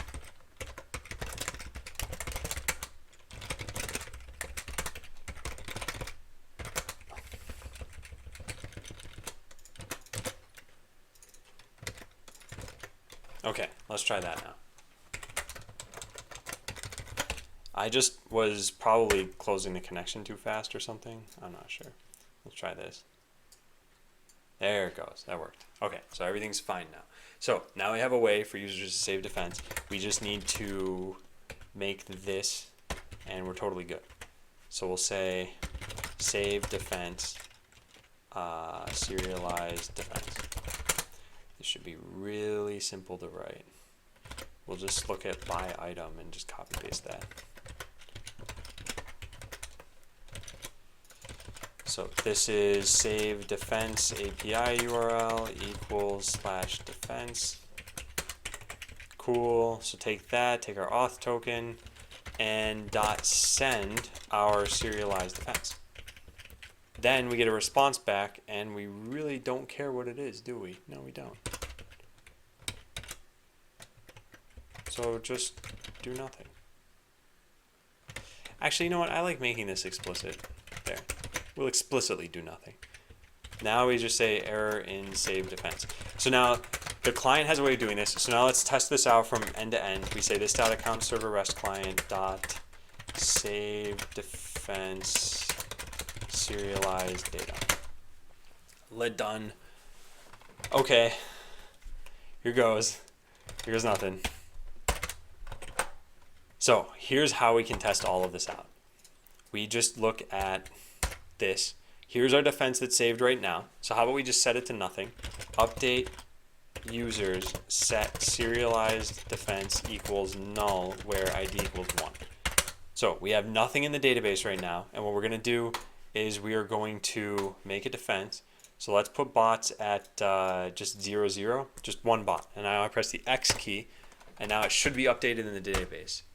Nice. Look at that too. We got tilex 18 actually, because it inverts it to the other side of the arena.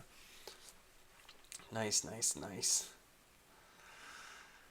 Okay, so there's one step left to do, and that's to make it so that any other user can attack the defense that you've created if you've created it. And Matthias, thanks for following. Thank you, John Cena. My keyboard is broken. All right, so save your defense, done. Now make different attack scenarios. Yeah, whatever. We can do that later. I'll put this down lower on the list.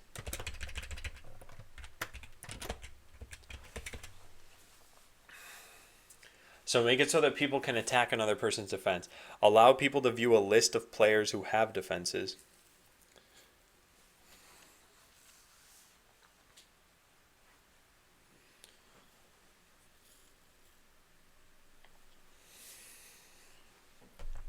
You know what? I might try to shortcut this. This is potentially a bad idea.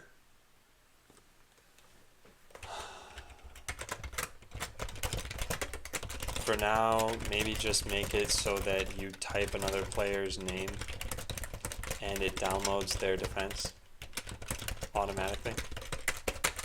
How do I check how many points I have? Just type points. No keyboard mechanic, no GG. You mean no mechanical keyboard? I have a mechanical keyboard sitting in a box over there, but it's too loud for the stream, I think. Okay, I'm gonna go use the bathroom. When I come back, I'm gonna do this, and then that'll be like the whole week of prototyping that I wanted to do, done in pretty much a day. It always goes faster than I think it will. But there's these quality of life things that I want to do too. I'm already happy with today's progress. So if I can get this other part done, then awesome. If I can't, that's fine too. I'll finish it up tomorrow. I don't know if maybe I'll put this online tonight too. Maybe. But I'm not promising that. So I will be right back.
Andrew Dawson, thanks for following. I like the numbers after your name. Reminds me of me. Someone help me with a programming problem. I can figure out the programming part. The part I can't figure out is the trig portion. If you're in a trig function such as cosine 80 equals x, how do you find other functions? What do you mean by how do you find other functions? Such as cosine 120, cosine 260. So what you're talking about, cosine 80, cosine 100, cosine 260, none of these involve knowing the answers to the other ones of these. So I think what you might be saying is like, no, I'm actually not sure what you're saying. Yeah, what scenario are you trying to accomplish? Like, do you have a vector and you're trying to figure out what is orthogonal to it, or do you have, like, if you put things in those terms, maybe I'll understand what it is you're trying to do. Cos is just cosine. So it's a function that when you plot it looks something like this. Wait, no, it starts here. There. This is almost a cosine. And this is 1, and this is -1, and this is 0, and this is 2 pi, and this is pi. So that's all. It's just a mathematical function. Not in school. And like if you said y equals x, this would be a function that looks like this, of just a line that goes up and to the right. So this is cosine x is just another function. But yeah, Racer and I know, like without calculating the trig functions, for example, cosine 80 on the unit circle, because I'm not allowed to call trig functions. Wait, I still don't understand. Like what are you trying to do, Racer? What's the scenario here? And the scenario, if it's just like answer a homework question, then I guess that's your scenario, but then I don't understand the homework question.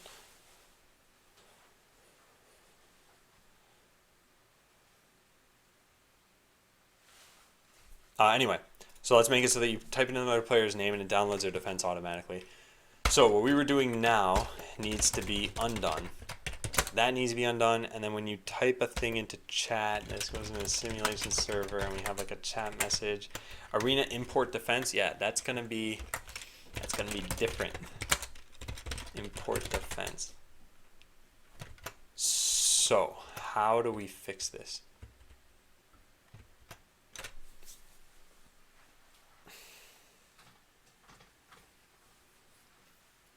Competitive programming problem derived from a pre-calc problem. The program is intended to solve the problem automatically. Yeah, I still don't understand the problem though.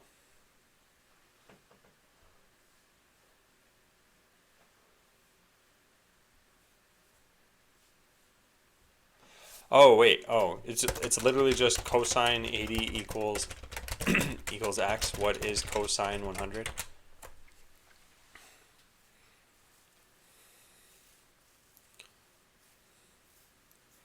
Because I was gonna say, if that's what the problem is, I think this is boiled down to something it's just math at that point. Like, yeah, there isn't programming, but maybe that's what I'm not understanding.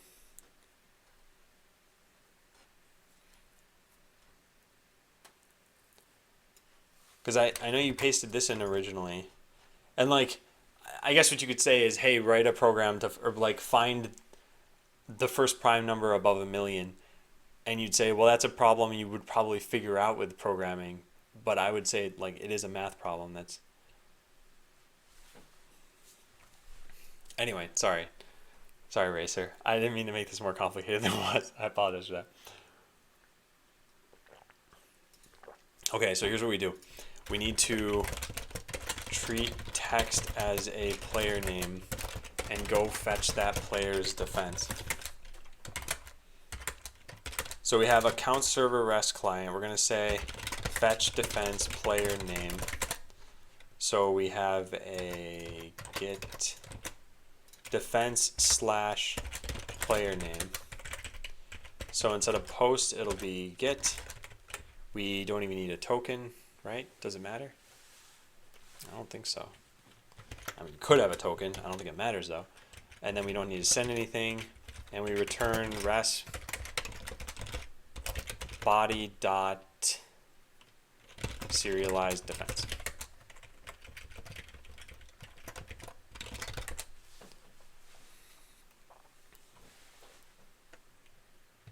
Okay, cool.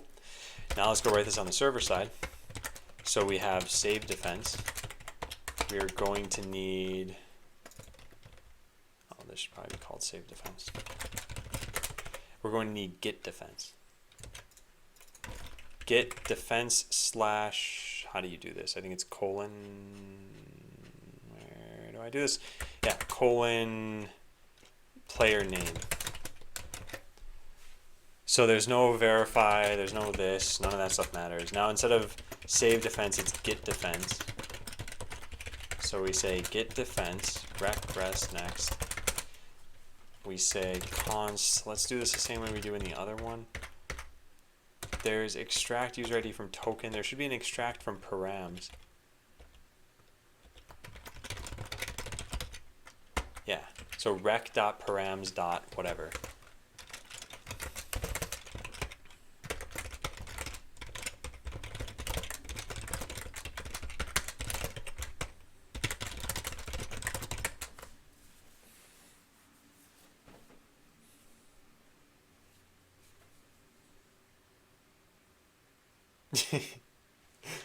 AMD.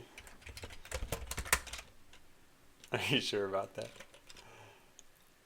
Alright, so if it's not a string, return rest.send 400 error. Player name is not a string. Okay, and if the length of this is too long, so if util.length in UTF-8 bytes, player name is greater than whatever the max is, max username length,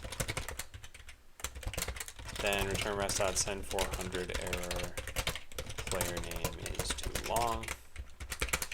And then finally, we can look this up.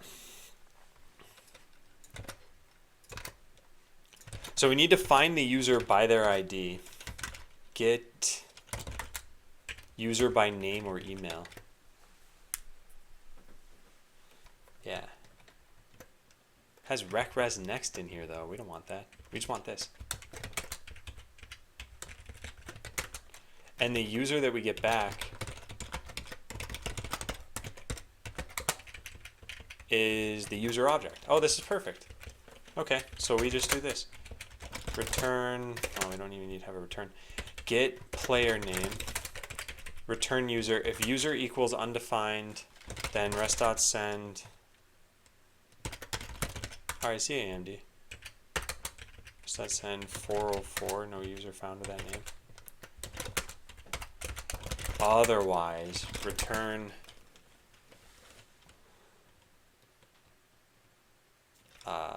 this dot database wrapper dot get defense user dot ID.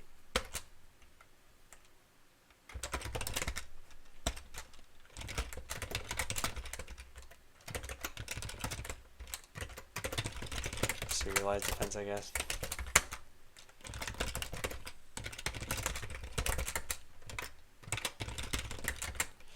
All right, let's try this out. Error in get defense.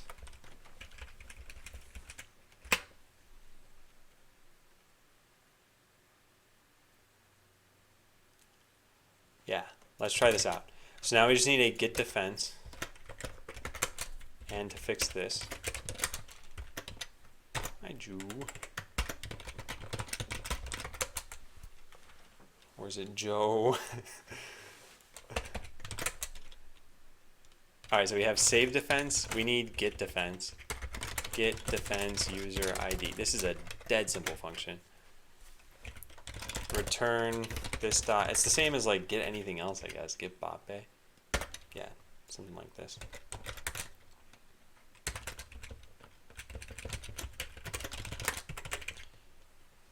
Select. I only want to select the serialized defense column. I don't really know what this is going to return. Yeah, I'm not sure. We'll have to find out. Let's just print it out here.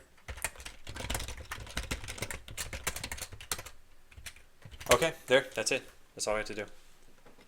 This is tabbed in weirdly.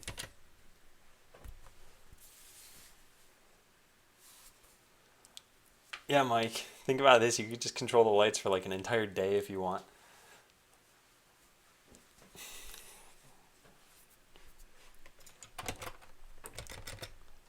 All right, let's go try this out.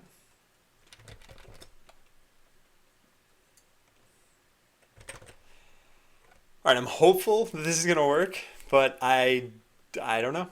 Let's just try it. Actually, wait, can this work? I don't think I even coded it to work yet. No, I didn't. Okay, hang on a second then. So defense, serialized defense equals this dot account server rest client dot fetch defense text. Then pass that in here.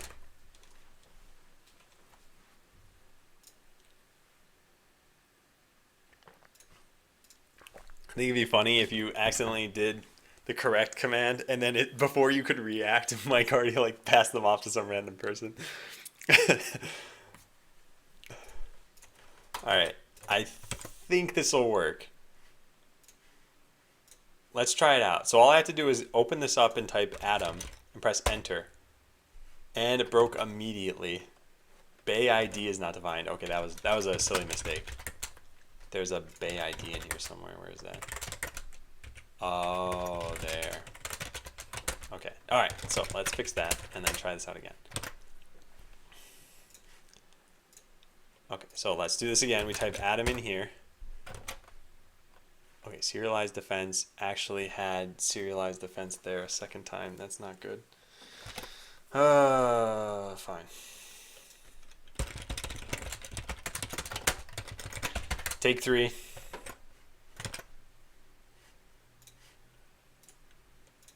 So if this works, what we'll see is one bot right up here. It didn't work, but that was closer to working, probably. What's the serialized data? A promise? No. No. It can't be a promise because of this.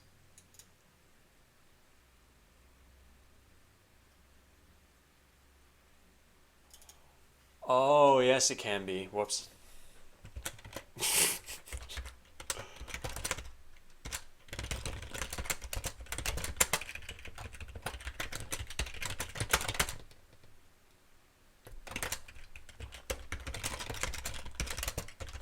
Error. Window.alert, error.message. Done. Let's try it. Here goes. Here goes. I might not have waited long. Oh, it worked. Oh, it worked. Okay, so check this out. Now what we can go do is we can make a defense on Adam 2, let's say. So I'm not even gonna I'm not gonna plan this out or anything. I'm just gonna put a bunch of bots down. Okay, so you can see there's like an L shape of the geode bots and then a square shape of the Quetzal bots. I'm just gonna press X. Now it's saved. I have no indication that it's saved. I'm gonna log in on a totally different account now. And I'm going to say, hey, I want to play against Adam 2. So I go into chat and I just type Adam 2, and look at that. There's an L shape of these bots and a square of these bots. Yeah. All right. That's actually really good because this is, like I said, a lot of what I wanted to do this week, and it's pretty much done in, 7 hours? So that didn't take very long. Now there's a bunch of quality of life features to do. Whoops. Just rammed my fist into the microphone. All right, let's go back to the account server and change a bunch of things. One of them is serialized defense is printing out there. The other one is the database wrapper. Hey, Die. Oh, that's actually fine. Nice. This is working pretty well. Huh. So, yeah, I got to check in, and then I got to do those quality of life features, like I said. Well, I could probably just put this online right now, and you guys could help test it out, maybe. No, that'll be a bad idea. I think that's a bad idea. Unreachable code in the game server. Yeah, that's normal. Okay, so let's try some of the error situations. What if you tried playing against Adam 3's defense, for example? Yeah, he doesn't have one. What about Adam whatever, totally made up? No user found with that name. Okay, same thing. When you press X, it should probably tell you that it successfully... hero teleport. So this comes back to like serialized. No, it's not that. Where is this? Why can't I think of this? Oh no.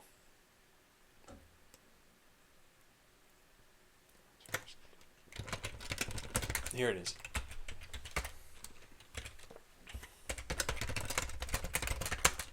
So window.alert successfully saved your defense to the account server.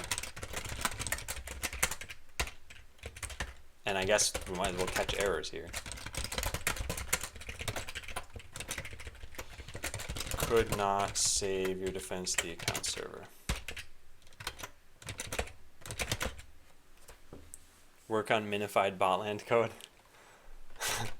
There's a lot of things that I would do for like what I would call developer quality of life, but we're not at that point yet. All we need to do is know whether this is fun, and if so, we can proceed. So let's refresh this page. So when we connect as Adam5, for example, and I just log in and press X, it says successfully saved your defense to the account server. So what did it save? Null? Okay, fine. It's okay. I don't really care. But if I save something like this, what's going on? Oh, I'm user 12, not user 5. There it is. Okay, so let's get rid of this and then hit save and then take a look. Yeah, it's just an array. So I have no defense is what that's saying. That's not going to be allowed at some point, but for now it's allowed. So yeah, you have a lot of the tools to test this stuff out. D&D wanted. Thanks for following. So yeah, I can set up whatever defense I want. And granted, I'm not going to let you do this eventually either, just spam a whole bunch of bots down. But for now, you can do it. And then we can log into someone else. We don't even need to log into someone else, though. I can just log in here. I could just say Adam5. Then, yeah, it puts down all the bots. And then I can say, okay, let's test it out. And there we have it. Pretty cool. Pretty cool.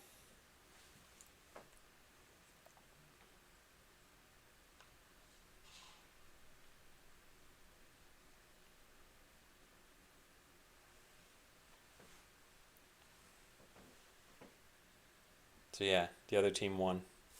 And I could say, well, I'll beat them by doing this.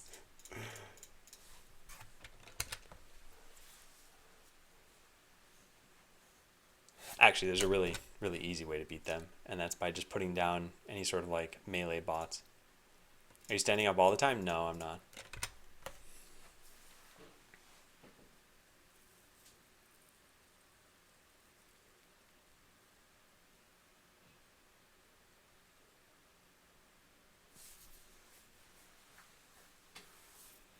Take that, red team.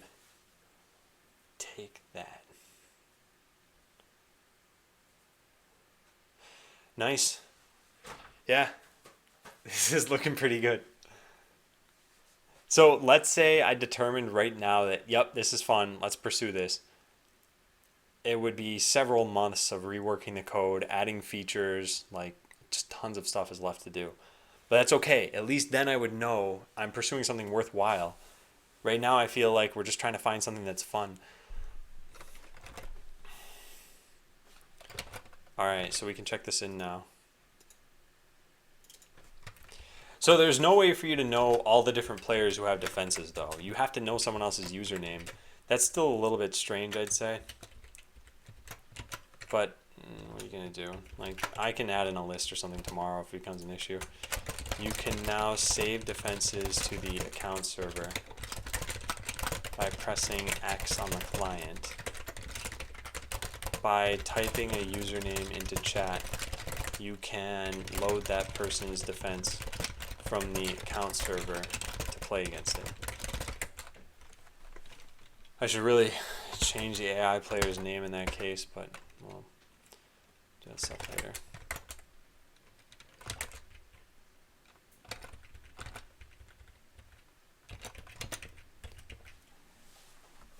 I kind of want to just test this now. Hey Tamala, thanks for following. I kind of want to just test this now. The issue is that I feel like there's some quality of life stuff missing, but now let's test it out. I might as well upload this. Right? The issue is that you can't just use figure it out on defenders. You can for attackers, but it's... Let's just run through the scenario for a time or two and make sure that this works how I expect. So I log in on a new player, and I have one bot. This is a terrible bot. It's probably got no script on it. Seek e-hero? No. Let's delete that. There. Okay. So I've got no script on my bot, and I'm like, oh, I want to play against somebody else. I don't care about making defenses right now. Let's just play against this bot. for this player. All right, so they have not defended their CPU. I'm just going to put this here and hit enter. And there we go. I'm testing this out, and I'm probably going to win because they're nowhere near me. Yep, there we go. Game over. I won. And the game resets itself, and it's kind of unusable at that point. I don't care about that. That's a quality of life feature. So now I refresh the page, and I say, all right, let me set up my own defense. So I put a bunch of bots around here. And I hit X. It says, saved your defense to the account server. So now if I wanted to try this out and play against it, or if I wanted the attackers to try, like, I want to see how this works, I could just press V. And I'll be playing against these attackers, which are not very smart, but it at least lets you test your scripts out. Ask what kind of mouse and keyboard to use? Yeah, sure. This is all in specs.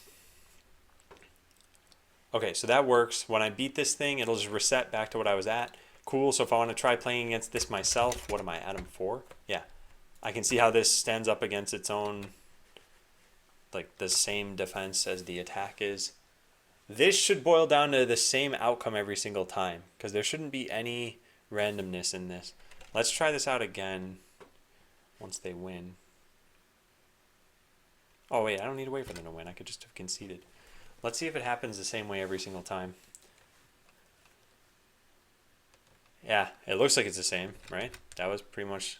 I think the bots are dying in the same order and everything. Yeah. Yep. Cool. Cool. Alright, yeah. Let's put it online. You guys can try it out. Alright, so countdown from now. It'll be about 15 minutes. I've got a bunch of stuff to do in order to support this. Adam, could you help me find a solution? Anyone from stream when you write? Clean hands, program will clean hands. Will end. So how is done that every example your bot's moving at the same time? So I see what you're saying. I think you need to learn about event loops a little bit more. So the way that if you had perfectly synchronous code, so let's say you have a synchronous function call, the next line of code won't be called until this is done. So what you're talking about is, like, let's say you have synchronous function 1, 2, 3, 4, 5. The only way that this can be executed is if every single one of the preceding ones finished. So you might be like, okay, yeah, how can you be shooting lasers at something if another bot is like in the process of moving? And that's where, well, one, I have some synchronous code where it just looks like these things are happening together. So when you look at bots moving around, yeah, that's not going to work. If you look at bots moving around, and I just say, I put a bunch of these down. So it looks like all of these are moving at the same time, but they're really not. What's happening is, yes, one's getting moved by like a pixel, and another one's getting moved by a pixel after that, and another one after that.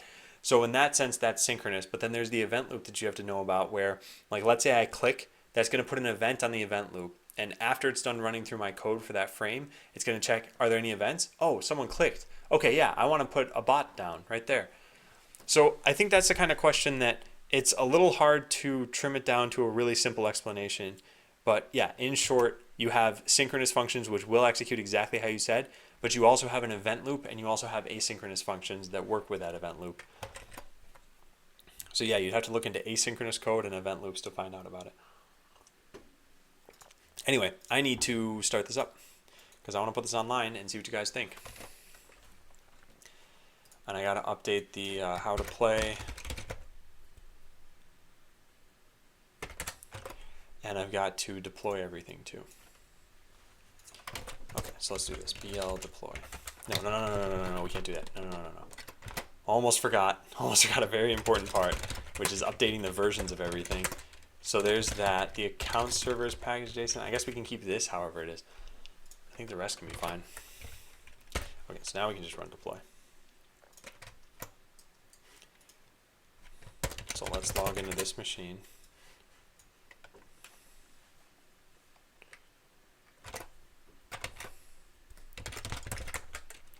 So screen, we're going to do clear IPs, AWS. So I don't even really need a matchmaker and I don't need a game server, but this is going to create all of that anyway. Actually, this will be much faster because I don't need a game server. Interesting. Well, now we can say prod host here, and then quit, and then run this. Okay, so everything's been pushed. Let's go commit these things. No, nothing's been pushed. What? What happened here? Account server. Where did I run this from? Oh, only from the account server. That was a mistake. Hey, Crazy Raz. I haven't seen you in a while.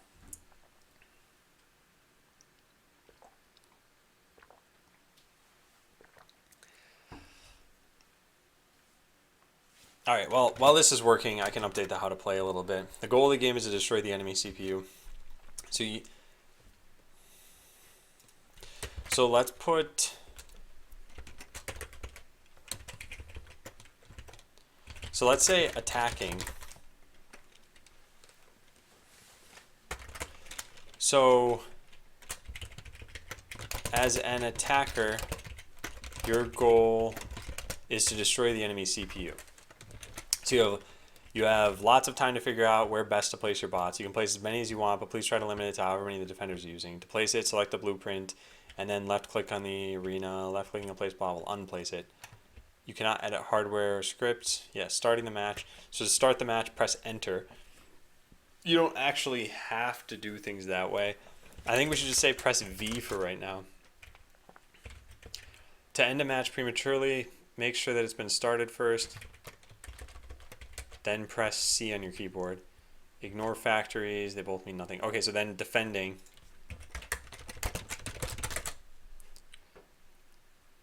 Put up a game, getting lots of good reviews. Oh, nice. You want to show it to me? It's called A Little Tower. Yeah, can you send me the link? What to do you use? Yeah, so that's plain tasks. Sublime. And if you want if you go to the FAQ, there's a question on here of what program are you using for blank. So I use Sublime. Oh, here it is. What's the to-do list plugin for Sublime? It's called Plain Task. There's a link to it here. That's why I'm not just saying this to be pedantic or anything. I wrote a blog post on Sublime plugins. Okay, well that's a typo.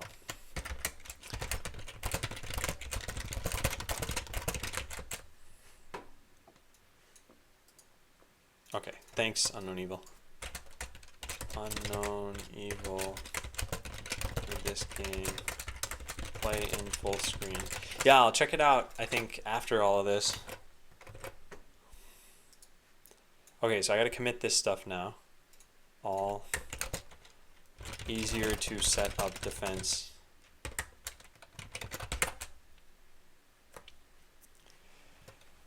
Cool, and then let's set up this one too.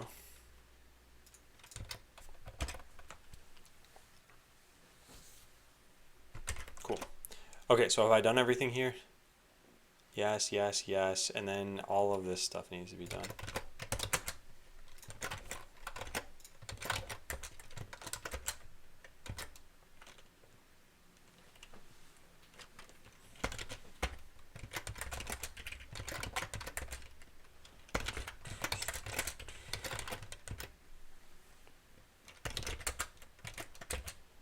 Okay, yeah, we just gotta wait for this stuff to be online, then we should be done.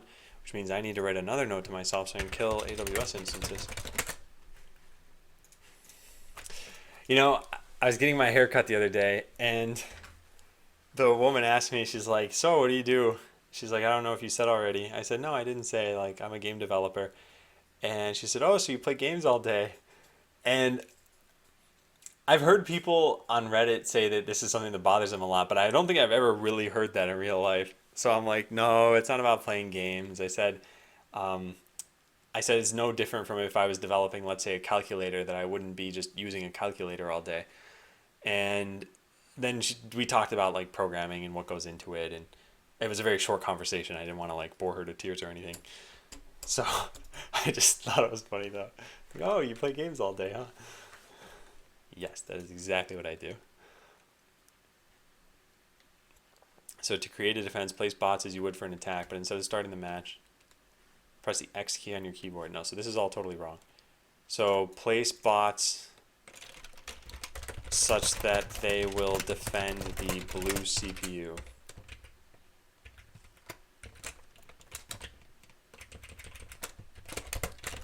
when you're happy with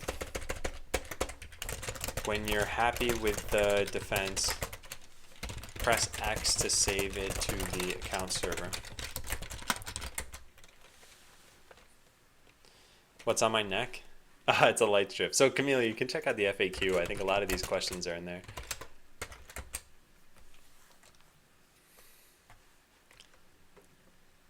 I just sat in silence and answered, "It's okay," anytime she asked about it. Oh man. I don't know why it's so hilarious to me.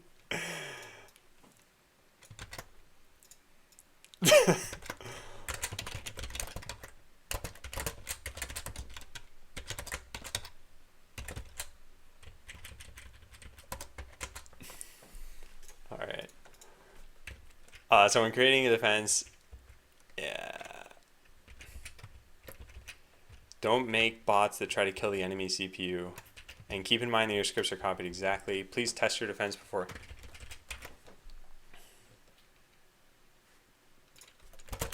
You can test your defense by pressing V, and you can end the test early by pressing C.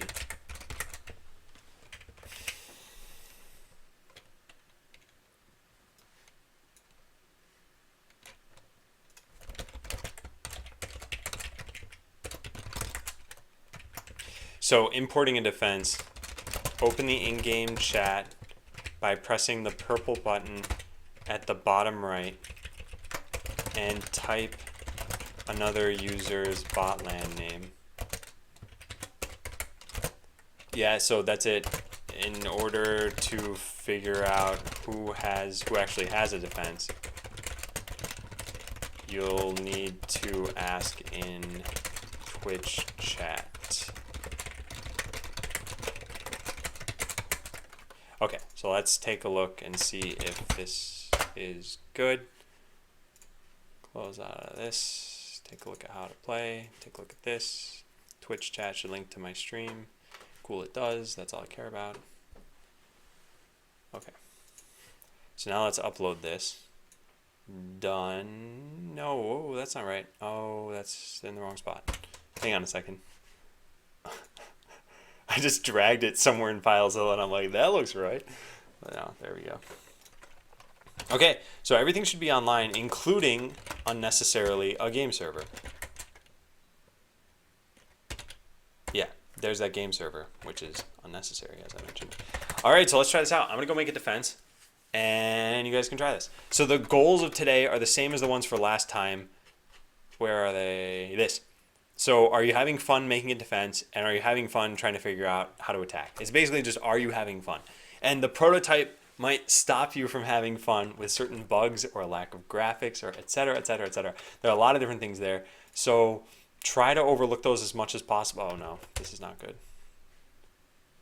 Something broke immediately. Cannot publish an undefined topic. Why you do this? All right, hang on a second.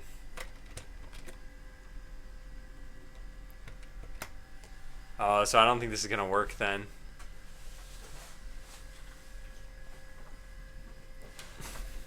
So much for that.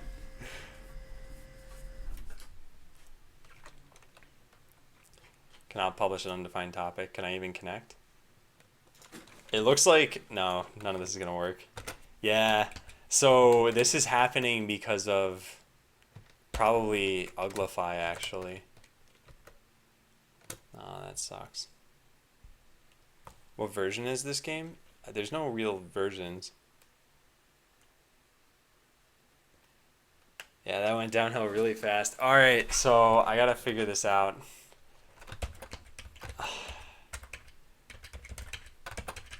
Darn it, this isn't even like easy to test. I had to go into here and I'd have to launch this page. But is this facing that same problem? It is.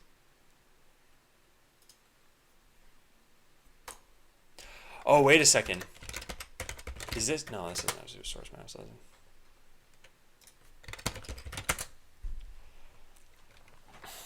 Okay, so I gotta build this as though it's for production. And then do a whole bunch of other stuff. Alright, hang on a second. Maybe I can get this online today. It's just a client problem, so if I fix it, it should only take about a minute to upload it. What? How this is a software? Like Crazy Raz, it's not a release version, so it doesn't. I mean, like, it technically, I guess, has a version of 0.0.25, but that doesn't mean anything. And that doesn't even mean that there were 25 iterations. I just only started using version numbers 25 versions ago.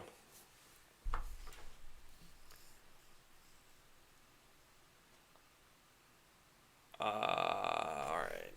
So let's go take a look. So gulp published to AWS, client gulp file, published to AWS. So we want to do everything other than published to AWS. So I guess we get rid of this and this. Create manifest. Alright, all that stuff is fine. So set node m to production, blcl, set node m equals production, gulp published to AWS.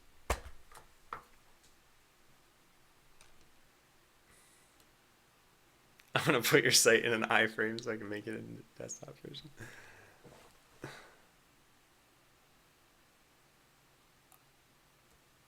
I don't know why this. Man. All right, all that this should have done is produce exactly the same bug that I just saw. But now we should be able to test it out, I think. Yeah. Cannot publish an undefined topic. So let's go change uglify.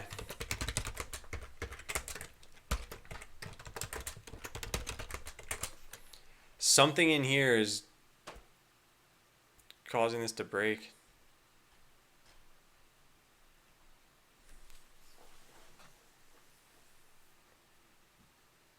Oh wow, AMD.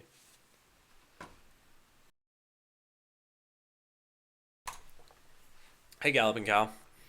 How was your run? Can't be true. So everything's already set to false. I don't know for sure that this is an uglify problem. I just have a very strong feeling that it is. Right? Because this doesn't break over here, does it? No, it doesn't. And the only real difference between this and prod is the uglify plugin.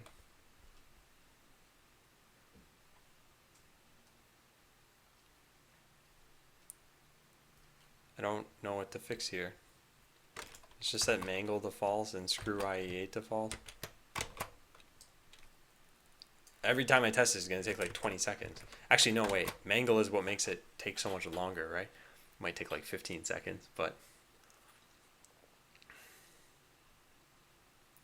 Actually, you know what I should have done? I should have just gotten rid of uglify altogether. Yeah, that's what I'm going to do next time. I'll get rid of it altogether, and that way I can know for sure that this is what's causing the problem, and it's not my code.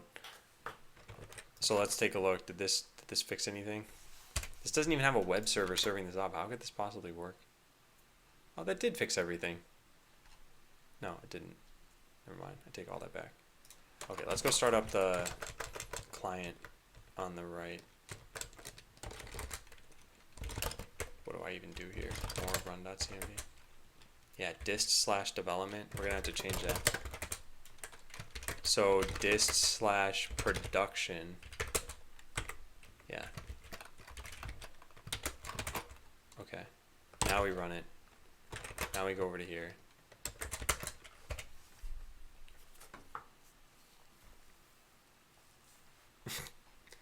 Hey, that did fix it.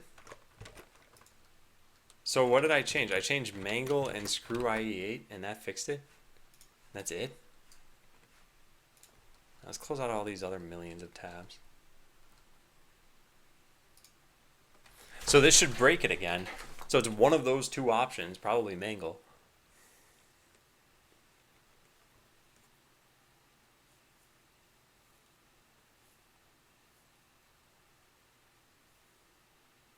Hard to go back to. No, I think when you haven't coded for a week, it's fine. It's when you haven't coded for like a year and you go back to a code base, that's when you forget everything. Yeah, so now it's broken again. Okay, so it's one of these two. Let's turn off screw IE8 I don't think that's going to fix it. I think it's this mangle part. I wonder why, though. Like, pub subtopics, I have a whole bunch of things defined here. I guess I'm not making sure that they're unique, but that shouldn't matter. I don't know why I've been having so many problems. Do you always go to the same barbershop? I used to. For the last 5 years, I'd gone to the same one every single time except for, I think, twice. The second time being, like, a few days ago.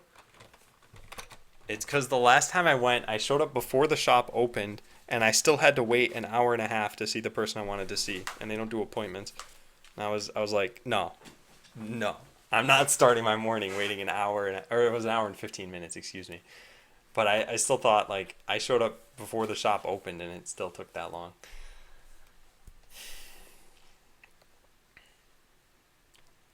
Alright, did this fix anything?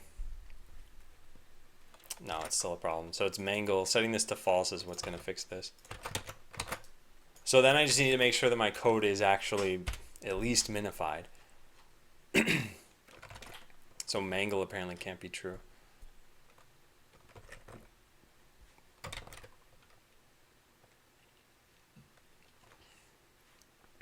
I want to put this online.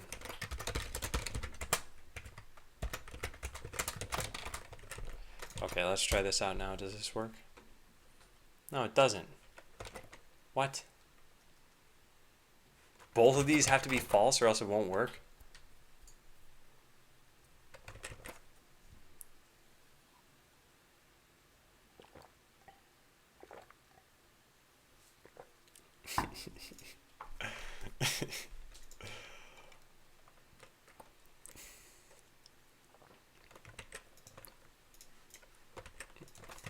Okay. What about this? What happened here? Why would this just totally break now? Oh man, let's just go restart this. Yeah, the last time this happened, it took me forever and I didn't actually get any closer to figuring it out. Yeah, now I can't load any of these.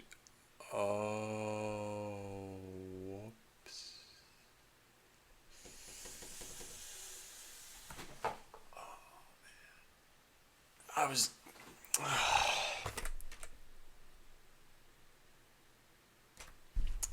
why I don't like this. Alright, I gotta go change something else. Oh, how terribly annoying.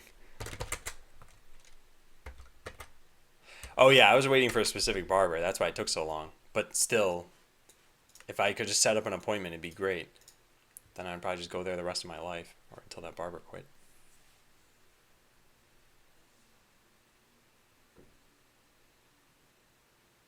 Alright, this whole get hash of version, if in production return, yeah, no, so this is just going to be if true. That way it always returns that. Now we're going to rebuild this and just watch as everything crumbles.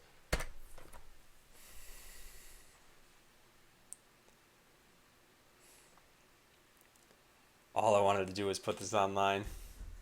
And this thing had to rear its uglify head.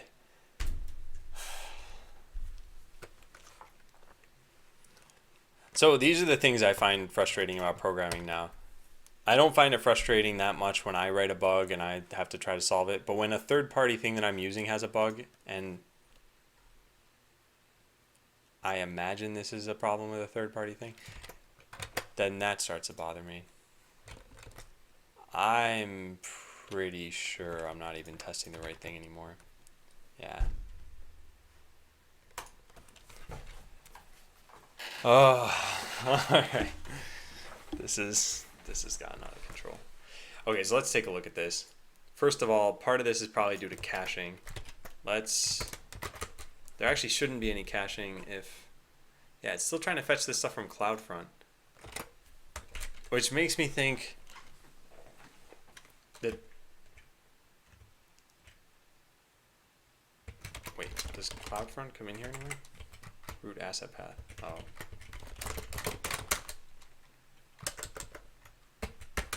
So the other third-party library that I'm having an issue with is interact.js, where I can't drag things consistently. It'll just break every once in a while. And I still haven't fixed that. Have they updated their GitHub at all? Because they haven't had activity in the last like 6 months. So I don't have a whole lot of hope. 5 days ago, they changed their ESLint RC. Yeah, most of this was months ago. Anything else days ago? Source. Actually, that's pretty good. Fixed linting errors. Well, it means someone's doing something. That's pretty good. Who's doing this? Is it Tay? Yeah, it is. Okay. Alright, well, hopefully something's going to change there. Now let's take a look at this and see if this is finally working. So it's still trying to load from CloudFront.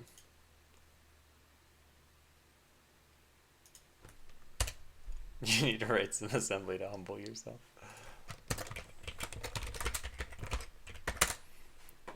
Alright, we gotta close out of localhost. I don't even have anything in app cache. I don't know. I don't know what to do at this point. Let's take a look at all these production stuff.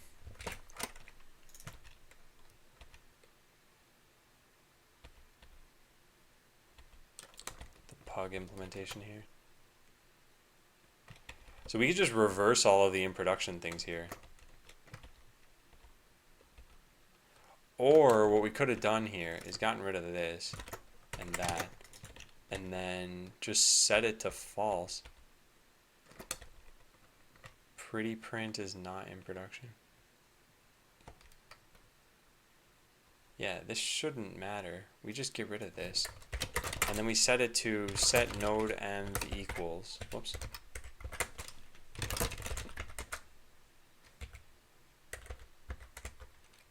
What's going on?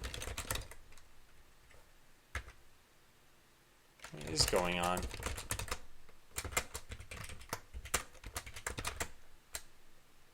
Okay, something's very weird right now. Yeah, I'll just do this. I'll set it to development. Alright, that's fine. Oh, never mind. I know what I was doing. Never mind. This is why checking to see if its production is or not is bad practice. Yeah, I think putting all these things on flags is typically a good idea, but I didn't set that up yet. You guys name your currency for a city or something?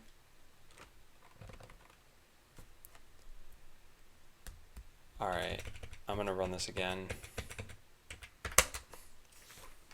At the very least, this should be... Oh, it probably won't go into the production folder though, will it? In production. That's all fine. That's fine. Yeah, I think all of this is gonna be good then. The styling of this will be different.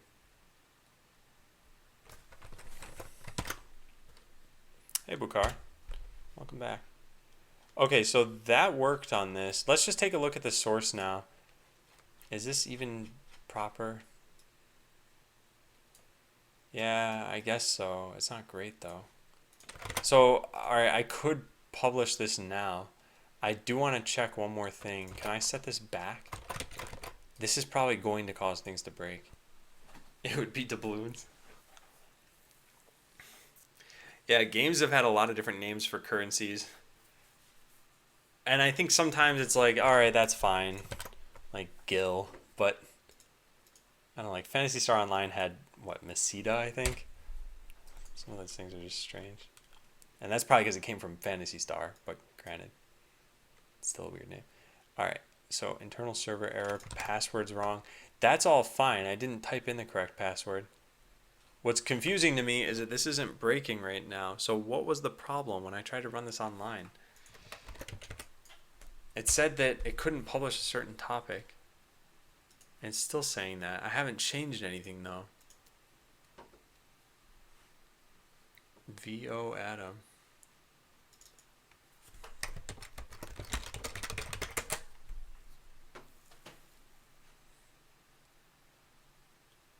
Professional actor recording a creepypasta. Alright. Thanks for hosting me. I was just checking because I didn't know if this was a real person. I'm sorry. I'll have to check out your stream later though. Yeah, thanks for the host.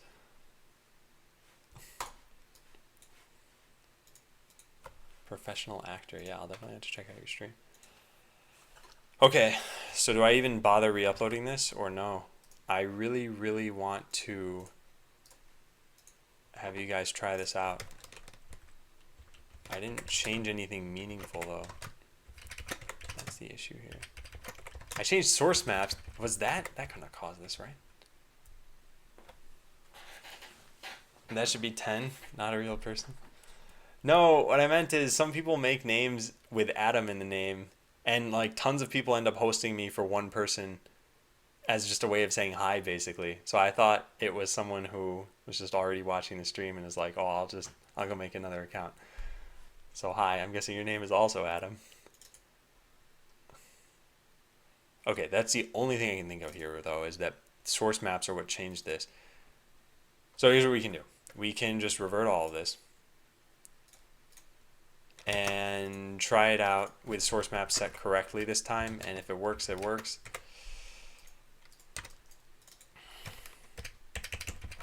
Yeah, let's set this back to how it used to be.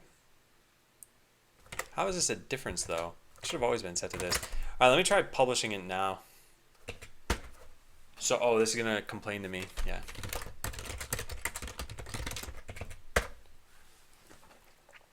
Okay, so if this works, then the game should be playable. Wait, Bukhari, your name's Adam too?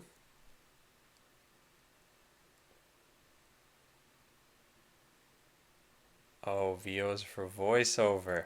Oh, all the pieces are falling into place now.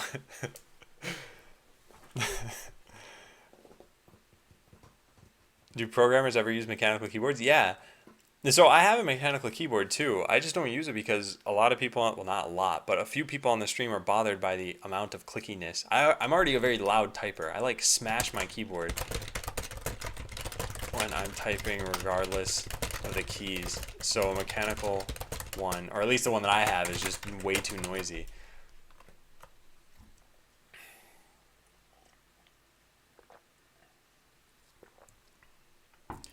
Wouldn't it be logic that the person creating her would be Adam?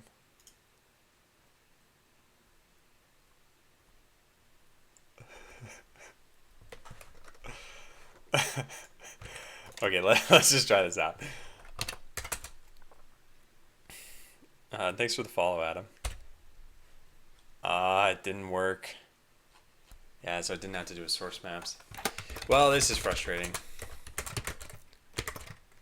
So then the only other thing I can really do here is just set these things to false and see if that works.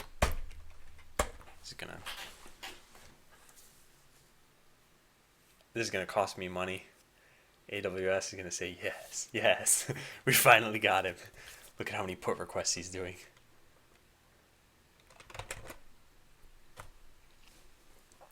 Legally changed my name to Adam. Alright, let me go log in on the AWS console. I gotta use my phone for this, so I gotta turn off my keyboard camera so you can't see what I'm typing. Wait just a minute. Okay. So, what is the password? Alright, there we go. Let's turn this back on now. AWS doesn't care about your money. I'm pretty sure AWS cares about money. Maybe not my money.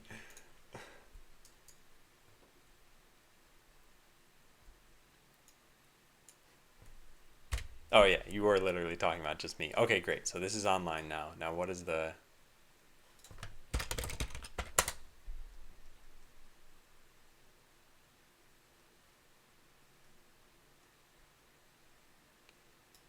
Okay.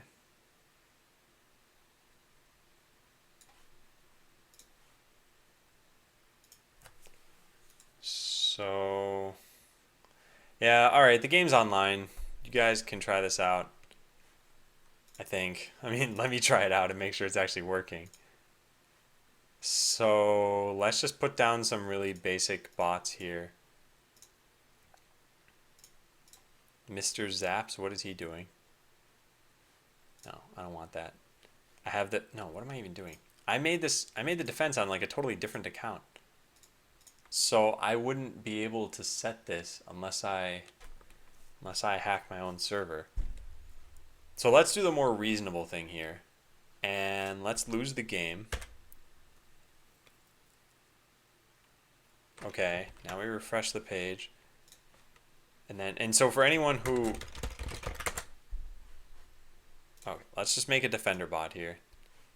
One day you can make a mobile version. This version technically works on a tablet, or at least should. The problem is that I just made all of the debug things keyboard shortcuts, so you can't do that unless you have a Bluetooth keyboard.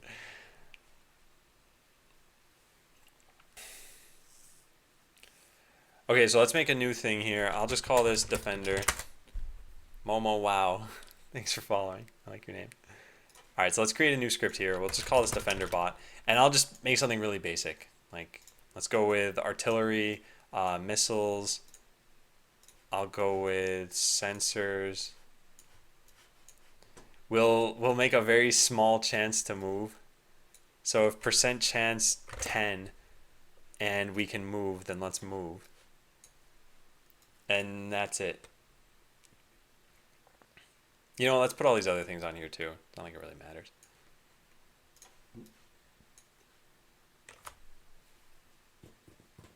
An HD song. Thank you for following. Got a lot of follows today. Feels good, man. All right, so we're going to go with missiles, artillery, and armor. And then I'm going to just create a bunch of these here. There. And now I'll press X. And you guys should be able to play against this by just in chat typing Adam. Oh, that didn't work. Oh, no, I forgot to update the database. Okay, this isn't going to happen today, guys. Oh, my God.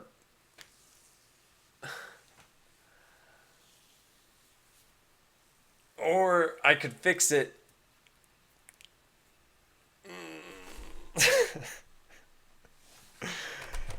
Oh, I forgot the database. Alright, let's go get the IP address and then SSH in the machine and fix the database. Oh.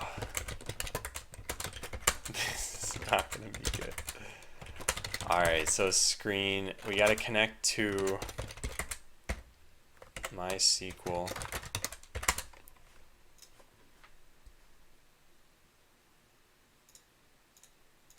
What's the database password? Here it is.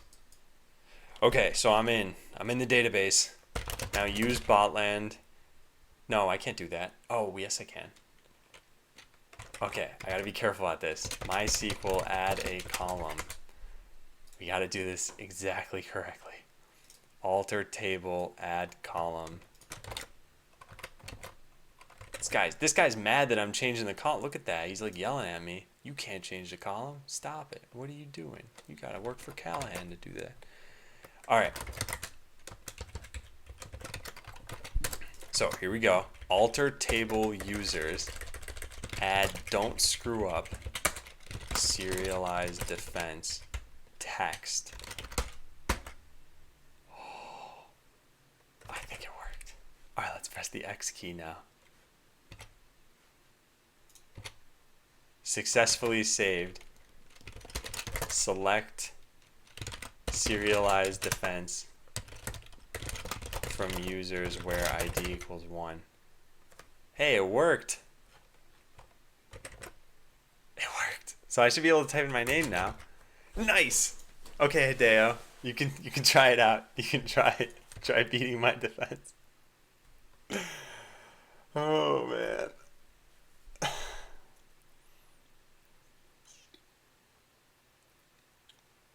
Alright, the 10% chance to move was good as a defender, but not good as an attacker. So let's cancel out of this, delete all of these, and try beating my own defense with melee bots. Yeah, so let's put down a bunch of melee bots. Let's try that out.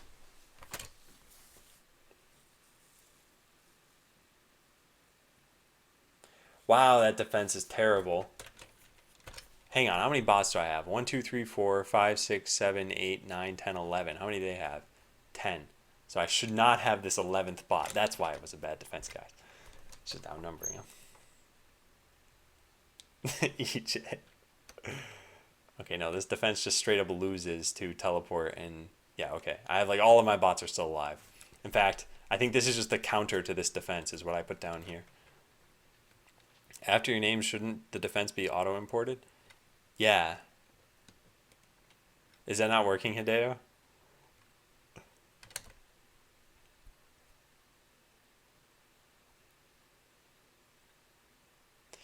Wow. I'm like ripping through these bots. All right.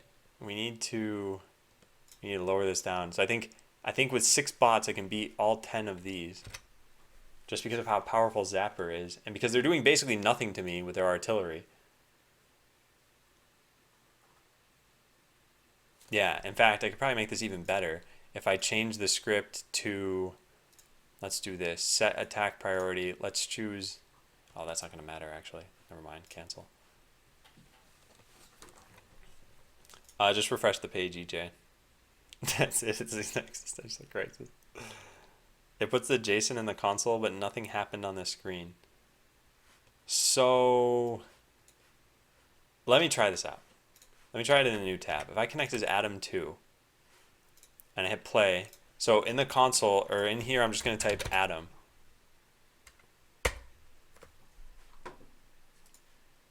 And it worked for me. Wait, so Hideo, it's not giving you errors or anything?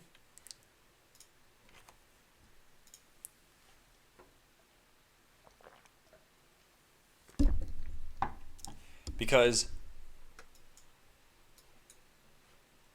yeah, I don't know what's going wrong then. Also, is anyone else trying this? I don't think I have any information as to if anybody's playing. I don't have any way to get that because I need to check the number of logins that are happening.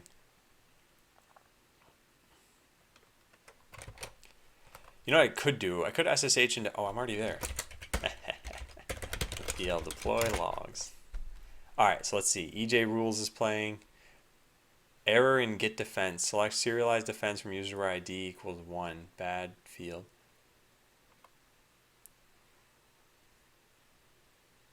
Checking username equals 0's credentials. Generic promise chain error. User does not exist. How did that even happen? Oh, maybe.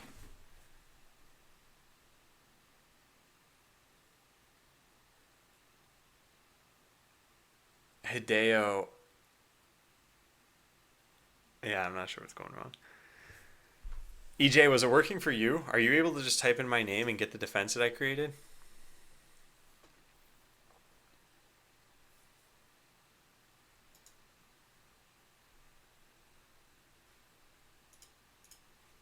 Like, it's working for me.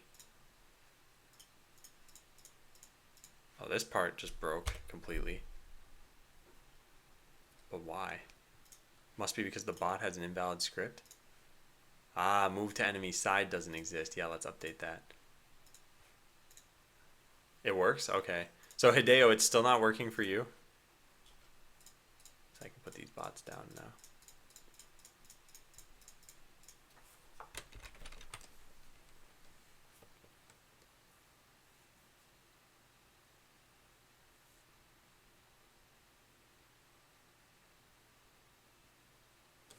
Why are these doing like no damage?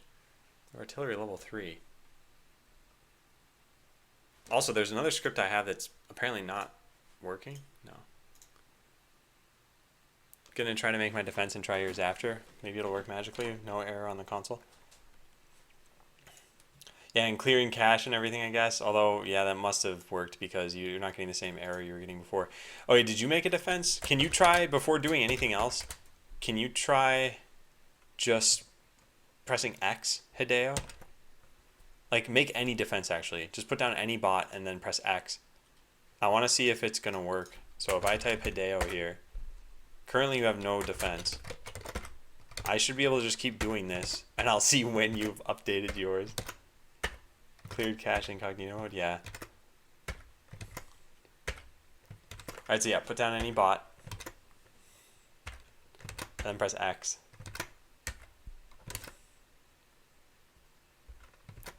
Okay. Doesn't work for me if there are no bots in the field, only if it's a fresh game with AI currently. Yeah, so Hideo, I don't think you're able to actually save these. Or maybe you are and I've got your account name wrong or something. Let me go check.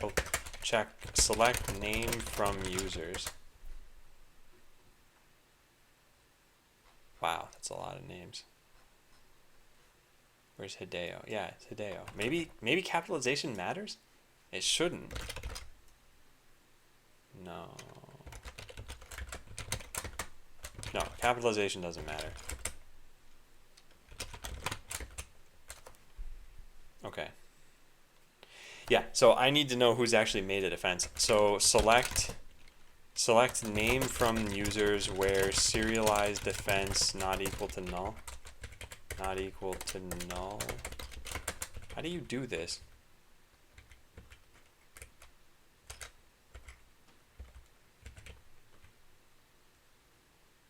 What?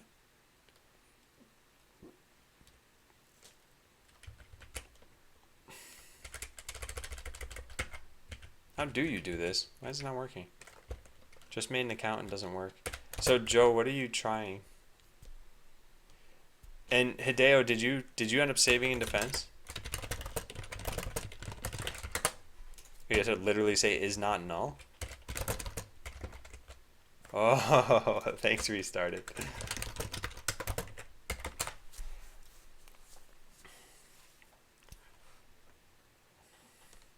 Says I'm offline and shows a blank page.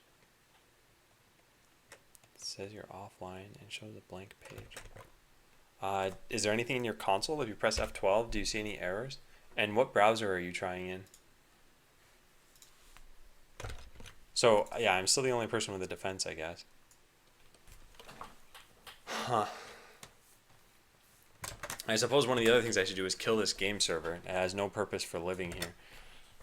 Kill game server. There. Side note, I have a funny bug. Can't remove a bot. It'll remove it and place again on the tile next to it. Yeah, I know what's causing that. That's because there's a factory that didn't have a bot on it. Cannot read property compose bot of undefined. Interesting. And are you using the newest version of Chrome, like Chromium? Compose bot. So you don't have a spreadsheet dictionary. Oh yeah, that's your problem. Yeah, Joe. Okay, you gotta enable. You have to enable WebGL rendering. Okay.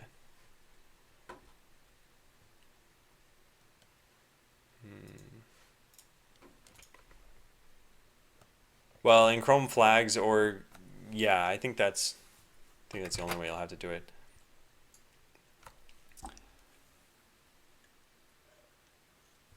So I don't use a canvas fallback because I'm using WebGL filters, or not, I don't know what they call them actually. They're just shaders.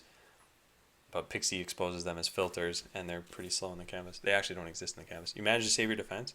Oh, cool, it worked. Okay, so let me try it out. So yeah, I imported yours. I think this is backwards. But I don't know what this is supposed to say. BVO? So yeah, when you draw your defense like this is the letter D, it's gonna get inverted, so it'll actually be printed out like this for another player.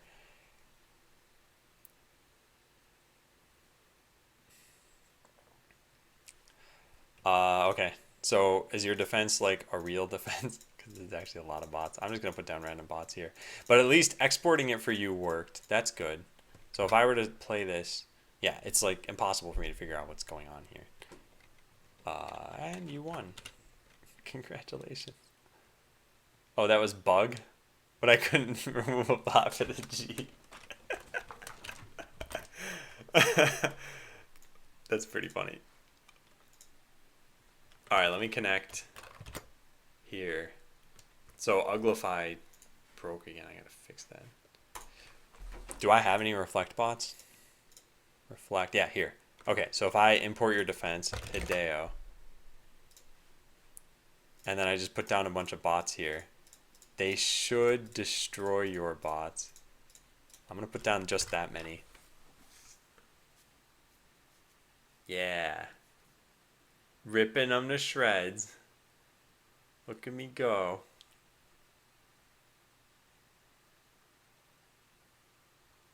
Oh, my bots are repairing themselves before moving. Look at that.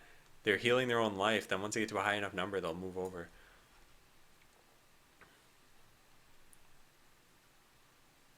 How many bots did I have here? 5, 10, 15, 18. And you had how many? 8, 16, 17, 27. Could you check the database and give me another username with the defense so I can try to import and check it's specific to you? You can use your own username, actually, because we're the only 2 people with defenses. So if I were to type in Adam, it would use my defense. If I type in Hideo, it would use your defense.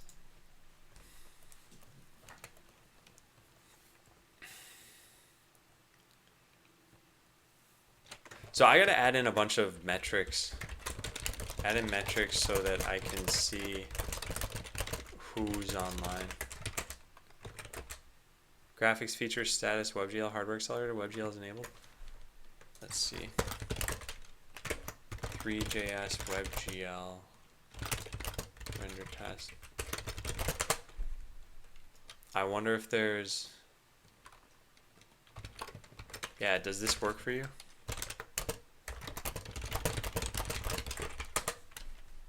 Also, whoa, this thing's pretty cool, right?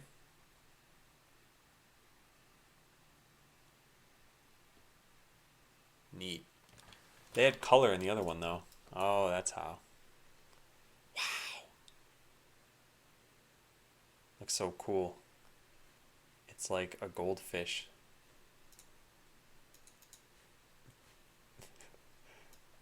There's another part to that simile that I just didn't say. That sounded like a bad. I can import back during the game as many times as I want. Works but found a bug. Oh yeah. So doing stuff like during a game.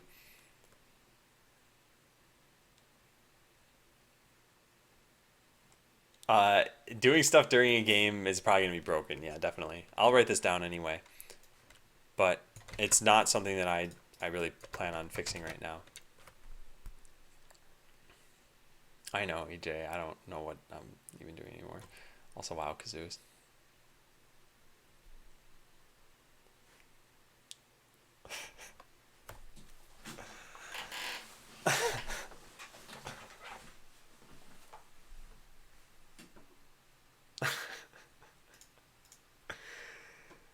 Man, there's an emoji that I really don't like because of the context that it's associated with. You didn't use it, but it's the pondering emoji. This one. If anyone ever uses this unironically, I usually dislike the message that it's in. So, okay, Hideo, I think what we'll do, we'll probably try this stuff out tomorrow. Because I do want people to end up testing this out, but I need to make things easier still for players. I should actually say, like, consider adding buttons for everything, e.g. a menu that pops up with test, save, etc. Oh, what is it? Thinking, yeah, that emoji. I really like the emoji design. That's not the part I dislike. It's the connotation that's usually associated with the messages of like, oh, has anyone ever pondered this conspiracy theory? Or I don't know. All right, who do we host today? Is anyone on .tv/team/indie dev? I'll just host whoever the first person is on here. Oh no, there's no other person on here. Okay. Also, what's my uptime? Yeah, 8 hours, 16 minutes. List of all the defenses would be nice too. Yeah, I agree. I think that would be good.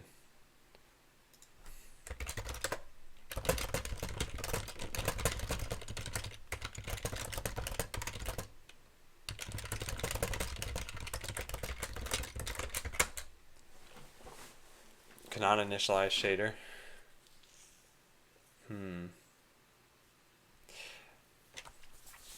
Yeah, Kazoos, did you link it to me?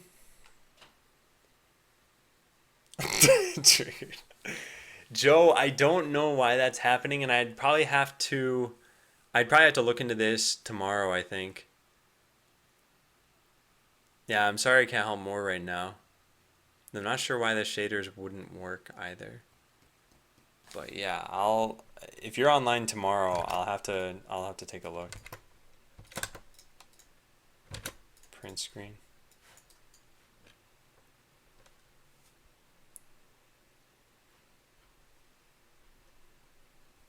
Also, wait a second. What is this? Okay, sorry. I just want to see something. Yeah. So it's this compose bot stuff. Oh, it says WebGL hit a snag. Oh, that's the issue. It's still WebGL having a problem. Okay. Yeah. So I'll just write this down. Was having WebGL problems.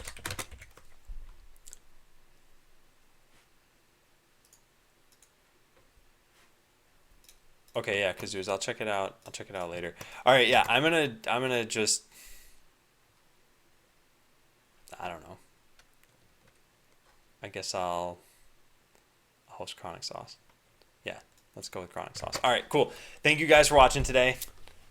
Tomorrow we'll be testing this out. So join tomorrow, and yeah, hopefully it'll be pretty good. And thanks for following, Joe. All right, bye everyone. See ya.